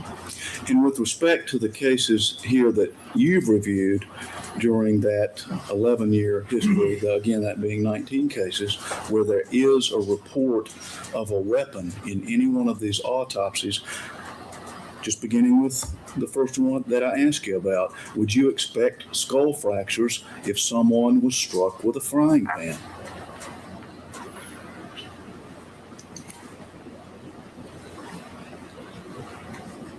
You could, yes. And again, it would depend on how heavy the frying pan is and how hard it's being struck. Would you expect a skull fracture with someone being struck by an axe?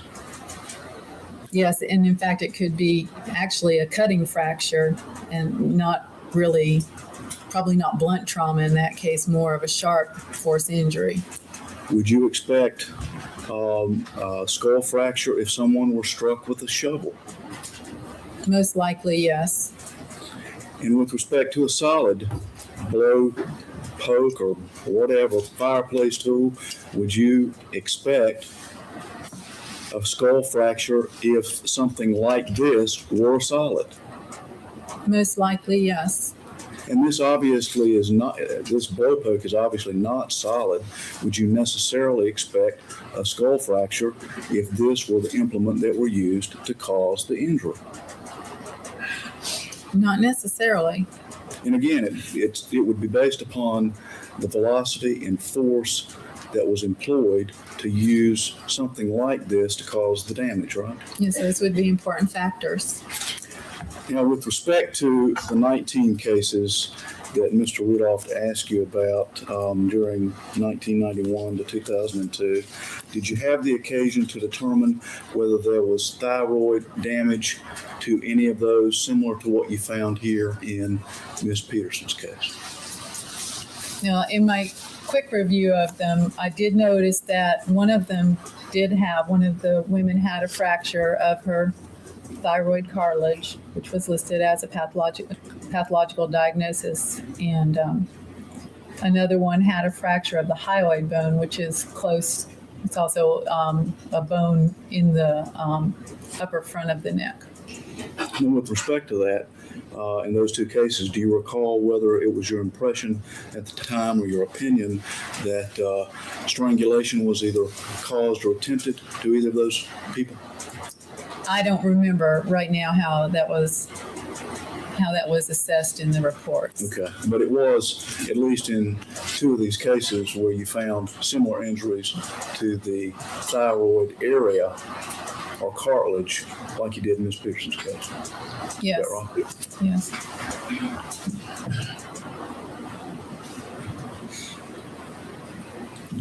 Now, Mr. Rudolph asked you several questions about whether you were aware of aspects of the scene in the Peterson home, whether you were aware of aspects of the molding, of the door jamb, of the walls, of any of the protrusions that might exist in that stairway. And I think you indicated that your knowledge of the scene was based upon photographs that you saw. Is that right? That's correct. Do you typically go to scenes when you are designated as the person that's going to conduct an autopsy of someone found dead? No, in my position, that would not be typical to visit the scene. With respect to Dr. Barnes, do you have any idea whatsoever as to whether he went to the scene over at the Ratliff house before he did his autopsy of Liz Ratliff? I have no idea. There was no indication of that in his report. And is it typical, at least with the office of the Chief Medical Examiner of North Carolina, for the actual forensic pathologist who is going to conduct the autopsy, is it typical or usual that they go to a scene either before or after they conduct that process? It would not be typical, except as you know, Dr. Snell was the medical examiner on this case. He did not end up being the pathologist on the case, but he could have been because he was also a county medical examiner. It would be more usual for the county medical examiner to go rather than the forensic pathologist. But one of the main reasons we don't go to scenes is because we could be called anywhere in the state, and because we're the state medical examiners, and it just wouldn't be practical for us to be traveling around and going to scenes. That's why we have a statewide county by county medical examiner system. Okay. Now, with respect to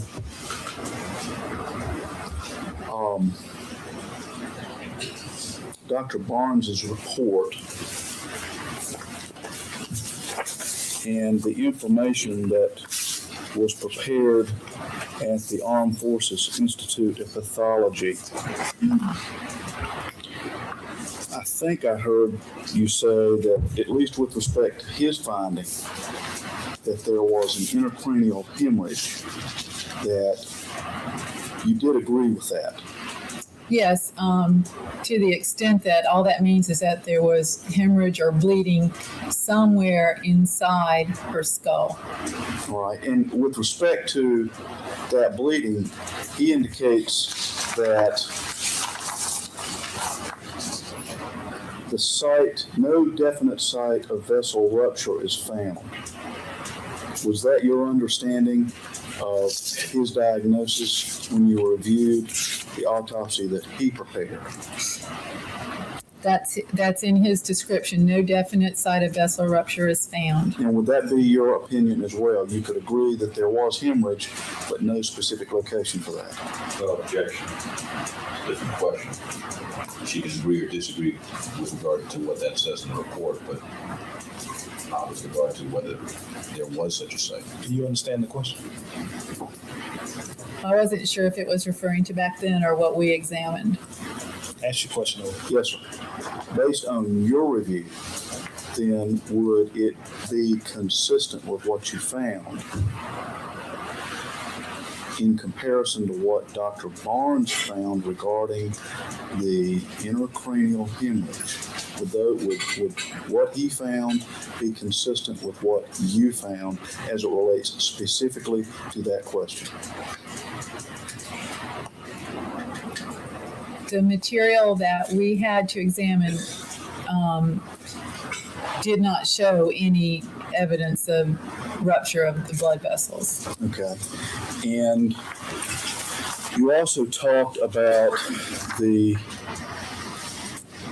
neuropathological consult, and that this copy is what's marked as State's Exhibit 186, and you went through and described various notes that were contained in this document.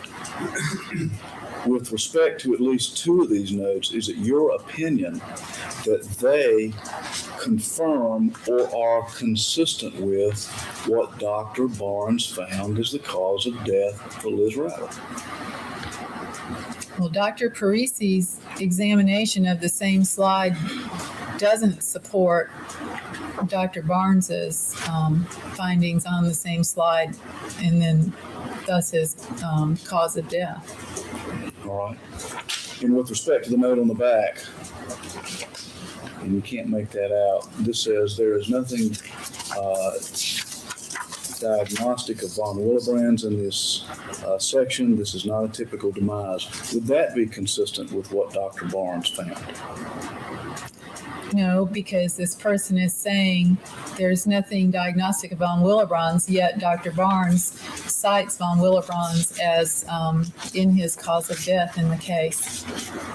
Well, then I'm extremely confused, because Mr. Rudolph showed you the final report of the Armed Forces Institute of Pathology that says on the top line, sudden, unexpected death due to spontaneous intracranial hemorrhage complicating von Willebrand's disease, natural.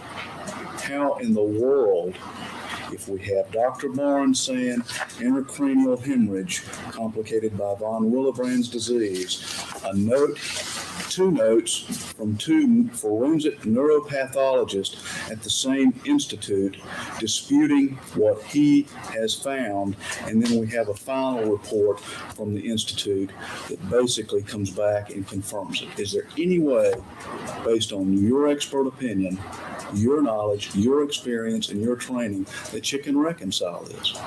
No.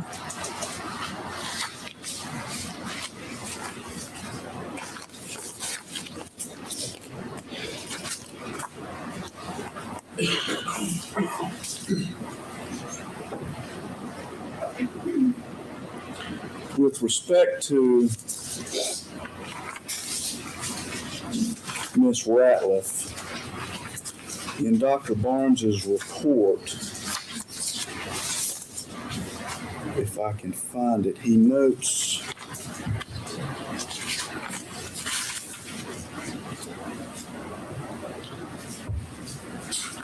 no significant rigor.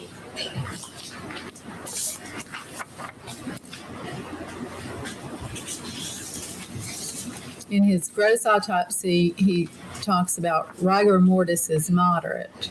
Okay. Now, what is your understanding of when he actually conducted the autopsy of Liz Rattler? His autopsy protocol on the first sheet states that the autopsy was performed beginning at 1 o'clock in the afternoon on November 27th, 1985. Okay. So how long would that have been after at least the reported time of Miss Ratliff's death? It looks like it's 2 days later. Okay. And you were asked by Mr. Rudolph about some general parameters with respect to rigor. And I think you indicated that roughly the first 12 hours is when it begins to set in. That it will exist for approximately 12 hours, and then it begins to dissipate. Is that correct? That's correct. Okay. Based on what Dr. Barnes found and the general parameters of the onset of rigor, is that in any way a good indicator or a precise indicator as to time of death, in your opinion? Not being used at the time of autopsy, it wouldn't be. Okay.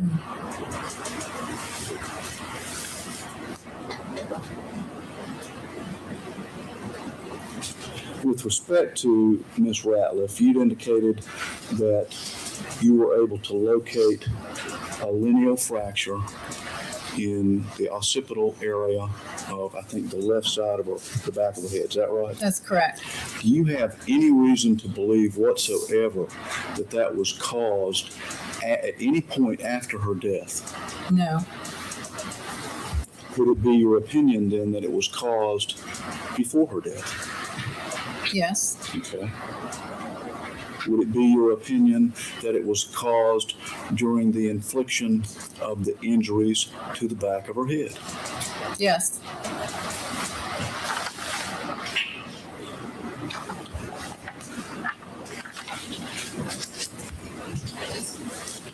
You know, I was a little bit unclear about some of the testimony that you were asked about with regard to Dr. Snell and his involvement in the Odom case. It is my understanding that was a drowning case? That's correct. Okay. And Dr. Snell took the position that in a drowning case, that the red neurons could develop in the brain in approximately 30 minutes. Is that, in essence, what his testimony was? Yes, that was his testimony. I think you indicated you weren't familiar with any of the research or literature that he might have relied upon to give that testimony. Was that what you said? Yes. Would it be your opinion that drowning could be very different from and be a different cause for the creation of the red neurons from a significant deprivation of blood pressure having been caused by lacerations to the scalp? Well, it's a different mechanism. The presence of red neurons indicates an ischemic event or some lack of oxygen or oxygen-containing blood to the brain, which, could occur in drowning, or it could occur in a beating, or in several other causes or mechanisms of death. But can the difference in the two mechanisms account for the difference in what the literature says, at least from your understanding, and even from Dr. Bolden's? Dr. Bolden indicated that the literature says that red neurons don't form until approximately 4 hours of the ischemic event. But in his experience, he had seen it in as little as 2 hours of an ischemic event. I'm not aware of any literature. What I was trying to say before that, ischemia is ischemia, and whatever caused the ischemic event, then according to my training from Dr. Bolden, that there would be a minimum time of 2 hours till you could see the red neurons. I don't know that it would, I can't think why it would be different, drowning versus, loss of blood or oxygenation for any other reason. I really don't know what he referenced for that. Okay, and I think you indicated that when Dr. Snell performed that autopsy, he was still in training with you all? That's correct. Okay. Mr. Hart, let's take a 10-minute break. Yes, sir. Mr. Gentleman, before some stand recess for 10 minutes, put the Bible jury,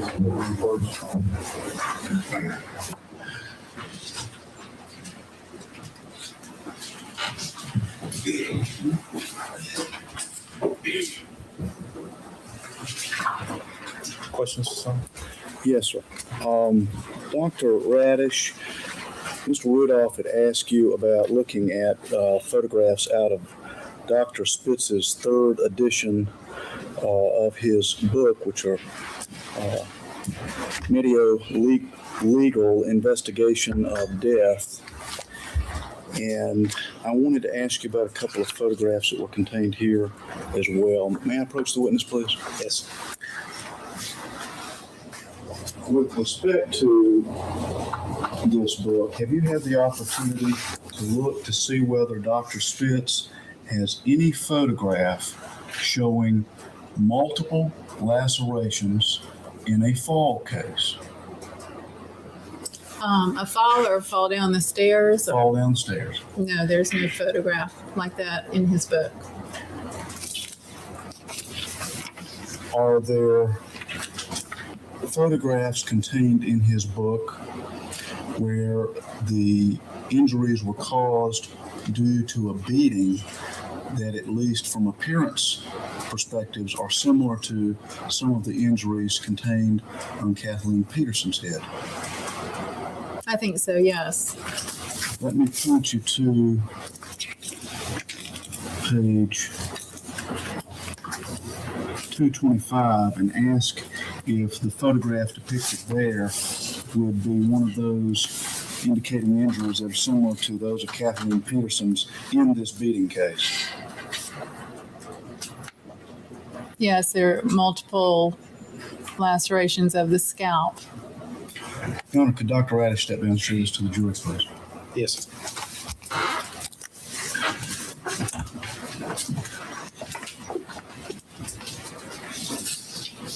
There's the photograph here that talks about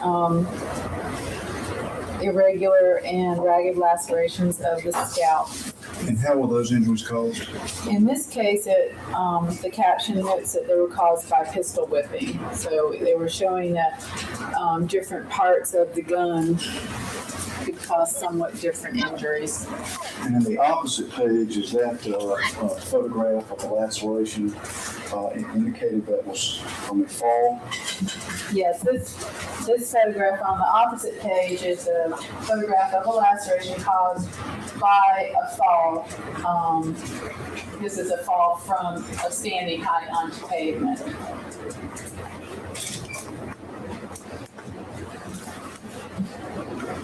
I was like, I'm never going to work with Mom again. I scared her. Why are we talking about pistol whipping? Nobody was pistol whipped. Let me show you one other photograph. That being on page 218, and ask whether the injuries shown in this photograph are similar to some of those found on Kathleen Peterson's head. Yes, this photograph shows, again, injuries of the back of the scalp, which are similar in that there are multiple lacerations. These, however, have a little bit more of a pattern to them. And as you can see here, these are caused by a hammer.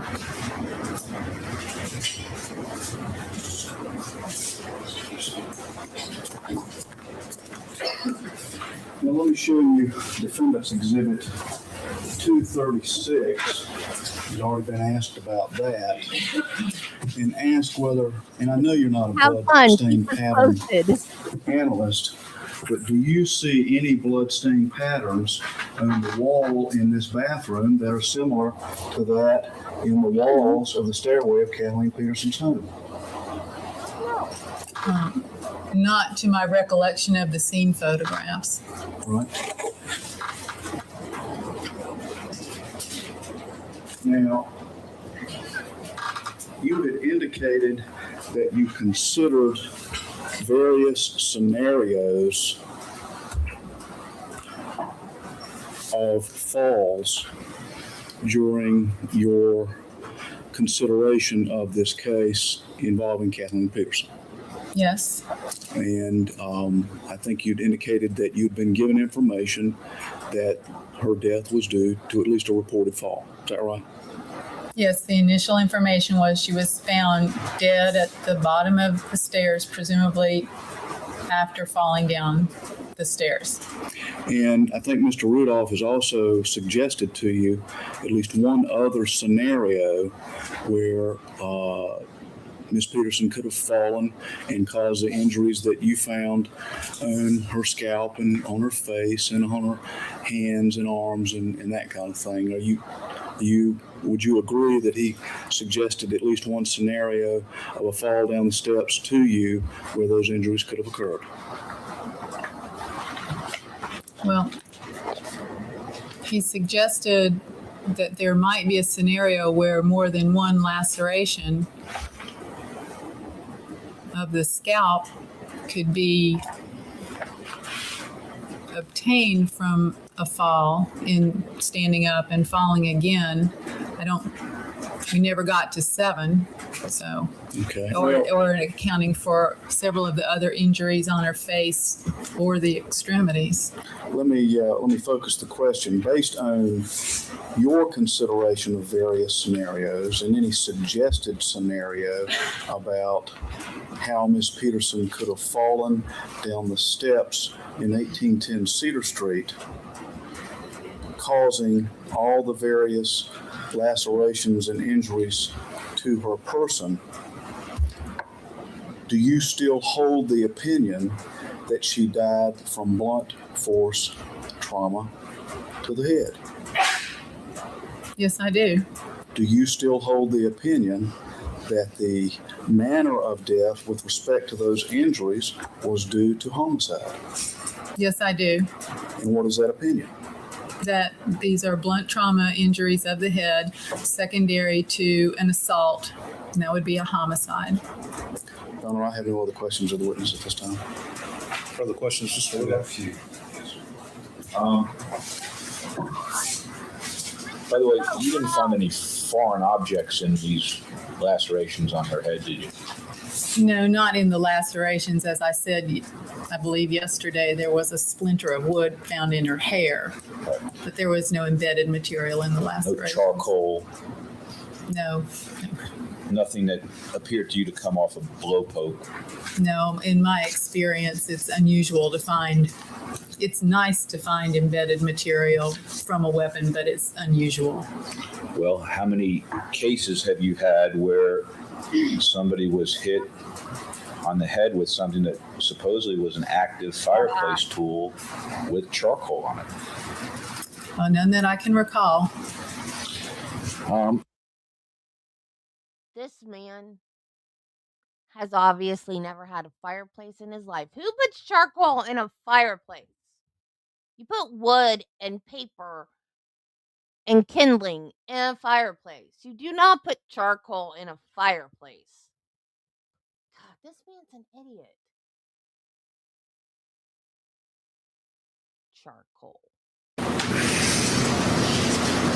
I think you said that on the study you did of these 29 cases that you had to limit what you did. Is that what your testimony was? When I started it, there had to be a limit to what I could review because of the logistics of, as you know, going to the archives. And of course, I have a lot of other duties that keep me busy in the office and at home. I understand. Of course, you didn't start that particular project until May 22nd of 2003. Well, sometime in May. You had done the autopsy back in December of 2001. As I said, I have a lot of other more pressing, at the time, priorities in my job. In preparation for trial testimony, which seemed to be appropriate around May, is when I was able to look at these, and that became a priority at that time over my other work. And I understand, I'm not being critical of the amount of time you have, but obviously we're talking about something that's pretty serious here. And when you say you had to limit what you did, it would be fair to say, would it not, that the reason you had to limit it was because of when you started the research? I don't think that's fair to say. From the outset, the first part of this review was just going to be this particular age group. That's what I was interested in. I thought that was applicable to these particular cases. And I think we established yesterday that, did you say, by the way, on redirect, that you thought that older people would have less head injuries than younger people? I think that when we're talking about falls down the stairs, in my experience, and again, you can take my experience or you can take some me saying my experience or a combination of looking at actual cases that happen. But in my experience, older people, when they fall down the stairs, may be more likely to fracture extremities and die of complications of that. I don't know, though, whether they have more head injuries or more. I mean, that's something that, I would have to review those to really know. And certainly you don't know whether or not, for example, the age group of 50 to 59 would have, for some reason, fewer head lacerations from falls downstairs than the age group from 40 to 49. I mean, there's nothing that leaps out at you from a logical perspective that would say that would be true. That's true. Now,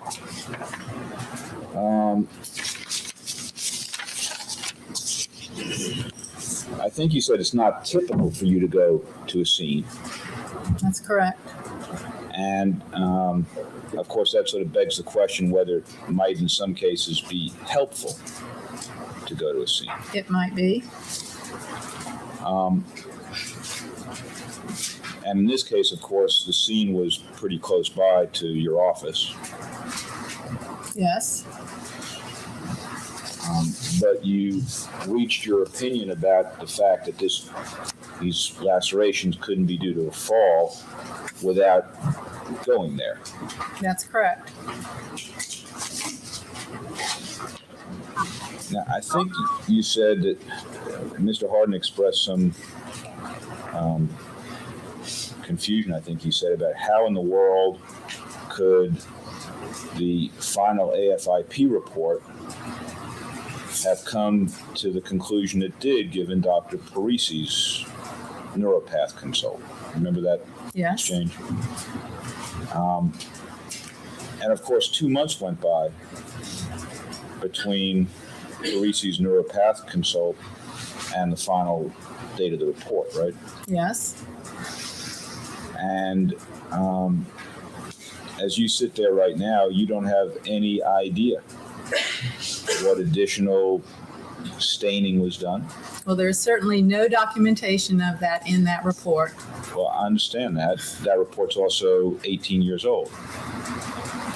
Well, there's other documentation in it that has lasted all this time. I don't know. You don't know what happened in those 2 months. I mean, your assumption isn't that the Armed Forces Institute of Pathology is simply incompetent, is it? I wouldn't say incompetent, certainly not, but it is surprising to me that that is a diagnosis that would be made without references, since it's a very unusual diagnosis. And it's unusual to me that a forensic pathologist would sign off on the case, noting with the report saying that there are multiple scalp lacerations and not questioning Dr. Barnes or getting some documentation of those in a further description or a drawing, photographs, whatever. It was like it was totally ignored. How do you know they didn't get any other? There's no documentation of that. And I think when I talked to Dr. Barnes, he said that there were no photographs and he had no diagrams. And is it you said you're surprised that a forensic pathologist signed off on it, but of course, it wasn't just a forensic pathologist who signed off on it, it was the chief of the division of forensic pathology, right? Well, at the time, he was noted to be the chief. Like I said, I don't know what that means in the hierarchy of things there. And would you say, generally speaking, that the Division of Forensic Pathology at the Armed Forces Institute of Pathology is as well respected as the North Carolina Medical Examiner's Office in forensic pathology circles? By whom? I don't know. You don't know? I don't know. And of course, the fact that a diagnosis is unusual, in your opinion, doesn't mean that it's wrong. Doesn't mean that it's wrong, but I've spent almost about a year and a half trying to research any similar diagnoses, and I haven't found anything in the literature or in textbooks. I haven't found another case where this has been the diagnosis. How much time have you spent doing that research? I'm sorry, what? How much time have you spent doing that research? I have no idea. Hours. But you didn't have the time to go back and look at the other cases? Well, you're talking about a systematic review of cases that are stored in Raleigh versus being able to sit down at sometimes and do an internet search or a Medline search or something like that. It's two different things. Well, you can request copies of autopsies, can't you? I don't need to request copies. They're in my office or in the archives. I wouldn't take the time and paper to copy them when I have them there. Well, what I was getting at is if time is a problem and you don't have the time to go to Raleigh and you'd rather research them at your home, you could have requested copies of them be sent to your office so that whenever you had a chance, you could have looked at more than 29. That's all I'm asking. Well, I'm not going to sit here and make excuses for why I haven't done that. I've already explained that I have other job duties, and to be able to sit down and do systematic research is not one of the things I have time to do and do my primary job responsibly. In terms of red neurons, Mr. Harden was not quite on base when he was trying to distinguish between red neurons developing from drowning versus some other cause of ischemia, was he? What do you mean? Well, ischemia is ischemia. Loss of blood flow to the brain is loss of blood flow to the brain, and it doesn't matter whether that comes from drowning or near drowning or loss of blood from a wound in terms of red neurons beginning to form, right? That's correct. That's what I explained. Right. And you said Dr. Snell was in training when he did this autopsy, but the testimony, may we have that testimony? I'd like to move that into evidence. I don't think I did before, Your Honor. It's Exhibit 237. This was in a homicide case, wasn't it? It was signed out as a homicide, yes. Somebody was on trial. Twice. Dr. Snell was testifying against that person. Objection, relevance failed. As a member of the office that you're also a member of, correct? Yes. He was testifying. Yes. I don't think he was testifying against a person. He was testifying. Well, he was called by the state, right? As far as I know, I don't. And he was qualified as an expert, was he not? I can just presume he was, since his testimony followed.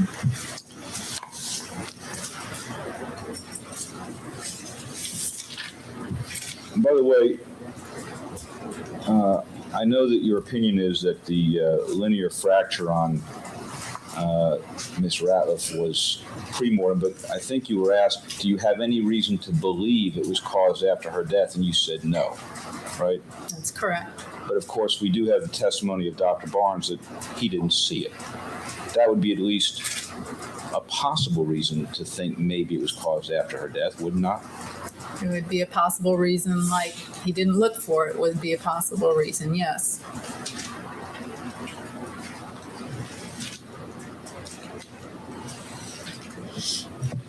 In terms of time of death in Riger, Mr. Harden asked you about the fact that the body was only in moderate Riger 2 days later. Do you remember that? Yes. And of course, that's not terribly relevant because usually when a body gets brought to a morgue, it gets put in a freezer, right? Well, cooler, yes. Cooler. And that obviously affects the rate of both the development of Riger and the release of Riger, correct? Yes, depending, on what stage it is, at what temperature of the body is, or the degree of rigor when it's placed in the cooler environment. Slows it down. Generally, yes. And the really critical issue in terms of time of death is not what the rigor's like after a body has been in a cooler, but rather, is there hardness, is there rigor there at the scene?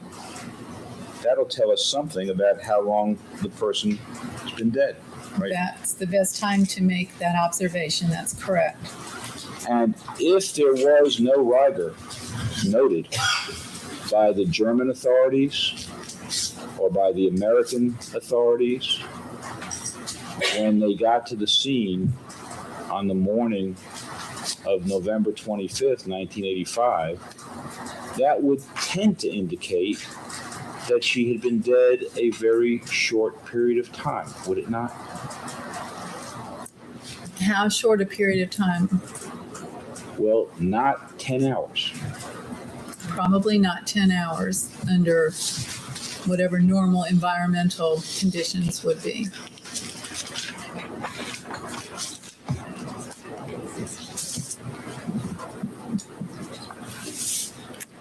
The pictures you were shown by Mr. Harden in Dr. Spitz's book, one was of a pistol whipping. That's correct. And one was of a hammer. Yes. And I think you said the similarities were that there were multiple lacerations. That was one of the similarities, yes. And in the one, is that the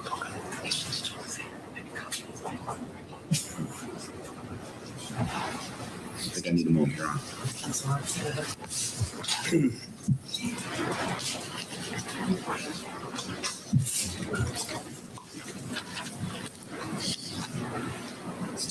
That's all right, thank you. And you were asked a question about a fall. By the way, there weren't any pictures of falls down stairways at all in this book, right? That's correct. I mean, none that showed one laceration or no lacerations, none that showed the results of a fall downstairs. And then that showed multiple lacerations. Right. That's correct. The one fall that there was, or at least one of the falls, there was a picture of. May I put you on? Yes. Thank you. That Mr. Harden did show you. Was this one on page 224, right? Yes. And that was on a standing fall to concrete, right? Yes. So you can see the red or the abraded area pretty clearly, right? The circular area. Yes. The reason you can see it so clearly on that one is because it was on concrete, so it scraped. Well, that might be one reason, and looks like he doesn't have very much hair. Okay. Even before it was shaved, to shield it. Those sorts of variables. Okay. And interestingly enough, though, what you have there is a split, don't you? I mean, if you looked at that, you have 4 different sort of legs coming off that one laceration, don't you? Yes, it's all part of the laceration. And that's called a split. Well, I'm sorry. I mean, I think it's difficult to tell, or certainly it's difficult to tell where one starts and the other one stops. And when I think about skin splitting, I think about it as being a component of a laceration, if it is there. And it's fair to say that it's sort of like when a watermelon hits, it can form splits coming off the area of impact, right? I don't know. All right. Well, that's what happened in this photograph, right? Well, presumably, if there's splits, then there's just a continuation of the laceration.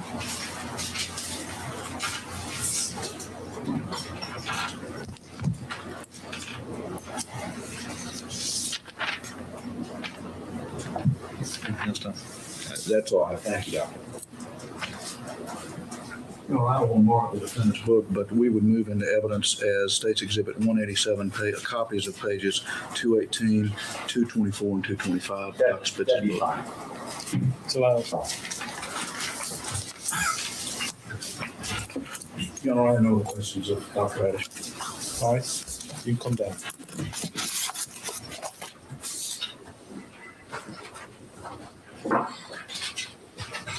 I want to make sure you release, please. Yes, sir.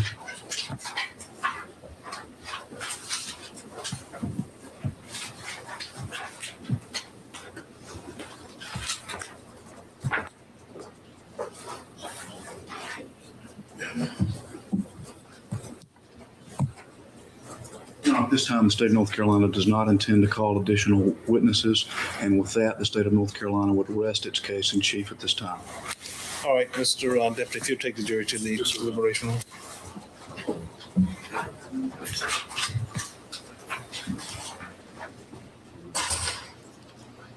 All right, is there any motion from the defendant at the end of the state's evidence? Yes, Your Honor. We would at this point move for a judgment of non-suit based on the insufficiency of the evidence. If Your Honor's heard the evidence, I don't wish to be heard any further other than to make the motion.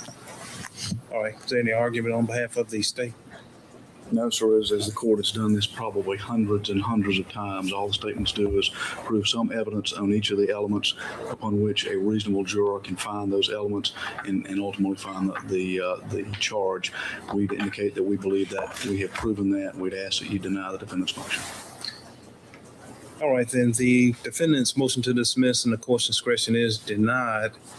They didn't make an argument. Rudolph, will there be evidence for the defendant? I'm not sure, Your Honor.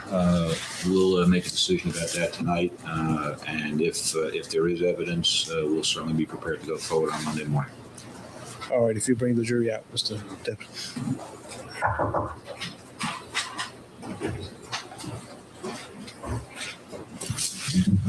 All right, members of the jury, as you have heard, the state has completed its case in chief as far as the evidence goes.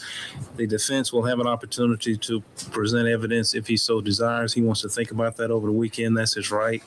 That is something that you should not be concerned with. We will see you Monday morning at 9:30.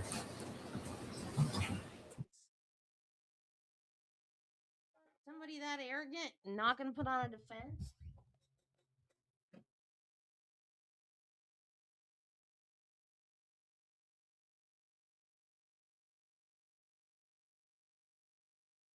Still records clear, the state is making a request in 705. Come up to the bench, and when I get to the place where I'm about to get into opinions, I can come up to the bench, and rather than keeping the jury waiting back there now.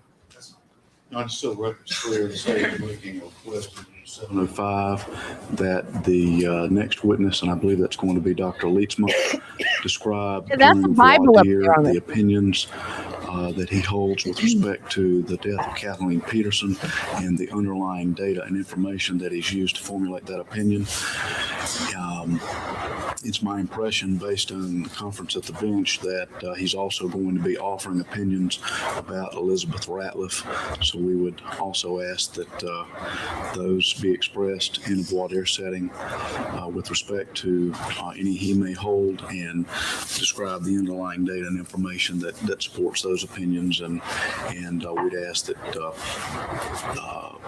the opinions be elicited by the defendant, and then the state be allowed an opportunity to cross-examine him in voir dire and what those opinions might be.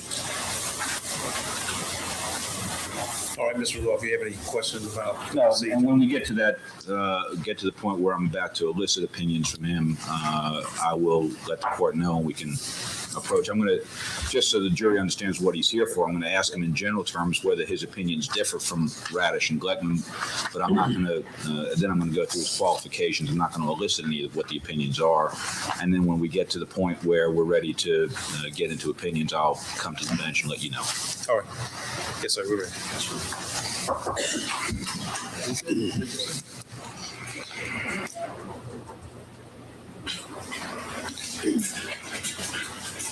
All right, will there be evidence from the defendant? There will be evidence from the defendant, Your Honor. And in addition to that, the defendant is requesting that the jury be permitted to go to the scene in this matter and actually be able to view the hallway area. It's been preserved with a board at my instructions, and so we're going to be asking that be done whenever it's convenient for the court. But in the meantime, as our first witness, we call Dr. Jan Lietzma. All right.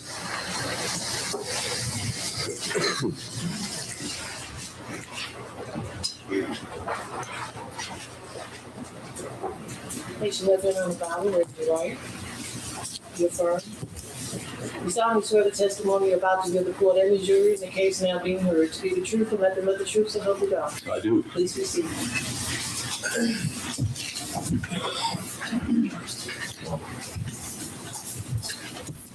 I have my briefcase.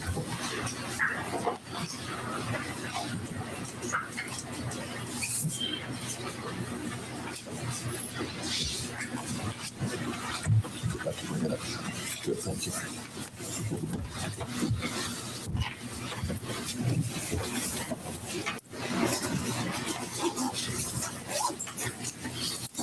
So, Good morning. for the record, could you spell your name? Sure. My first name is Jan, Jan. Last name Leestma, Leestma. And what is your profession? I'm a physician, an anatomic and neuropathologist. Dr. Lietzma, I'm going to get to your qualifications and background in a minute, but before I do, let me ask you, are you familiar with the opinions that have been given in this case by Dr. Radish and Dr. Gleckman regarding the manner of death of Kathleen Peterson and Elizabeth Ratliff? Yes. And do you agree with the opinions that they have regarding the manner of death of Kathleen Peterson and Elizabeth Ratliff? I have an opinion, and I do not agree with those interpretations. Before we get to that, let me go through a little bit of your background and training. First of all, could you describe to the members of the jury your educational background and training in medicine and neuropathology and forensic neuropathology? Sure. I attended college, graduating in 1960 from Hope College in Holland, Michigan, with a major in biology and chemistry, pre-med, basically. I then applied to and was accepted at the University of Michigan School of Medicine in Ann Arbor. And I attended that school for the usual 4 years from 1960 to 64, graduating with an MD degree. At that time, I decided to specialize in the field of pathology and selected a residency training program at the University of Colorado School of Medicine and Medical Center in Denver. And I went there upon graduation in 1964. And my first year was spent primarily doing autopsy pathology. And the second year was spent doing both autopsies and surgical pathology, and beginning and working on my research training. The last year I was in Colorado because the program is usually set up to be 2 years of anatomic pathology and then 2 additional years of whichever branch of pathology you want to go into. It could be 2 more years of anatomic if you wish. I chose to subspecialize and go on in the field of neuropathology or brain disease. And I did the first year of that training at Colorado. And I decided after that I wanted to get some different experience. And so I transferred for my last year of pathology and neuropathology training to the Albert Einstein College of Medicine and the medical school in the Bronx, New York. And so at the end of that time, which would be the summer of 1968, I completed my formal training in anatomic and neuropathology. And after getting that training, what was your first position in neuropathology following your training? Well, Uncle Sam had some choices in the matter, and we were enmeshed in the Vietnam conflict at that time.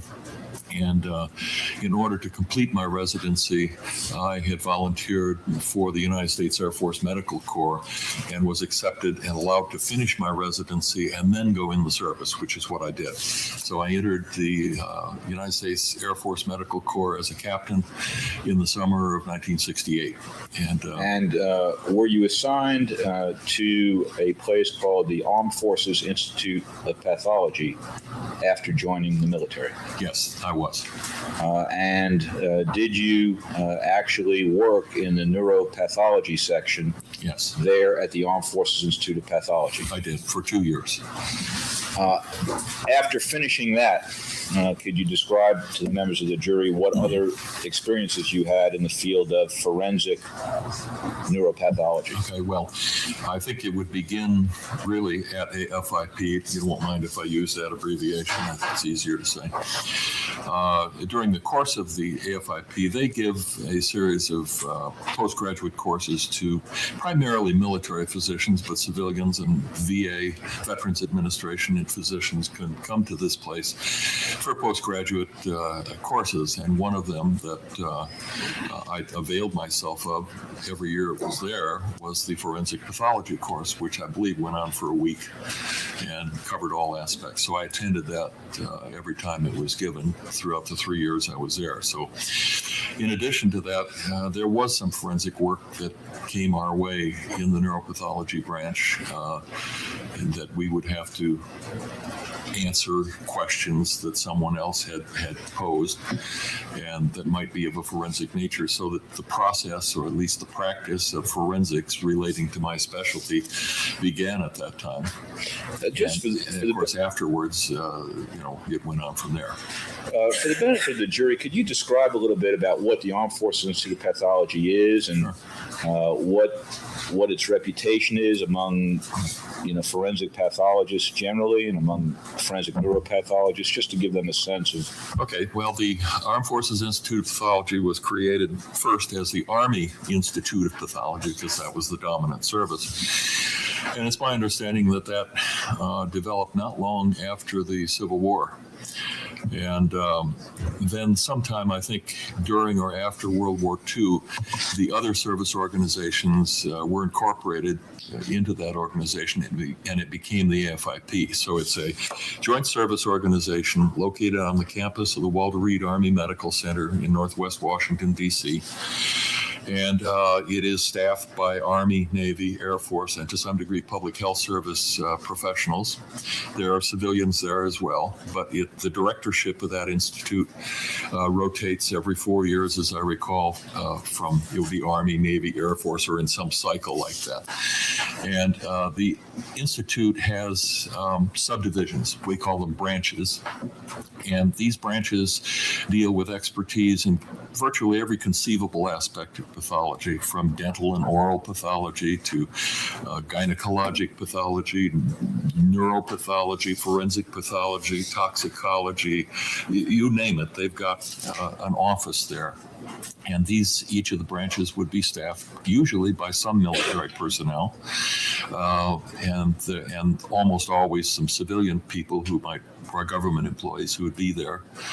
And so there would probably be, at full strength, there might have been 200 pathologists. I think the greatest collection in the world like that in one place, with tremendous expertise in the various fields. What's the reputation of the Armed Forces Institute of Pathology among forensic pathologists generally? Objection. Overruled. In forensics, as well as every other branch, they stand head and shoulders with some of the best in the world. And there's some variations, of course, but traditionally this has been the place where if you had a problem and a question, you needed an opinion, the AFIP would be one place where you might send your case. I interrupted you. You were going to talk about your experience in forensic neuropathology following your stint at the AFIP. Could you describe that to the members of the jury? well, when I left the military service, honorably discharged with the rank of major, in 1971, I took a position as an assistant professor of pathology and neurology at Northwestern University School of Medicine in Chicago. And I was then the chief of neuropathology at that medical center. And frankly, I wasn't doing very much in the way of forensics at that time. This was standard service teaching and research in an academic setting and in a hospital. Something happened, though, within a few years of my arrival. What that happened nationwide is that there was a precipitous decline in the autopsy rate in hospitals for a variety of reasons. And consequently, the teaching material that I had been using and had been accustomed to using began to dwindle. And I thought back to the time when I was in the service, and I would go to, on an irregular basis in the wintertime, to the medical examiner's office in Baltimore for a show and tell session up there, which was extraordinary. And I said, well, that's where the material is. It's in the ME's office. So I approached some people in the now or then reorganized Office of the Medical Examiner in Cook County, which is the county that encompasses Chicago. And I said, do you have a neuropathologist? And they said, no. I said, well, I think you need one. And they said, well, how would you like to help us? So I was appointed as an assistant medical examiner and consultant in neuropathology, and I worked there for 11, 12 years on a part-time basis. And that's when the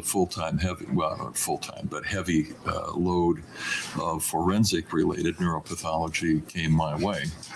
And I ended my relationship with that office when I took a position at the University of Chicago some years later in 1985, I think. It just was physically impossible for me to do all the things I had to do. But since that time and before 1985, I've continued to be a consultant in forensic issues, primarily neuropathologic. For how many years then have you been a consultant in forensic issues, and in particular in forensic neuropathology issues up to the present? I would say coming on 30 years now. Now, as a forensic neuropathologist, do you perform the overall body autopsy in an ME's office? As a general rule, no. I could. And sometimes when working with the Cook County ME, I would assist in certain cases that they would request that I be present. But that's usually the general pathologist or the forensic pathologist's job. He's deputized to do that, he or she deputized to do that, and I would be a consultant or specialist that they would use to help them do their job. And what would you do then as a forensic neuropathologist? Okay, well, cut to the chase, it would be basically examine the brain, spinal cord, nerves, any other tissues that related to the nervous system, and a particular autopsy. And that might be at the time of the autopsy, it might be, or could include an examination some weeks later after all the specimens had been fixed in formaldehyde and preserved. And would that include both internal examination and examination of external lacerations, wounds on the head, neck, that sort of thing? It certainly could in one form or another. Number one, I might be present at the autopsy while the photographer is taking the pictures and I'm looking at the material right there. But it might be later in which the photographs and all those materials would be made available to me when I did the brain examination, which might be anywhere from a week to a month or sometimes later. And over the years, do you have even an estimate of how many forensic pathology cases you've been involved with, say, since you received your training? It would be thousands, maybe 5,000 cases at least, because that would be probably how many brains I examined or more in the ME's office. Every one of those is a forensic case, and I've seen a lot of them before and since. So I don't keep track of that exact number, but it would probably be in excess of 5,000. In addition to your experience in actually consulting in forensic pathology, do you do any research and writing in the area of forensic neuropathology? Yes. Could you describe to the members of the jury, again, just briefly, the kinds of articles and chapters and books you've written, the kinds of editorial boards you serve on, and what you do, that sort of thing? Okay.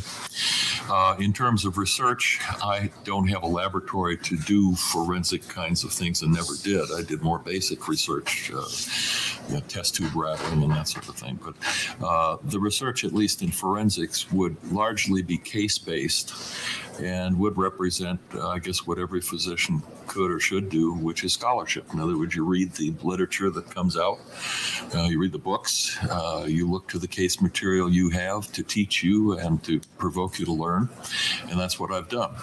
And there have been some instances where I'll collect certain materials and types of cases to try to answer certain questions, and they may or may not get published. Anyway, with respect to writings and so forth, my chief effort in this area was to author a textbook that was published in 1988, I believe the year was, and it's called Forensic Neuropathology, and it was published by Raven Press in New York.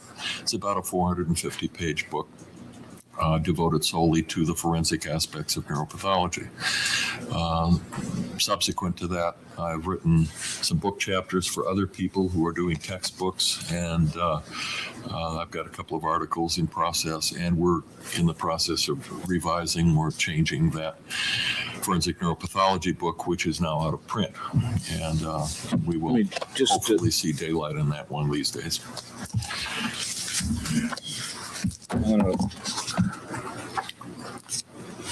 Let's mark this up here.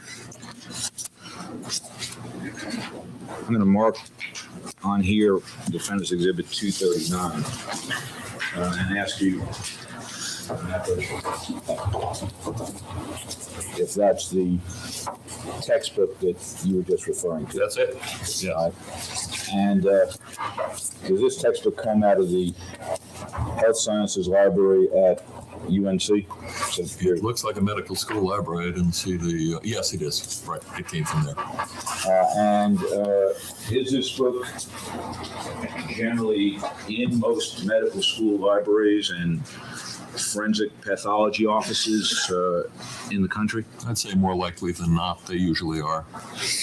And is it used in both training forensic pathologists and neuropathologists and as a reference work for those sorts of specialists? Yeah, that's primarily its use. It's not a book for medical students or people who don't have the proper background, but for anybody who has an interest in forensics and the background to appreciate the stuff, that book would be a pretty good reference for them. Do you do any sort of peer reviewing for professional journals?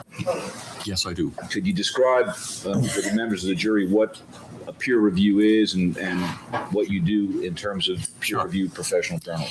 The process that occurs, and it occurs throughout the professions, where every field of discipline would probably have some journals, magazines that they use. For example, the New England Journal of Medicine or the Journal of the American Medical Association. Those are two journals that have a broad general medical background and are some of the best of their kind in the world. There are specialty journals like the Journal of Neuropathology and Experimental Neurology or the Journal of Forensic Sciences. You can begin to see that each specialty has a journal somehow that comes and presumably designed to keep them the members of the profession up to date. The way this works is, let's say I write a manuscript on whatever subject, and I would send that article in the format that the journal requests to the editor of a given journal. The editor may or may not read the paper and say, oh, this is an article on the pathology of subdural hematoma, maybe.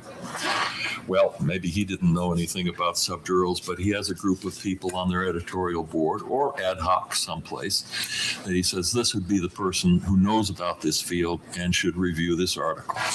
And what do they do when they review it? Number one, is it a topic of interest to the readership?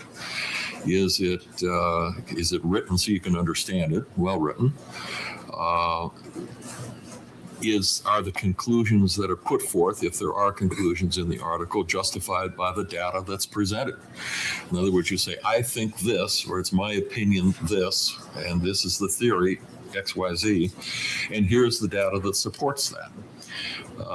And so the peer reviewer is there to, in a sense, protect the readership and insist on a certain level of quality to go out there. Obviously, they may or may not agree with the findings, but I think the bottom line is, are the conclusions justified by the data and information presented? And if that's so, it goes back to the journal editor. He may have 2 or 3 other people review the article, and there may be some suggestions: cut it, lengthen it, put in this reference, take that figure out, improve this or that. And then it goes back to the author, either accepted without change or with changes, and eventually it may be published. And I've functioned as one of those peer review editors from time to time. I'm on the editorial board of the American Journal of Forensic Medicine and Pathology. It's one of the 2 major journals of its type here in this country. I have reviewed articles for all of those publications that I've New England Journal. In addition to what we've already talked about, have you held teaching and hospital appointments? I think you mentioned Northwestern and University of Chicago. That's right. And could you talk a little bit about other hospitals that you may have worked at and administrative appointments that you may have held either at Northwestern, at Children's Hospital in Chicago, at Chicago Institute of Neurosurgery, those sorts of institutes? Okay. I'll try and do it in sort of serial or temporal order. When I was still in the military service, there are 3 medical schools in Washington, D.C., Howard University, George Washington, and Georgetown. And at that time, I'm not sure they had a neuropathologist on staff at any of those places. Now they do, of course. But so they were looking for volunteers, and the military works cheap because somebody else is paying the salary. So many of us would volunteer to go over to those medical schools and help teach, which I did. Furthermore, I would go to some of the other hospitals in the area, chiefly the National Naval Medical Center at Bethesda, and they didn't have a neuropathologist at that time either, so I would do a brain conference there on a regular basis. There were occasional other things that I would work at. I was doing some forensic work with the District of Columbia General Hospital. They had a lot of brain material through there. I think it was a coroner's office at that time, but they didn't have anybody to look at the brain. So I said, well, I'll be happy to do that. So I did that then. When I came to Chicago, of course, I'm on the staff at the university hospitals and some of their marginal or peripheral hospitals. So I would be consulting there, not admitting patients, as isn't what I do. I do neuropathology at those places. I would be teaching medical students, residents in pathology, neurology, neurosurgery, sometimes psychiatry, some nursing students, dental students on matters relating to the brain. And that went forward. As I shifted from one institution to another, is generally you don't keep the hospital appointments at that former institution, you have to give them up, so that's what I did. When I was at, just before I left Northwestern, I was the head of the anatomic pathology residency program, and was involved with signing out autopsies and for a time supervised the autopsy service at the hospital at Northwestern. When I went to the University of Chicago, that was primarily an administrative position. I was promoted to professor of pathology and neurology, and my main job was to be the dean of students for a section in the university that included all the PhD programs for life science as well as the medical school. And I did a little teaching when I was there, but it was primarily a management position as an associate dean. What about at Children's Memorial Hospital? What was your position there? Well, when I was at Northwestern, you automatically had connections there because that was the children's hospital for Northwestern. And when I, the last couple of years, 3 years that I was in Chicago, I was physically at that hospital. So I was their neuropathologist. I'd shifted from the university main hospital over to the children's and did the same things that I'd always been doing, only there. And what about the Chicago Institute of Neurosurgery and Neuroresearch? Okay, we'll call that CINN for sure. In the summer of 1987, this new enterprise was formed, starting with 3 neurosurgeons, and the idea was to develop a center of excellence in a private practice hospital setting. And I was approached about the opportunity of being the neuropathologist for that organization and to have some management responsibility. In the meantime, I had received a Master of Management degree, the equivalent of an MBA from Northwestern. And I said, well, I can do a couple of things for you. Well, in the course of the next 12 years or 13 years, I and my colleagues, we all worked together to build that up to a practice of nearly 20 neurosurgeons and the largest neurosurgical practice in Illinois. And so I was appointed to the various hospitals that were involved in that enterprise. And I have worked with that organization until I retired from hospital practice at the beginning of this year. Dr. Lietzma, have you been qualified as an expert witness in the fields of neuropathology and forensic neuropathology in various courts in this country? Yes, I have. And can you tell us approximately how many times you've been qualified as an expert witness in the fields of neuropathology and forensic neuropathology? Right. I would guess this would be, I don't remember how many trials that would be. That would obviously be the main venue for that, and that would probably be close to 100 times, I would think, maybe a few more, a few less. Your Honor, at this time we would tender Dr. Lietzma as an expert in the field of neuropathology and forensic neuropathology.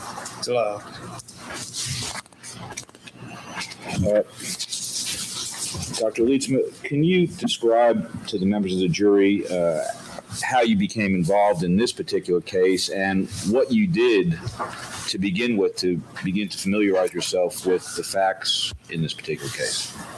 Well, I've received a phone call from you, as I recall. I'm not exactly sure when. It might have been the spring of this year. I don't recall exactly when.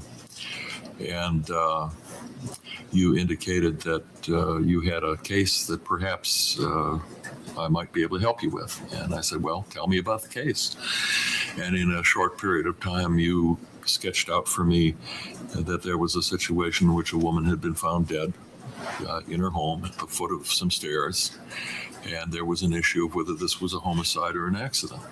And I said, well, I might be able to look at, I would have the qualifications, I think, to look at the case, and perhaps we'll see what comes out. And basically the charge you had to me was, tell me what happened. And that's what I proceeded to do. What information did you get initially? You gave me some historical content to the case when this incident happened, some aspects about what was found, et cetera, et cetera. And at that point, I think I said, well, that's going to be an interesting case. I need the physical materials and so forth, which would include, has an autopsy been done, of course it must have been, and it was, the autopsy report and associated documents, police reports, scene analysis, photographs, autopsy photographs, slides, everything of a physical nature that helps me as a pathologist try to answer your question. And I got all of that material. And did you review all of that material? I sure did, yes. In addition to reviewing the reports and the photos, did you have an opportunity to examine any physical evidence related to this matter? Yes, I did. Can you describe what you did and why you did it? Okay, well, I think we should include as in physical evidence the brain tissue and organ tissues. That is the victim or the patient, as the case may be. It's nothing, no copy anybody's made. That's the source material. I looked at all that. The microscopic slides are also the victim. It's not a copy. Copies can be made of portions of it, but it's not a Xerox or something. I looked at all of that.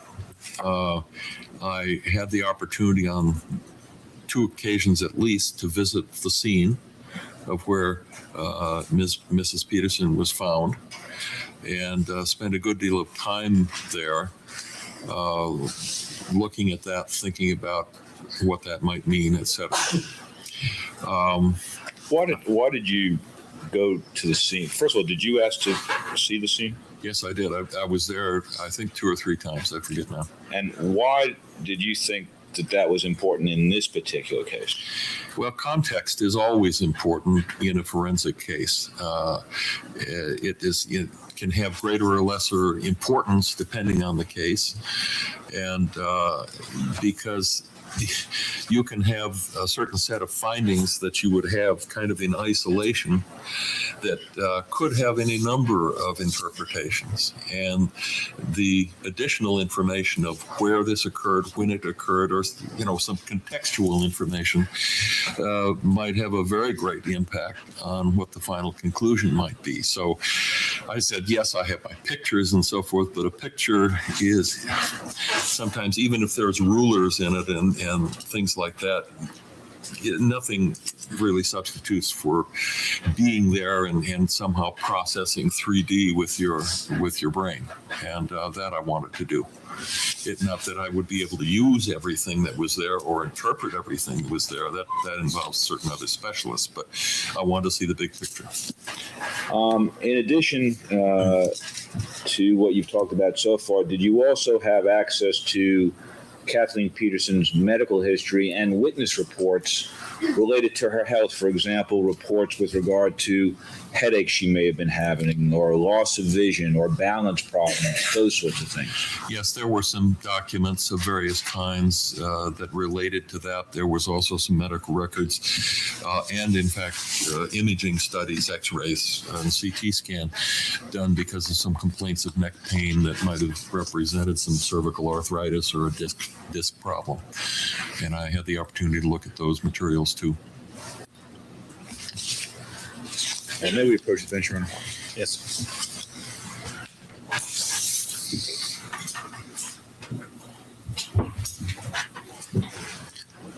All right, members of the jury, there are some matters we'll have to take care of outside of your presence. If you will go with the deputy. All right, Mr. Rudolph. Yeah, what I'll try and do is elicit the basic opinions and then turn the witness over to Mr. Harden for whatever questions he may have. All right. Let me focus first of all, just so you're aware of what we're doing here. The district attorney has asked for a voir dire with regard to the opinions you have. And so what I'd like to do is elicit the basic opinions you have with regard to both Kathleen Peterson and then Elizabeth Ratliff. And then Mr. Harden will have an opportunity to ask you some questions about those. Fair enough. With regard to Kathleen Peterson, do you have an opinion as to whether or not the injuries that she sustained, both externally and internally, are consistent with a beating? I do have an opinion. And what is that opinion? That they are not consistent with that scenario. All right. And in particular, Dr. Radish has testified that, in her opinion, the injuries, both internal and external, on Kathleen Peterson are consistent with her being beaten with an object such as this blow poke, which is State's Exhibit 72. Would it be possible for me to hold that? Yes, I haven't had that opportunity before. Yes, sir. And do you have an opinion as to whether or not you agree or disagree with Dr. Radish about that? That this would be a weapon that could have inflicted the injuries on Mrs. Peterson? Is that the question you have? Well, I think Dr. Radish's opinion was that the injuries on Kathleen Peterson, both internal and external, Right. Were consistent with having been inflicted by this particular item. Would you agree with that? I would not agree with that. All right. Dr. Radish also testified that, in her opinion, the injuries on Kathleen Peterson, both internal and external, were not consistent with an accident in that stairway. Do you agree or disagree with that? I disagree with that interpretation.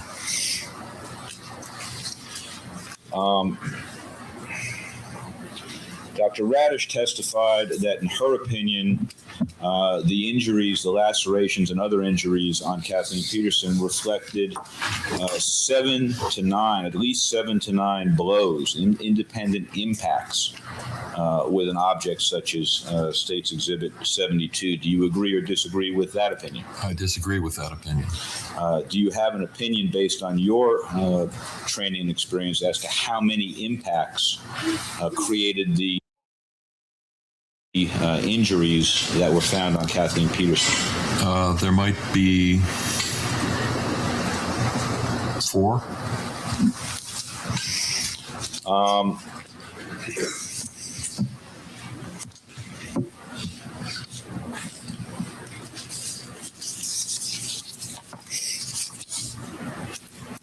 Have a moment, Your Honor. Yes.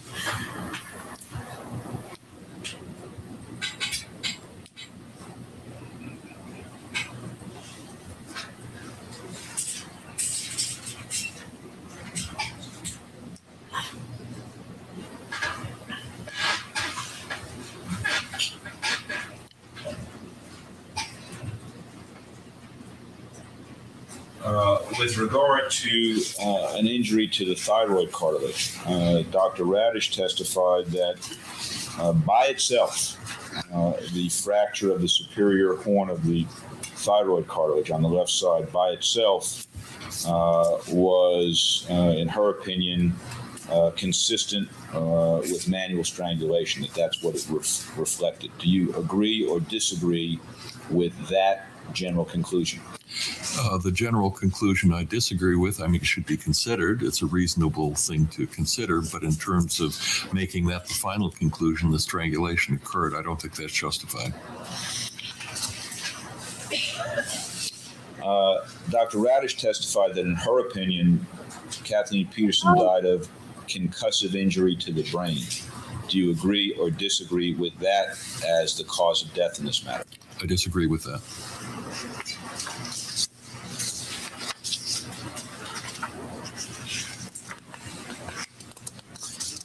Anything else? What's that?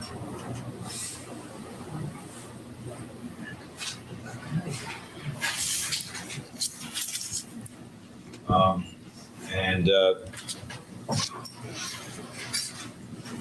Dr. Bolden testified with regard to the presence of red neurons representing hypoxic state, hypoxia to the brain. And I think there's been evidence in the form of testimony from Dr. Snell that red neurons can begin to develop in as little as 30 minutes. Do you have any quarrel with either of those opinions? No, I'd just say 30 minutes would probably be as early as one could do it. I just haven't seen a case with 30 minutes. I've certainly seen them more than that. And so either of those testimonies I would not disagree with. Anything else? With regard to Elizabeth Ratliff, do you have an opportunity to actually look at the slides that Dr. Gleckman had prepared of the brain tissue that was obtained during the exhumation autopsy in 2003? Yes, I had the opportunity to look at the prepared slide material and the actual tissue in the medical examiner's office, and I had the slides that I could take home and look at myself. And are you aware that Dr. Gleckman was of the opinion that there was no vascular malformation in the brain of Elizabeth Ratliff. I disagree with that opinion, and I think most likely there is a malformation present. With regard to the opinions of the AFIP in Elizabeth Ratliff's case, are you familiar with their opinions? I am. Dr. Radish testified that the consult report done by Dr. Parisi ruled out vascular malformation. Do you agree with that? No.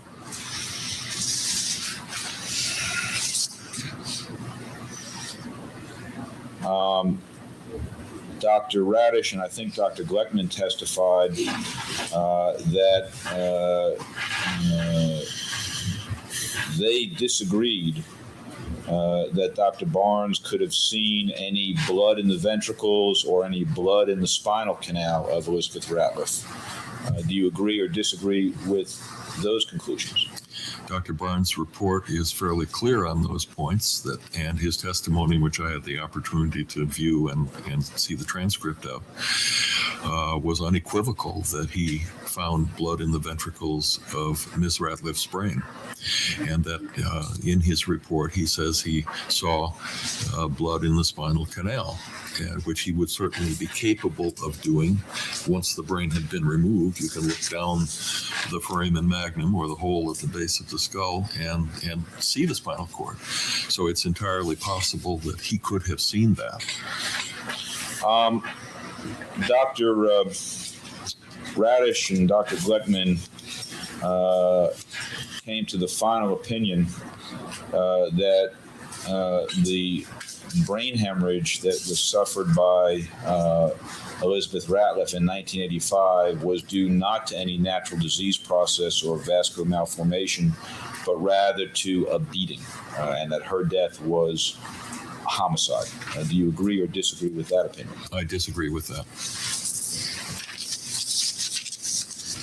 Dr. Radish testified that there was no evidence of blood in the lung of Kathleen Peterson. Do you agree or disagree with that opinion? I disagree with that.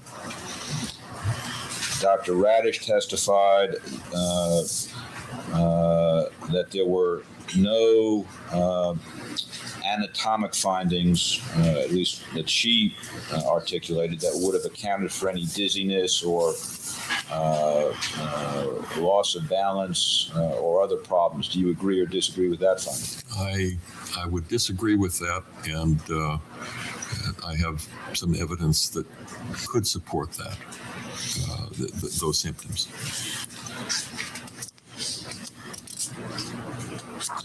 Did you also, in preparing for your testimony here, review 257 autopsy reports representing every homicide case in North Carolina from 1991 to 2003 involving blunt trauma to the head? I did. Was there any case in North Carolina in that time frame in which there were multiple impacts to the head, as we had here, in a homicidal attack, where there was not either some sort of bone fracture or some sort of serious traumatic injury to the brain other than a subarachnoid? Other than a subarachnoid. Right. No, it filtered out to end up with 0 cases once you apply that sort of filtration. Judge, I think those are essentially the opinions that Dr. Leesman will be giving. All right, Mr. Harden, any questions?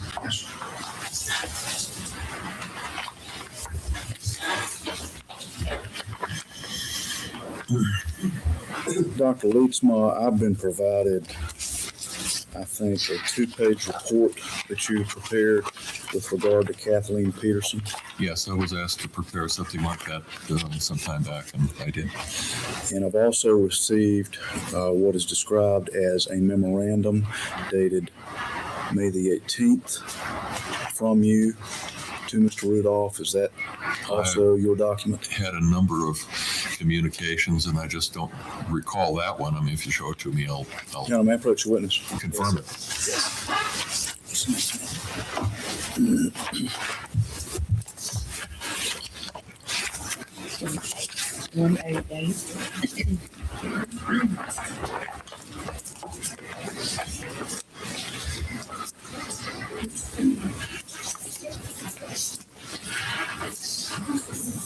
You should remark for the purposes of this hearing in State's Exhibit 188. Commissioner, you can identify that.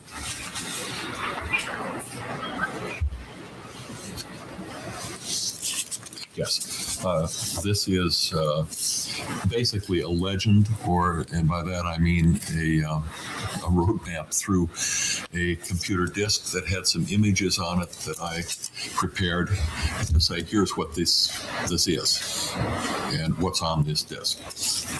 Now, with respect to the report that you prepared, did you also prepare notes or diagrams as you reviewed all the material that you described in Kathleen Peterson's case in order to prepare that specific report?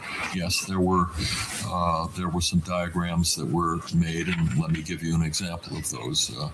When I received microscopic slides, I'd put them face down on a copy machine and make a copy of what it said on the slide and the general form of what was on there.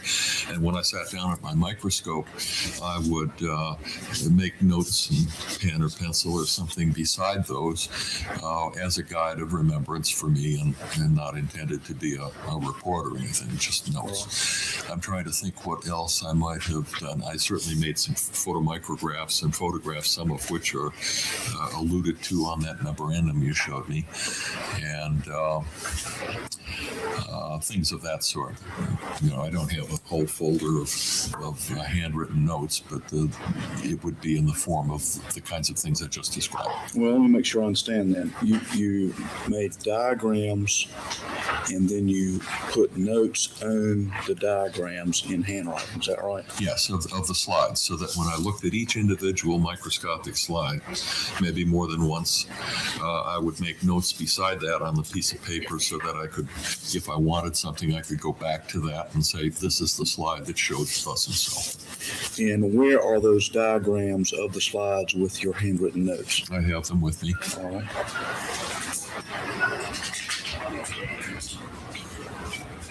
Were there any other notes that you took other than those of the diagrams of the slides? I don't know, it depends what your definition is, but I might have, when taking photographs and so forth, in a sense, that's some note-taking, but I have those, a majority of those with me, I think. But I didn't make lots and lots of handwritten notes. Well, did you make any notations on any of the photographs that you took? I might have. I'll have to look and see. I just don't recall. Do you have those with you? I think I have the majority of those things here with me.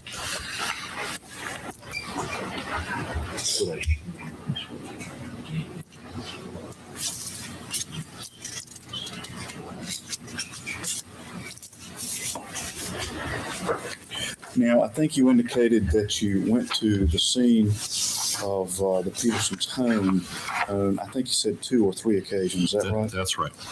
Did you take any notes while you were at that location for any purpose?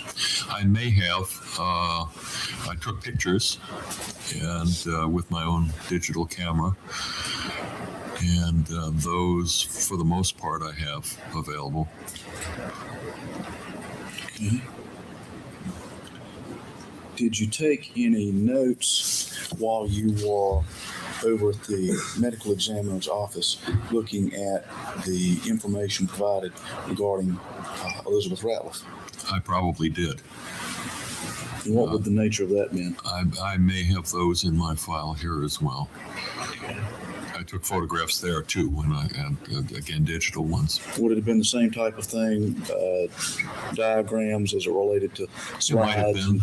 I think, as I recall, I might have made some sketches of some clothing and things of that sort for my own purposes, of course. any other notes taken with respect to Elizabeth Ratliff's case that you can recall other than sketches of clothing and diagrams, slides? I think that would handle it. I'd have to look and be sure, but I'm not sure. And did you bring all those things with you? Well, we'll look and see what I have.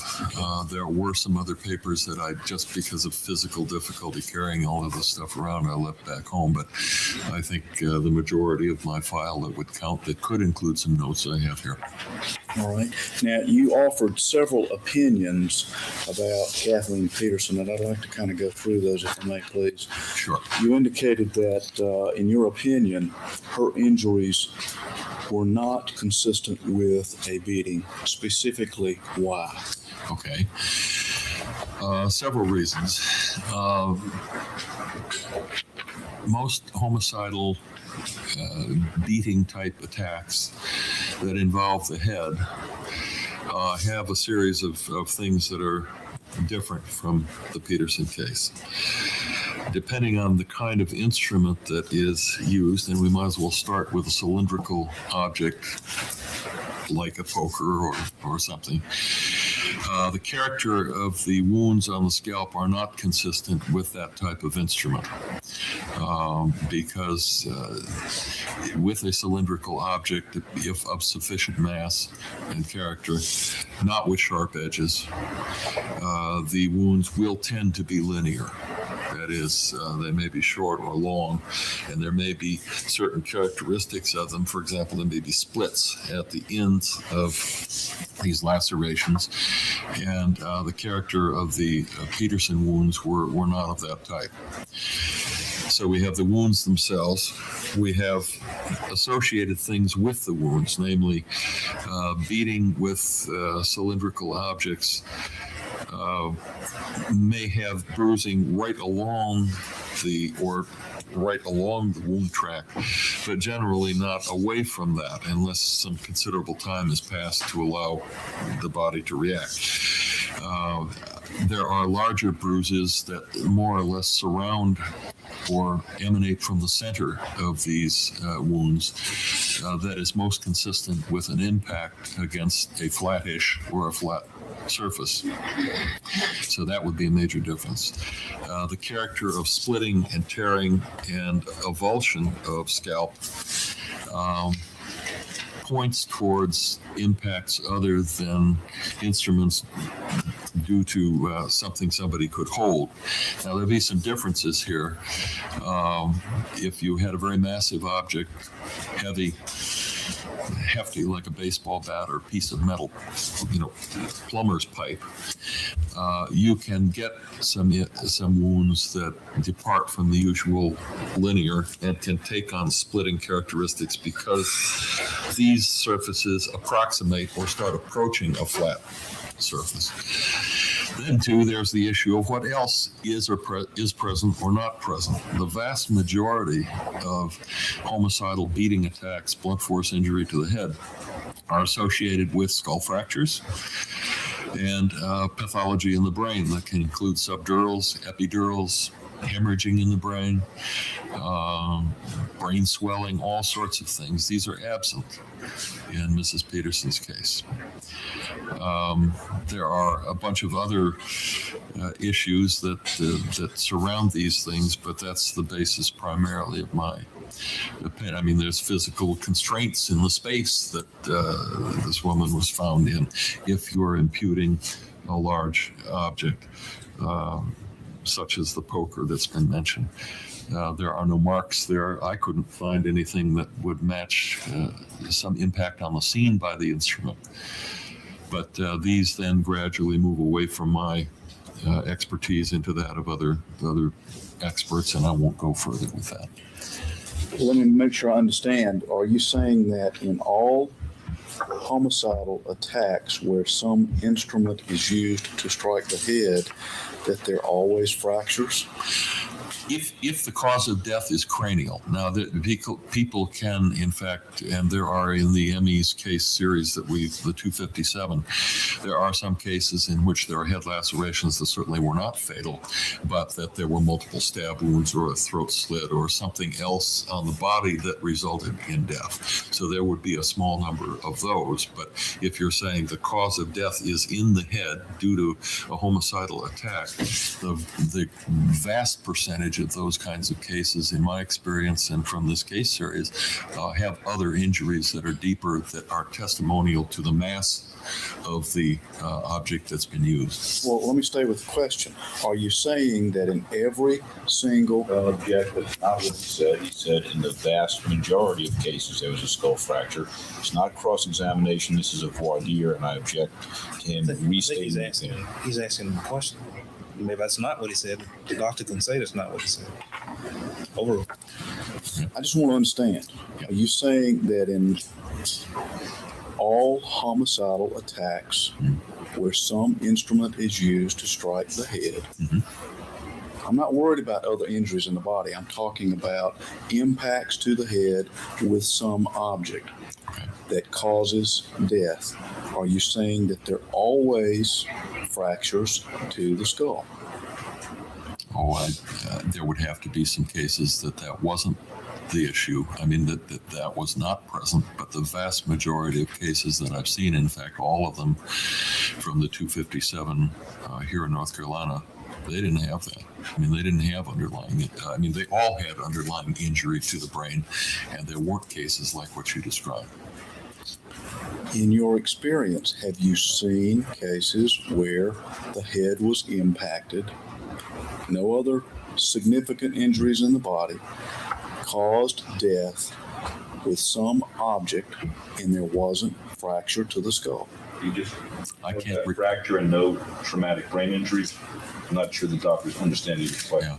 Let me ask the question the way I'd like to. Have you seen fractures? Have you seen cases where there weren't fractures to the skull? Yes. Okay. Yeah. Now, with respect to whether there is an epidural hemorrhage, have you seen cases where there were wounds to the head with some object where there weren't epidural hemorrhages? I simply can't recall those. I've never run through my cases in that way. I don't recall one. Okay, but it's still possible, isn't it? It is possible, especially in younger people. I mean, those things are written about. Okay. I just can't recall a case that I have seen. All right. With respect to that same general question about head being struck with some object, is it your experience, or have you seen cases where there wasn't subdural hematoma? Where there was or was not? Was not. Was not. Sure, I've seen instances where objects that hit the head caused lacerations and didn't produce subdural hematomas, but may not have been the actual mechanism behind the death. Okay. Have you seen cases where someone was struck with an object on the head, no other significant injuries, and there weren't subarachnoid hemorrhages? Oh boy, I'm not sure I can answer that one too, because you're saying that there's nothing else to explain death except the head injuries. That's what you're saying. And that's basically all you have. I don't think that I have ever seen a case like that, other than I think the Peterson case is one of them. But you'd agree that it's possible, then, wouldn't you? Well, you have to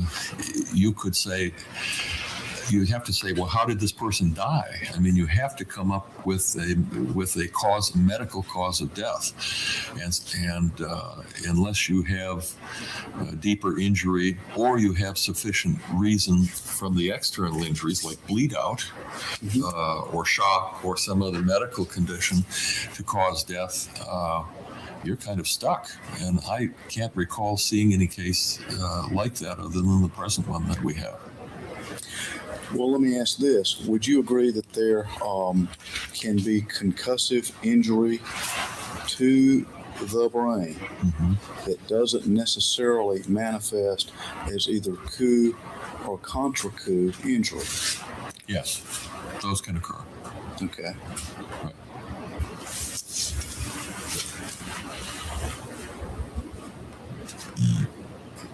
And I want to make sure I understand. Do you have the poker? Oh, excuse me.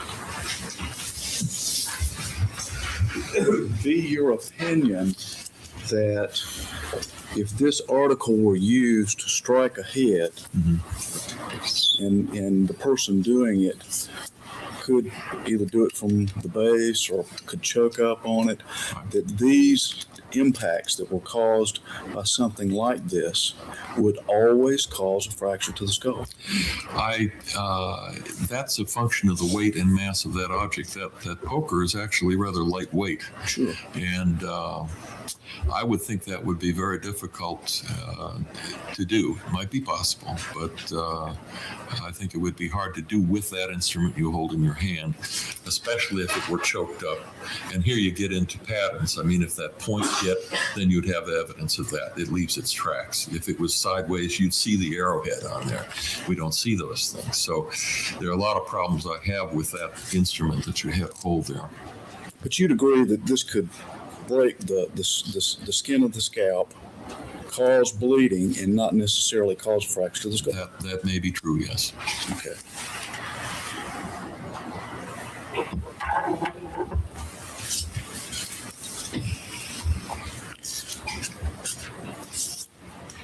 Now, you indicated that based on your examination, your consideration of all the evidence, that in your view, Ms. Peterson's injuries were not consistent with accident, and I need to understand specifically why. They were consistent. Were consistent with an accident. I need to understand specifically why. We have trouble rationalizing with the instrument that you provided there of producing, as I've indicated, the character of the wounds. It's what's present and what isn't present. Given the circumstances of where this occurred, a fairly narrow staircase, uncarpeted, with some interfering objects such as this, I don't know what to call it, elevator chair or whatever on the left-hand side of that staircase. There are surfaces there that someone falling backward in an undefended way could strike, and are of a flat type character that, in my opinion, could produce the wounds that we see on Mrs. Peterson's head, on the back of her head. I guess let me just leave it that way, and we'll see where we want to go. Do you have any idea how far Ms. Peterson would have had to fall, causing those injuries, striking, say, for example, the frame of the door jamb, not causing a fracture, but causing an injury to her head? That is something that I've certainly seen circumstances, seen cases in which relatively short dimension falls have produced rather spectacular scalp lacerations. So you wouldn't have to say 20 feet. I don't know what the minimum essential number is. I think I'm going to have to leave that up to people who are more expert than I in injury biomechanics. But I couldn't, be very precise that you can't get it with 1 foot. You need 2 or 3 feet. I just really can't go there. Well, do you have an opinion as to a minimum distance where someone would have to fall in order to cause a fracture to the skull? Yes, I can have some opinions on that. All right. What would that minimum distance be? This distance could be, let's confine this to adults. Children are a totally different situation. But there's case material that I know of where people have fallen under 3 feet backward, hit their head, and fractured their skull. You can do it with more, of course, but a 3 foot backward fall, skull fractures I've seen on a number of occasions. Okay. Were there any other reasons other than the nature of the location, the fact that no carpeted stairs, confined area, nature of the wounds that caused you to conclude that this was in fact an accident? Well, I have the benefit of what some other people, experts have said to me. I was there. I heard the discussions and the information. Is that it looks like there's a lack of cast-off material that would be, certainly I've seen before, of higher on the environment than the blood spatters were. Now, that, of course, is not my expertise. I was interested in that, and I would say that the scene photographs and so forth that I've encountered before, where there's been a homicidal beating in a local, relatively confined area, there can be rather spectacular cast-off that goes up to the ceiling and up the walls. This was absent here. And I said, that's interesting, but I don't know how far I can go with that. Well, wouldn't you agree if someone had something like this, striking it in a motion like that, right, you wouldn't necessarily have cast off? Well, you might. Here again, this gets to an area of forensics that I'm not an expert in. I have difficulty, though, with the scenario you've just described of trying to find enough energy to produce the kinds of scalp lacerations that Ms. Peterson has with a choked up,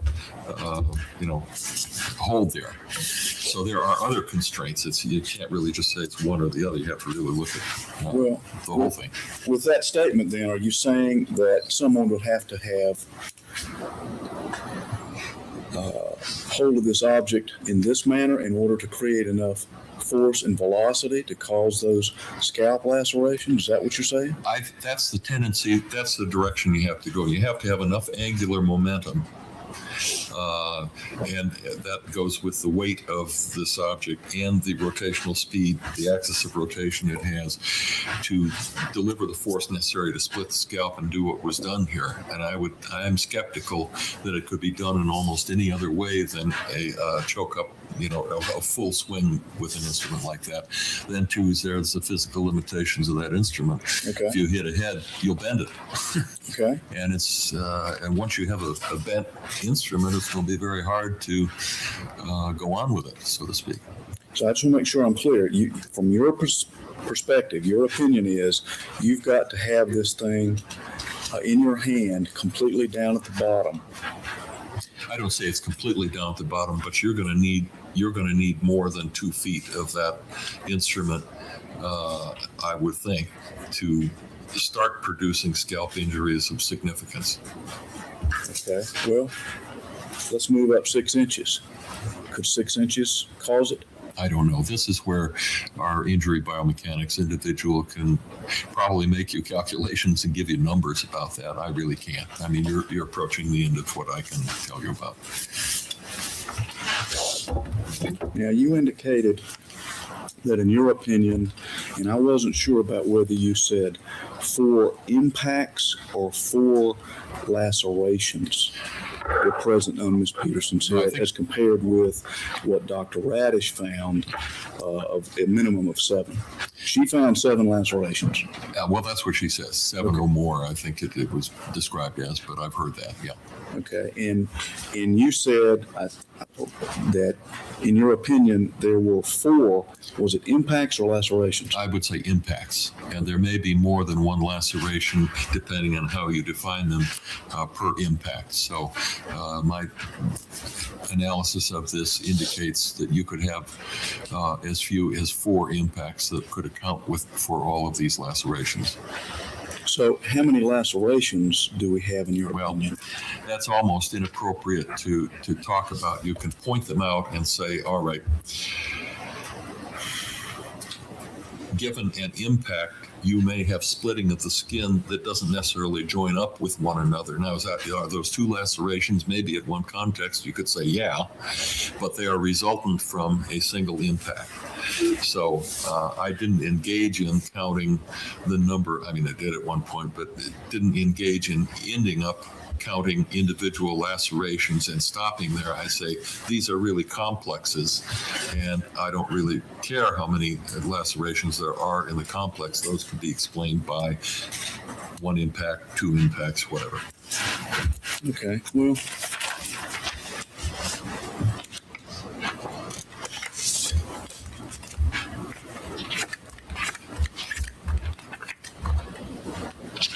gentlemen, approach the witness, please. Yes. What's next one?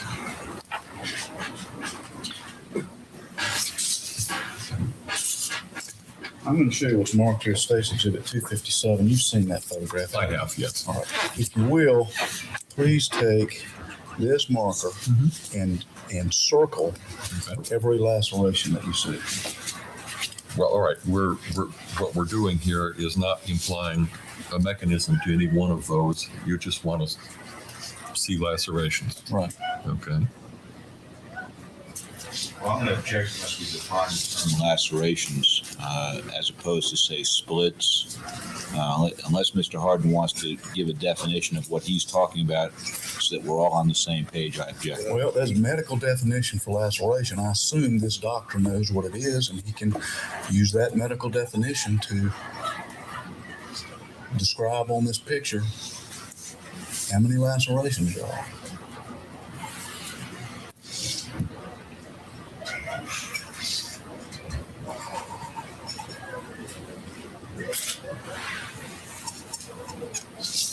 Now, I want to make sure I understand this, which for the record is to the left, at the back of the head. I'll make an X on that. All right, we'll make an X on it. Is that one laceration? It may be. It looks like all of these lacerations or cuts in the wounds in the scalp connect with one another. One could say, well, this is one laceration with the X on it, and to the right, that's really another one. Well, I don't know. It becomes a choice of use of words or definitions. But since they are connected, I'm calling that one. What about that smaller? Oh, this looks to be more of an abrasion. It's not a cutting type injury, and I'm not clear whether that was done with shaving the scalp or not. Don't know. Okay. Now, would it be? Mr. Hart, why don't you hold on for 1 second? I don't know what they're doing back there, but I think they need a break. So why don't you have the? Do you know how much longer you're gonna be? Just generally. I've got a ways to go. Okay, why don't you tell them to take a 20-minute break and to report to the jury pool room, and we'll get them from there if they need.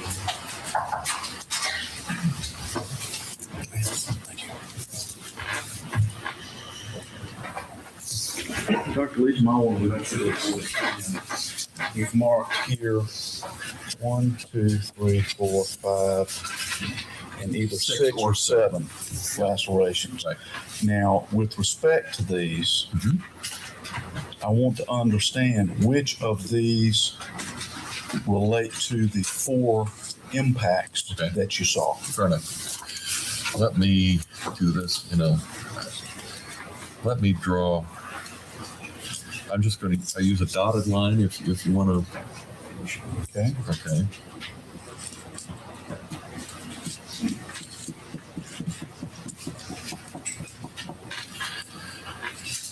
What I've just dotted is this left-hand complex with the Y, the 1 or the 2 or the linked or unlinked lacerations. And just so the record's straight, that's either 1, 2, or 3 lacerations. Is that correct? No, but there are, it's either 2 or 3. Okay. 2 or 3, Right. depending on what you want.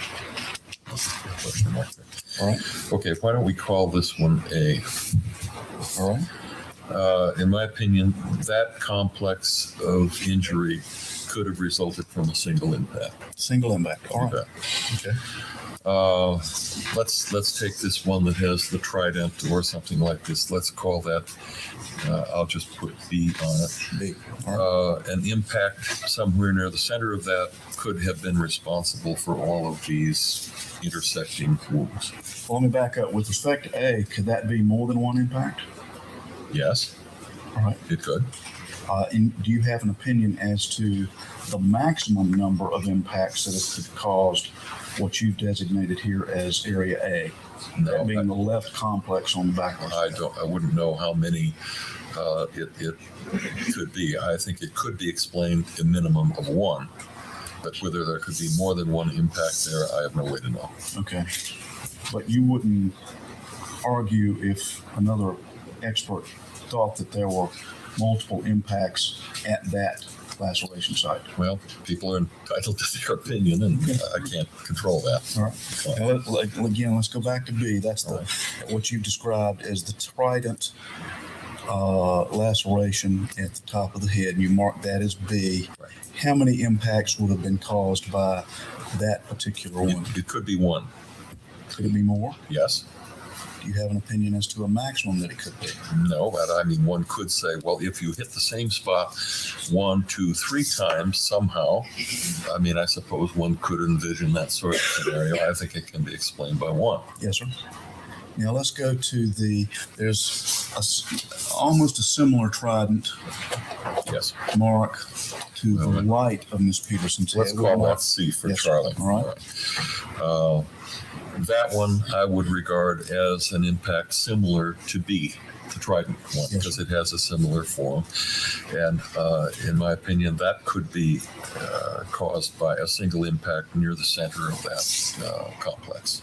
Could it also have been caused by more than one impact?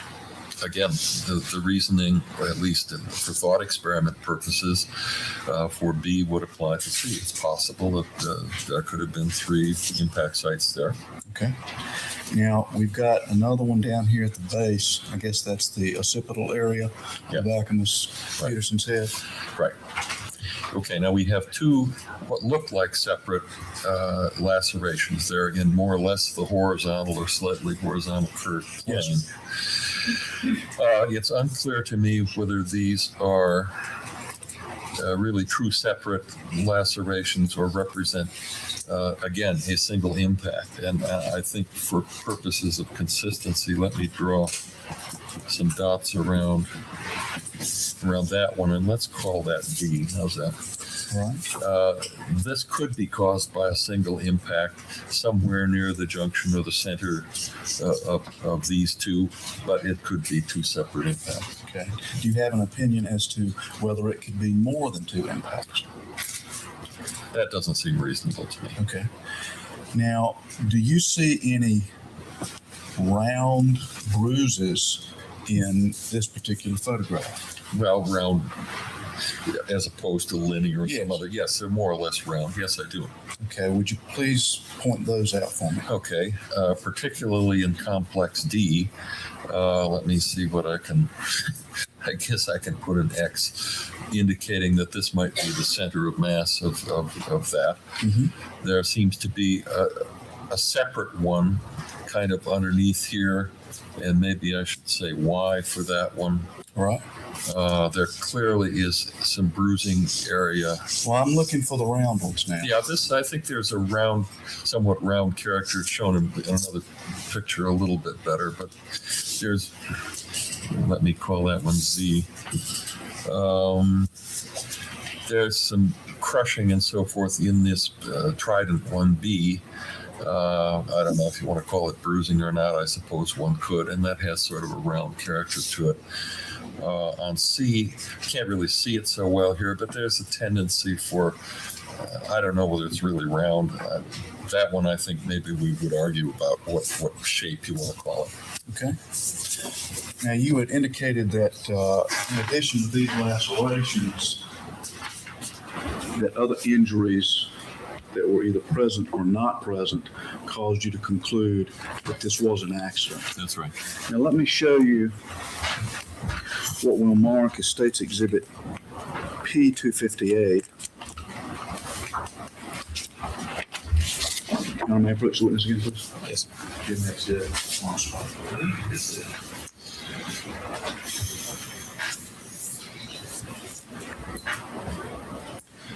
These being owned, and you recognize this as well, right? Yes, I do. And that's Ms. Peterson's identification photo of the front of her face. It is.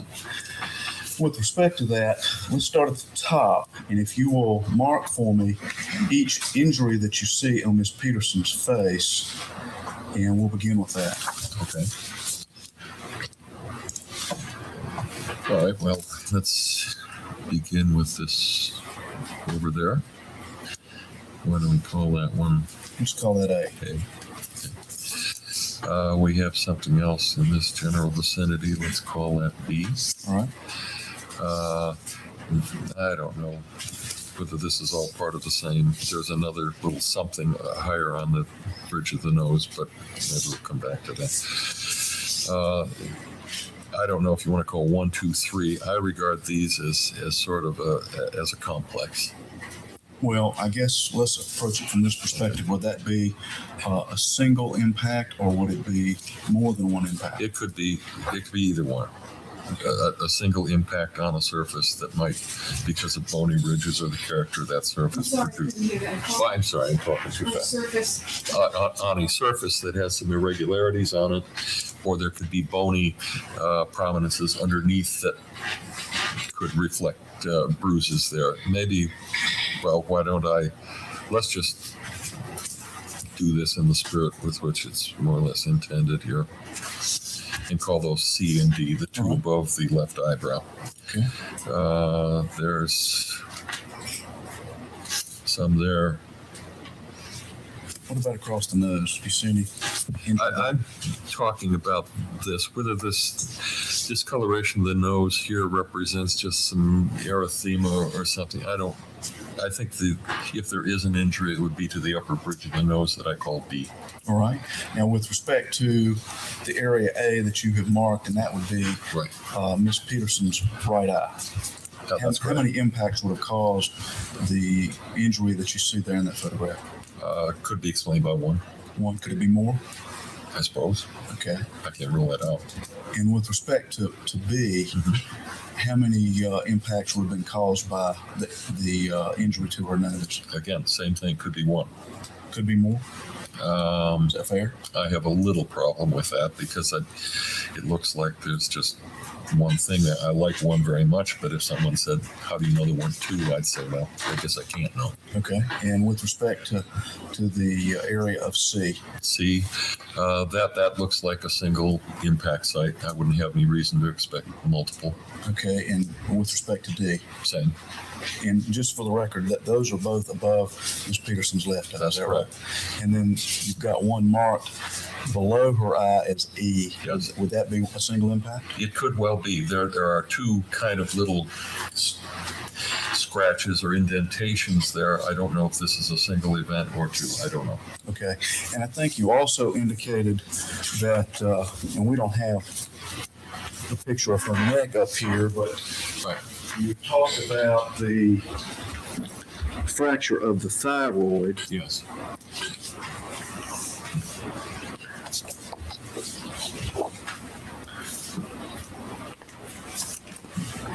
And I'll let you pick the picture. We'll mark this as State's Exhibit 259 to show you both of this. Another ID photograph of Ms. Peterson and a left side photograph. With respect to, what's the better photograph to use to show the area of the thyroid that was fractured? Probably this full face on one, because I think we're well above it here. So we'll call this P259.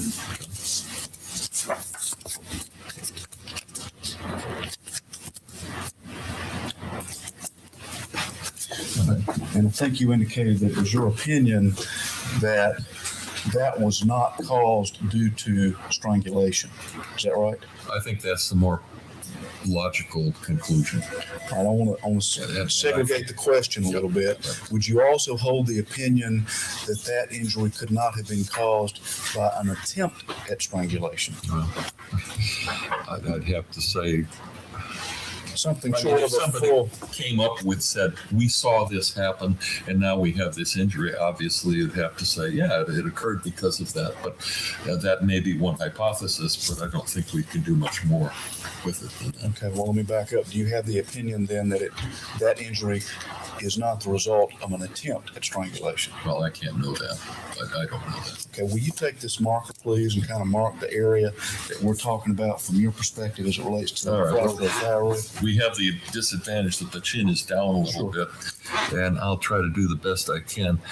I would think that the greater cornu of this thyroid would kind of be up in this. I've made two linear marks. I don't think we can really see them. They would be kind of under the chin and up, but that's basically what we're talking about. Okay, and which one, in your opinion, was the one that was damaged? I think it was the left one, so this would be.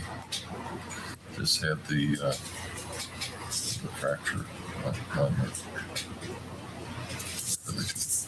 If you have the opinion that this could not have been caused, we'll distinguish between attempted strangulation and strangulation, and just stay with strangulation. If you have the opinion that this injury could not have been caused by strangulation, do you have an opinion as to what could have caused it? Yes. What is that opinion?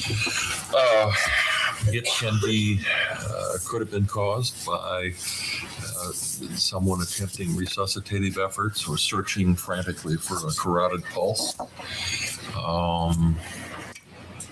There are other sorts of manipulations. It's my understanding there wasn't a lot of CPR given and stuff like that, but I don't know about all the manipulation that happened before.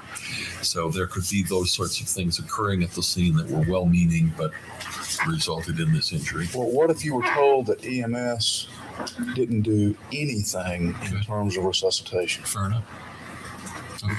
It could be somebody else. It could have been other people at the scene who were looking. Maybe Mr. Peterson, maybe somebody else. I just don't know all of that.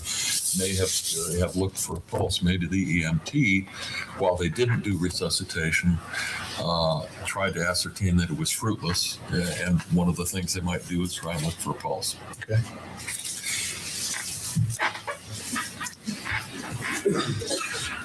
I think I should answer it. Otherwise, I don't want to be incomplete here. It's possible that in handling the body after it was removed from the scene, maybe even in performance of the autopsy and removing the neck organs, that has to be considered as a possibility for fracturing that cornu as well. But that would be it's just something you have to consider.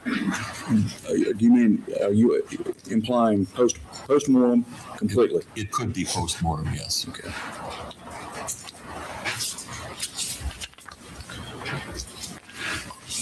You didn't specifically address them, but I had the impression, at least generally, the other injuries on Ms. Peterson's body were aspects of things that you considered as it related to your opinion that this was a fall. And if I'm yes, I have some other data for that. Okay, and Your Honor, let's witness. Yes.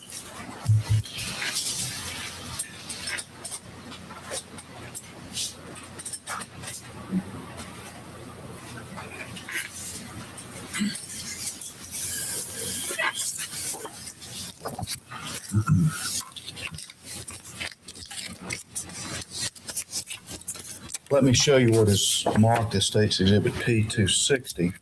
You recognize this, don't you? Yes, I've seen that before. Okay, and that, for the record, is a photograph of Ms. Peterson's right arm going down to at least some portion of her hand, right? The elbow region and something behind the wrist. Can't really see too much of the front part. All right, and a little bit we're back. We see some injuries, at least in the elbow area, down to the wrist of the right hand. Is that correct? True. If you would please mark each of those that you find. Well, I'll mark each. Well, okay. There's a little one there.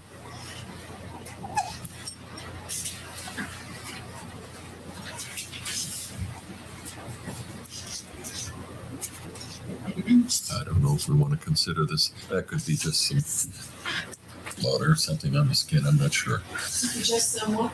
That could be just, I didn't mark one that may or may not be a wound up from the elbow a little bit. And with respect to those, and I'm not going to have you mark them right now, but we'll just take them collectively. Mm-hmm. With respect to each of those, and for the record, you mark 1, 2, 3, 4, 5, 6. Okay. 7 areas. Would those all be caused by single impacts?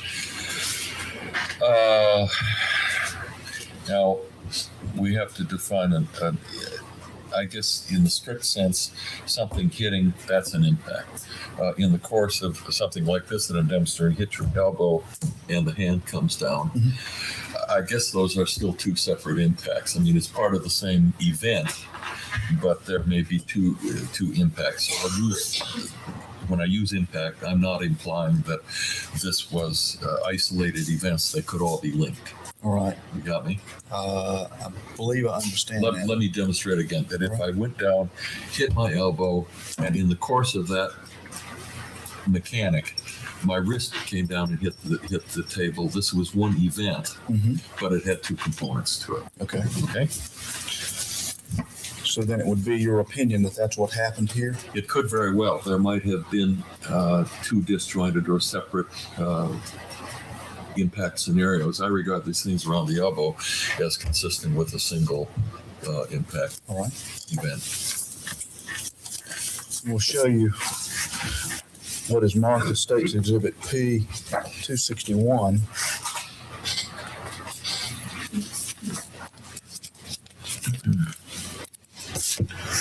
And for the record, that's Miss Peterson's left arm and elbow area. Is that right? Yes, it is. Again, we see injuries there. Would you please circle all that you see? All right. Fine. Okay, well, let's do this.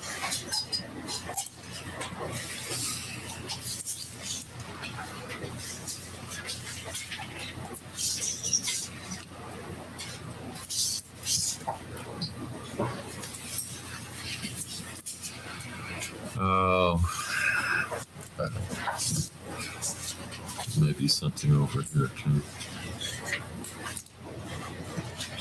Okay. With respect to these on the arm, would those be individual impacts or would those be something else?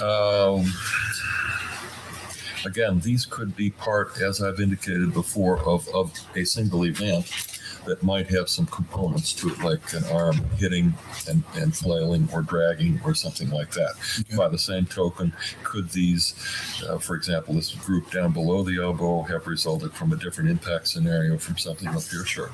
Okay. But I can't tell. All right. And then we've got what we'll mark as State's Exhibit P 262. And this is Miss Peterson's right hand and wrist area. Is that right? Yeah, let me look into that.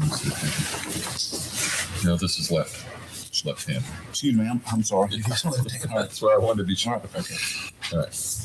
Do the same thing? Yes, sir. If you would, please mark all the injuries that you said. Okay. Well, let me just do these. All right. Let's see.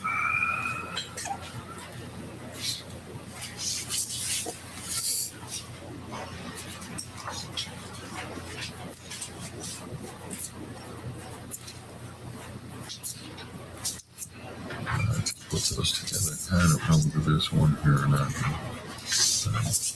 Now, would it be your opinion that these are all separate impacts or caused by some other? Now, there could certainly be separate events that do this. It could also be similar to what I've said before, one situation that might end up hitting several surfaces in the course of one action.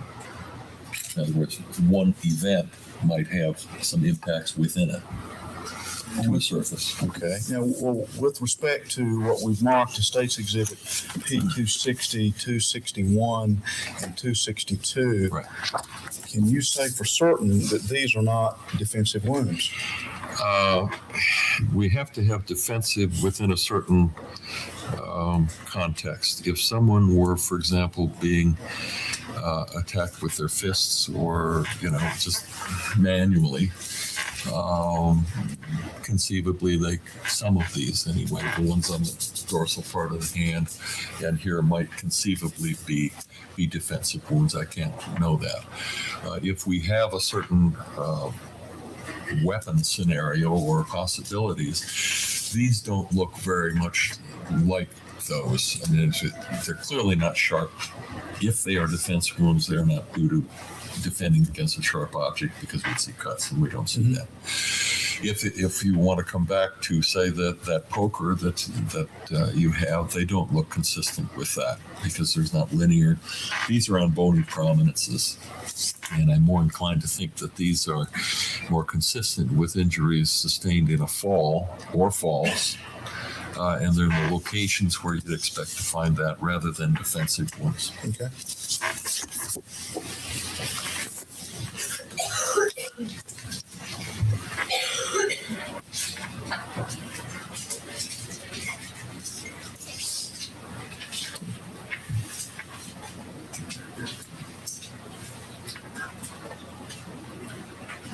Now, you had indicated that you found red neurons in Miss Peterson's brain tissue. I did. And I want to make sure I understand. The red neurons are caused when there is an hypoxic or ischemic event. And over a certain period of time, once the blood pressure drops and oxygen is no longer going through the blood system to the brain, these things will develop while the person is alive after a certain period of time. Yeah, you have to have, it can be a critical event that remains critical. In other words, blood pressure, pulse, oxygenation ceases at some point and then is suboptimal for the life of the individual, however long that may be. And you can have red neurons developing along the course of that. Another situation would be is you have a critical event during which the brain is deprived of oxygen and blood flow, or both, for a critical period. Then maybe all those parameters are restored to normal. Doesn't matter. You have done something to the brain that then, given time and vital signs are needed to be around during that time to allow the development of these changes. Okay, but so that event has to last for at least a minimum amount of time in order for those red neurons to show up. You have the instigating event, which is either discrete or longer, but you do have to have a period of time with an alive individual, heartbeat, that sort of thing. That doesn't mean they have to be conscious, but for those things to develop. And that period we've been referring to, that's where the 30 minutes comes in and so forth. Well, let me ask you about that. Now, the literature that folks have talked about have suggested that originally the time frame where the event would have to exist was 8 to 10 hours, 8 to 12 hours. Yeah, some of the older books do that, and there may still be books around that list that number. Now you have to ask other questions. So you say, now, is that when you first see them, or is that when it's out there? And I would regard the latter to be more typical for this longer time period. Well, there's other literature, I think, that's been suggested that the event would have to occur and would have to exist for 4 hours, 4 to 6 hours. Oh, yeah, there have been all sorts of things written like that and estimates made. Yeah.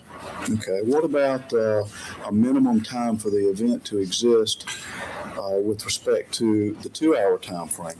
You've seen that, haven't you? Well, I certainly have seen that. A number of examples of 2 and 3 hour events, and times that the minimum that I've seen that I'm aware of is about an hour. The minimum time that you've seen is an hour? Right.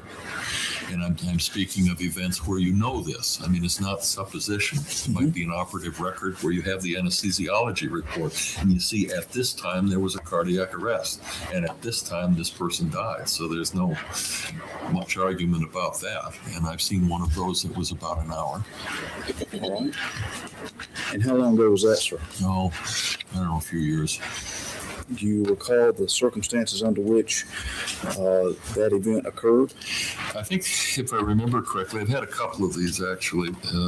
This was, I think, the shortest one, if memory serves me.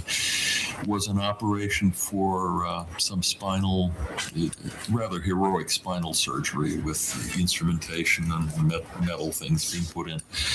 And the individual became hypotensive and probably had a cardiac arrest. This is documented in the anesthesia record. And the person didn't wake up and experience another arrest and died in the recovery room, and we know the time limit. So. And is that the only one where you've seen the red neurons developing as little as an hour? In about an hour. I think if memory serves me correctly, that's an example of that one. More often cases are like drowning examples and things like that go between 1 and 2 hours.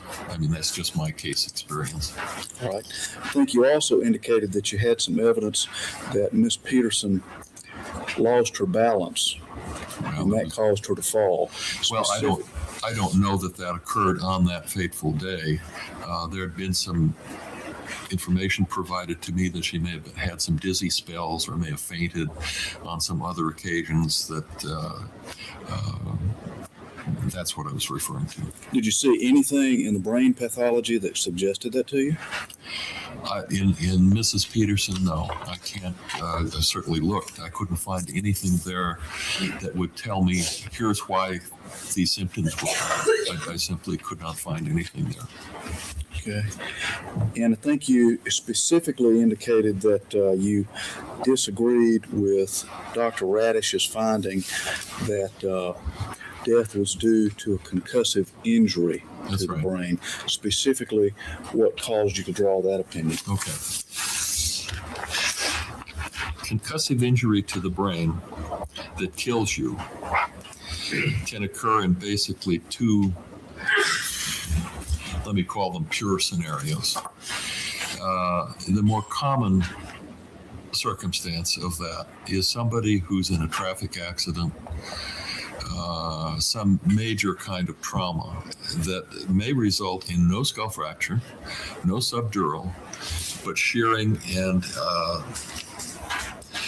disruptive forces that are played out in the brain tissue itself. These are people who then come to the emergency room unconscious, deeply comatose, and they stay that way.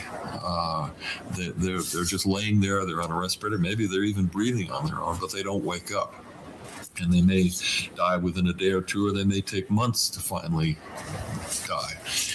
Those are people who have true concussive injury in the brain, and by one means or another, it kills them. That would be the most common type of scenario. The second one would be, and occasionally it can be viewed for all to see in prize fights or things like that, where somebody suffers what amounts to is a brainstem concussion. That is a whipping blow where the head whips about and the major forces are levied on the brainstem, and they go down, and that's it. They have such an overwhelming amount of neural shock that the brainstem shuts off. That means no respiration. That might even close the heart down, and you're dead. Mm-hmm. And other examples are like a karate chop. Those things have been done. That's what caused those would be concussive deaths. Now, in major closed head or even open head injury, there is always some element of brain damage to some degree someplace that may or may not be detectable, may not be significant. But so concussive injury can really only kill you a couple of ways, and I think I've enumerated those. All right, so let me make sure I understand. You don't see any scenario under which, whether it's a fall or a beating, that would cause concussive injury as described by Dr. No. We've heard about headaches. They both had headaches. Liz had headaches, had a bad headache she made a doctor's appointment for, but she died before she could get to it. And Kathleen might have had a few headaches around the time of her death, but I've not heard anything about dizziness or fainting before now. Nothing. Balance problems, nothing. So this is new. I don't know why we're just now hearing about it. Doesn't make any sense. Because if that was a thing, they should have been saying that from the beginning.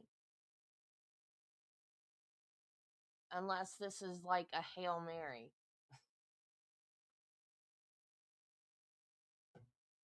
Radish in this case? In this sense, in the kind of information she has to work with, I have to work with. No, I don't buy that.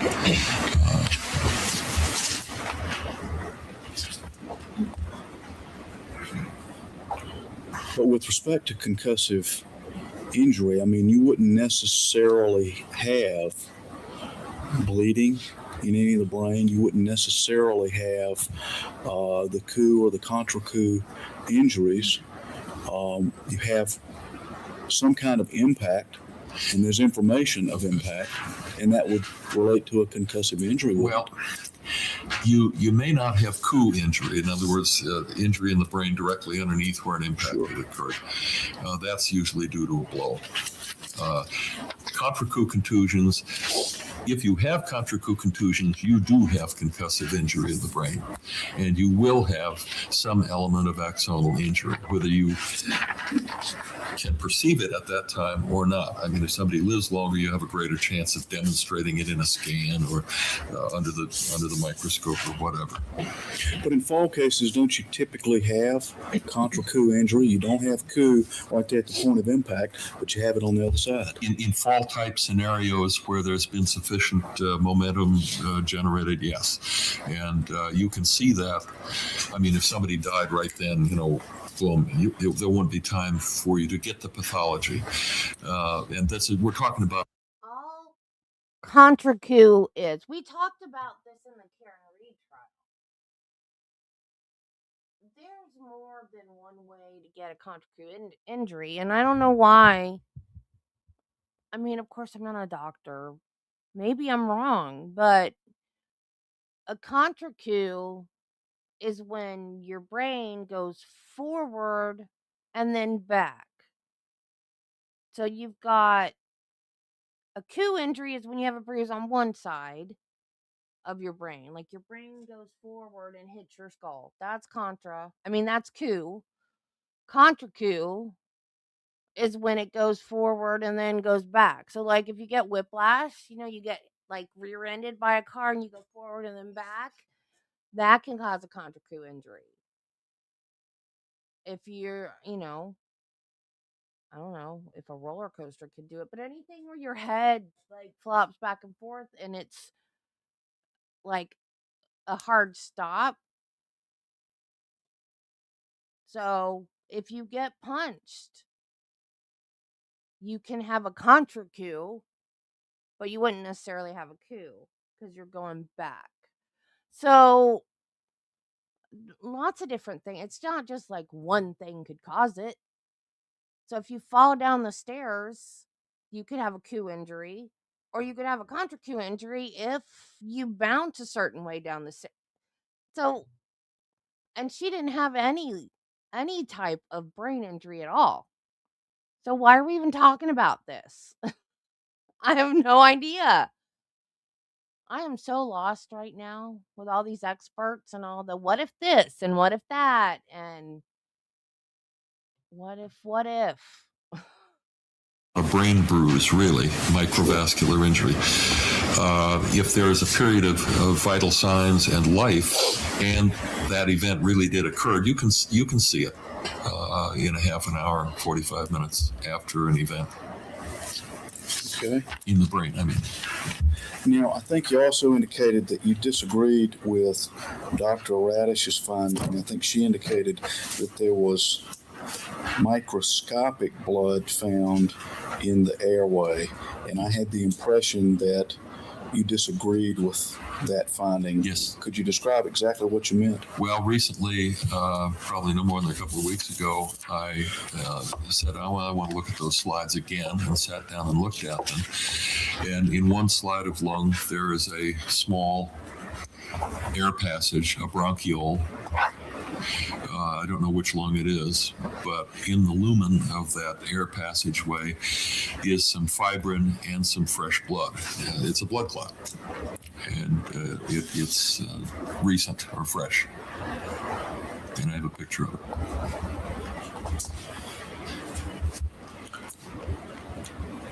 And which lung was that? Which one? Which lung? I don't know which lung.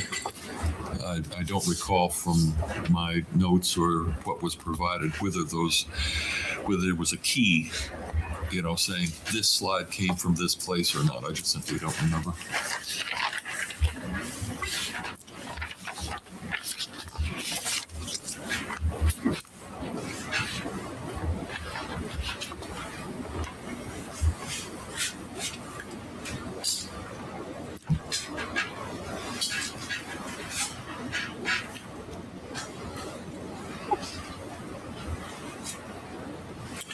With respect to Ms. Peterson, is it your opinion that there is no scenario that would combine strikes to her head with some object and forcible impact to those steps that would have caused these injuries? Now, let me get you correct that there could have been an impact which then involved a fall type scenario. I thought of a roller coaster example though. That guy that died on the one at Epic Universe, he had Q contra Q injuries because he hit the lap bar thing or whatever with his head, and his head was going like. I think what happened, he hit it first and it knocked him unconscious, and then he didn't have control of his head and he was hitting it back and forth. So yeah, roller coaster can do it. Afterwards, is that what you're saying? Somebody hit her, causing her to lose her balance, fall back, and hit her head. Well, what I'm really thinking of is some kind of impact with an instrument. Okay. And also impacts that were forcibly caused with her impacting the steps. Right. Well, I think I've already told you the problems that I have with instrument blows. Now, the other scenario of grabbing someone and smashing them back and forth on a stairway or something like that. My experience with those kinds of situations, and there's not a lot of cases like that, I've got a few, where it was witnessed somebody grabbing someone by the front of their head, and often in a bar fight or something like that, and smashing their head. Those people have had intracranial injury. I mean, they have subdurals, they may have contra Q contusions, actually, with and without scalp lacerations. So, one would have to consider that sort of thing, but the absence, again, of brain injury, the absence of some other things moves that out of the spotlight for me. So then is it your opinion that that's not even a possible scenario? I think it's unlikely. I wouldn't want to say impossible, but I think it's unlikely, and perhaps... See, I think he did it, but that's the thing that I keep coming back to. How does she have no brain injuries if he beat her to death with those lacerations on her scalp? How does she have no brain injuries? Because remember Deaton, was that the guy's name? The blood spatter expert? How he had that fake head and he was banging it? I mean, he was banging it hard too. If you bang a human head like that, there's gonna be brain injury, and she had none. Of course, and she never said this she said blood loss on the stand. Radish did say blood loss was a contributing factor, but she never said that it was the cause of death, which is what she really thought, according to the documentary. But still, how do you get hit in the head so hard that your your scalp comes off of your skull and you bleed to death and you don't have brain injury. I don't know how that happens. But I still think he did it. I just don't know how. How did her brain not get at least bruised, if nothing else? It's bizarre to me. This whole case is bizarre. An injury biomechanics person could go farther into distances and forces and momentums and things on that question. Okay.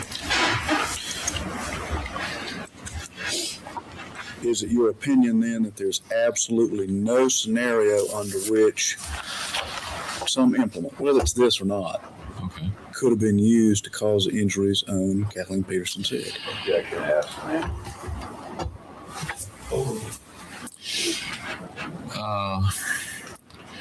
I mean, the table's always open as far as I'm concerned. If someone could come up with an instrument and say, what about this one? Then I guess I'd have to take a look at it. I never close the door all the way. Sure. You can make big mistakes doing that. So I always leave it ajar, and I'd have to say, well, show me something, and maybe I could consider it. And with Your Honor, I'm getting ready to move into Ms. Ratliff. I'm looking at the hour. Do you want to stop or proceed? Well, I don't know if you all remember or not. We didn't talk about it a whole lot, but we were going to have an extended day today. I assume that the lunch would go back to somewhere close to what we normally do, which would be 12:30 or 1. So I had planned on breaking at 12:30. Yes, sir. Now, let me move on to your opinions with respect to Liz Ratliff, if I may. Fair enough. I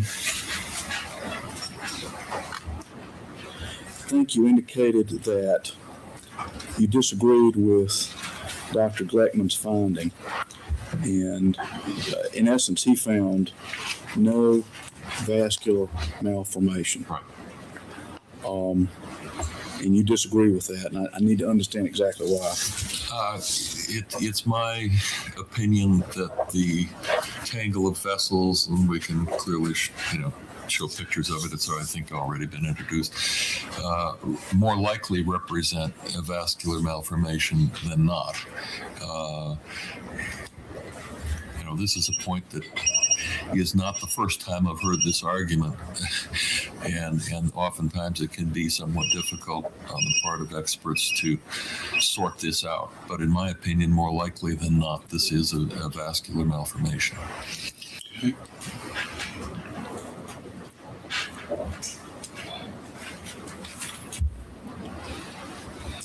And kind of related to that was the note of Dr. Parisi as it related to his findings in the AFIP report, and you apparently disagree with what he found.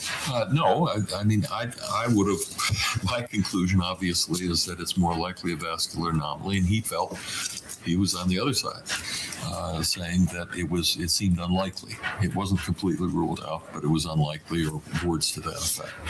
Okay.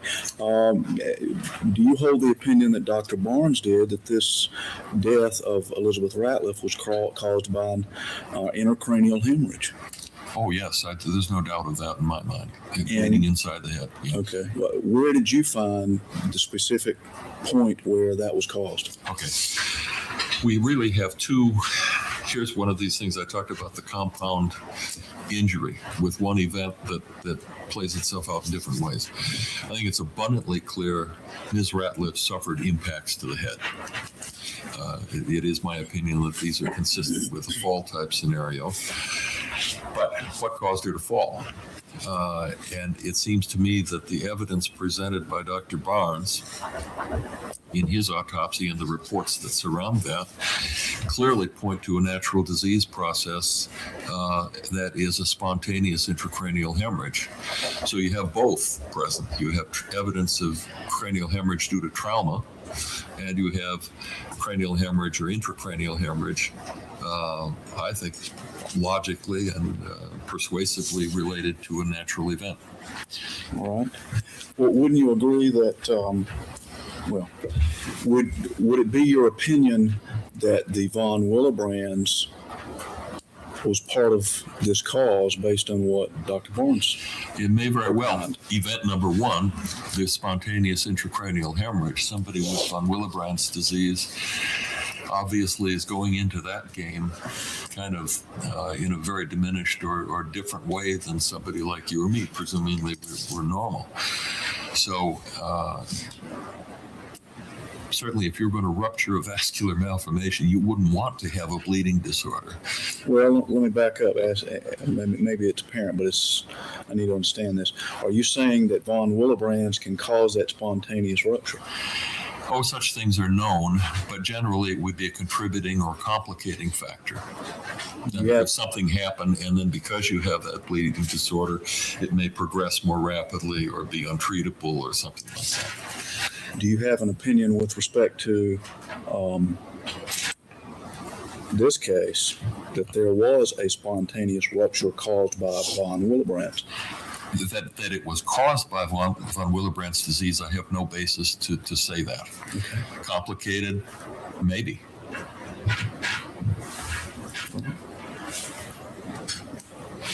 So I take it then you don't disagree with Dr. Barnes' findings at all?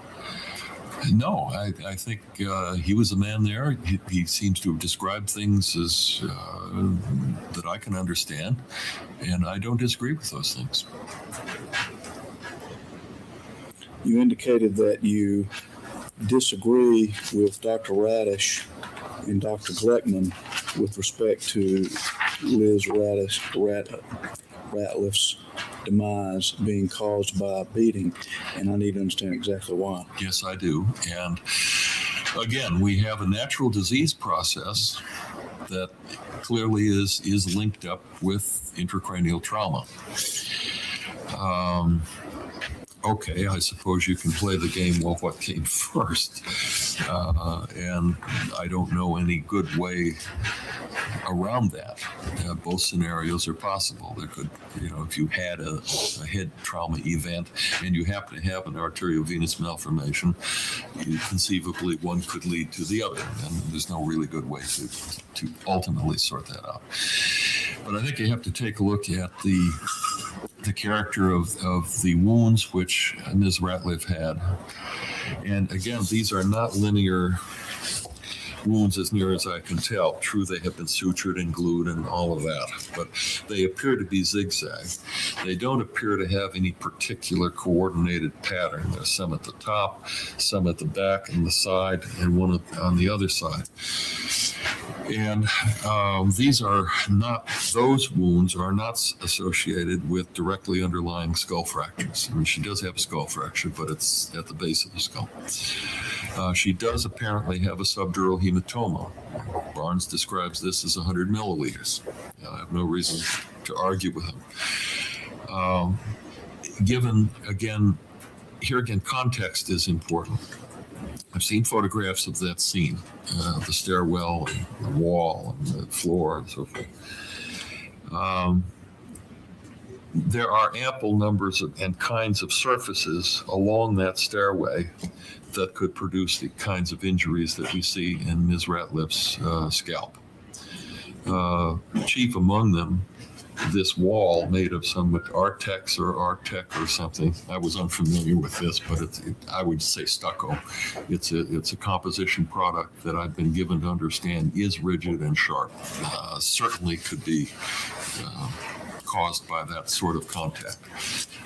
The secondary on the right-hand side going up, if you're going up the stairs, they look to be, I don't know what the dimension is, but they might be 1 inch square steel tubes that form the barrier on the right-hand side of the staircase. Some of those, because they have flat and edge characteristics, could conceivably produce an impact site also. And as for ones on the top of the head, I don't have a very good concept of how close the wall is at the foot of the staircase.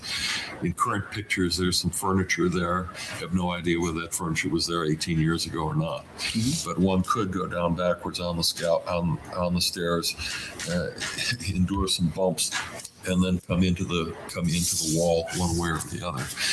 So those kinds of scenarios, Lord knows how many bumps and how that all worked. I can't know, but I think are consistent with that kind of a scenario rather than the beating with some sort of instrument. With respect, you mentioned the single skull fracture. With respect to that, is it your opinion that occurred pre-mortem or post-mortem? Again, one has a logical reason for asking that. In my opinion, this is pre-mortem. My reasons for that are that in the photograph that we have, there is staining of the skull bone. The dura has been stripped off, and there is some little flakes of blood there directly on the skull in the posterior fossa at the base where the cerebellum was. And that sure looks like blood that has been there for a time. And you might see an epidural hematoma in conjunction with a fracture like that. So I think that's better evidence than suggesting it might have come somewhere else. Your Honor, could I have just a moment, please?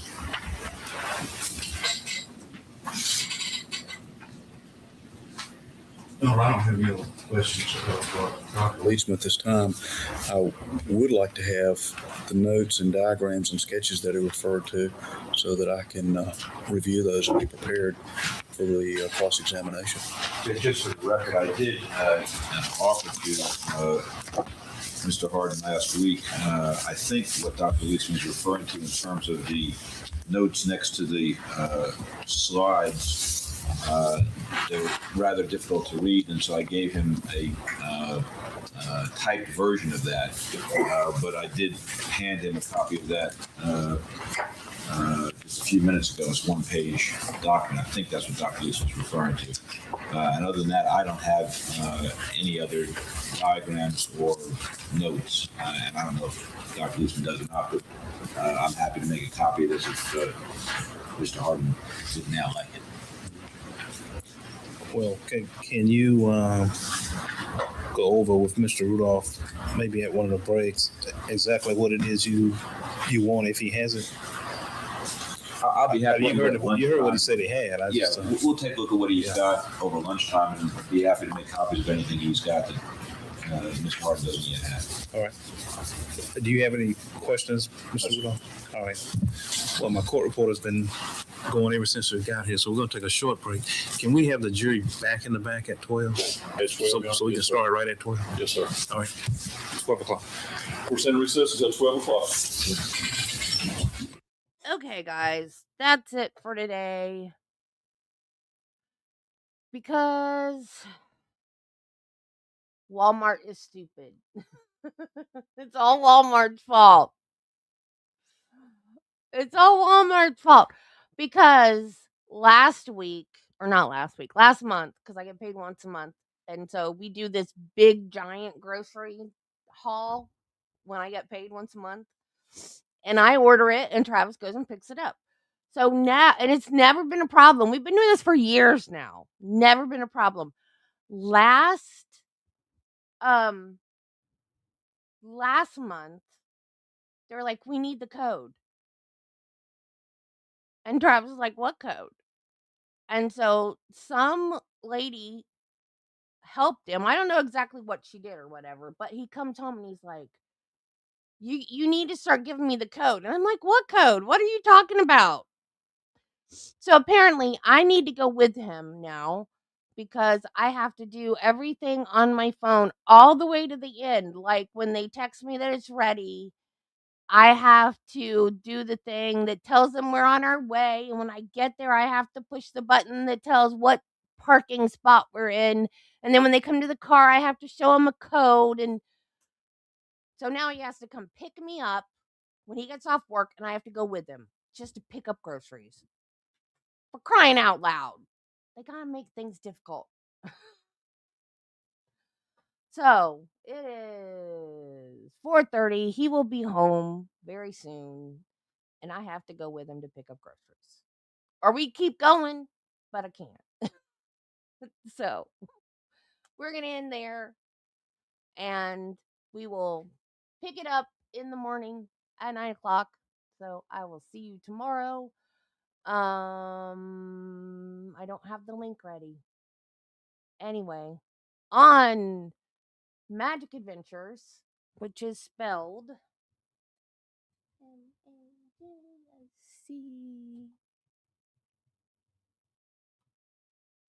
That is the channel that we're doing our talk show on tonight, our Disney talk show. If you want to come see it, you don't have to, of course, but if you would like to, and that's it. So I will see you guys tomorrow morning at 9. Be kind to people, love your family, and Jesus loves you, and so do I. Bye, guys. Have a great evening. Have a great evening. I will see you in the morning. This crochet pattern has made me insane. This is one of the hardest patterns I've ever tried to do. It's a birthday present for a friend that's turning 50. And it's a pain in the butt. I was 34 seconds early this morning. You just like to give me a hard time. What is 1 minute anyway? You're already mad because I changed the time. Nobody shows up at 8 anyway. There's like 2 people in here at 8. It was 2. Okay, bye guys. Love y'all.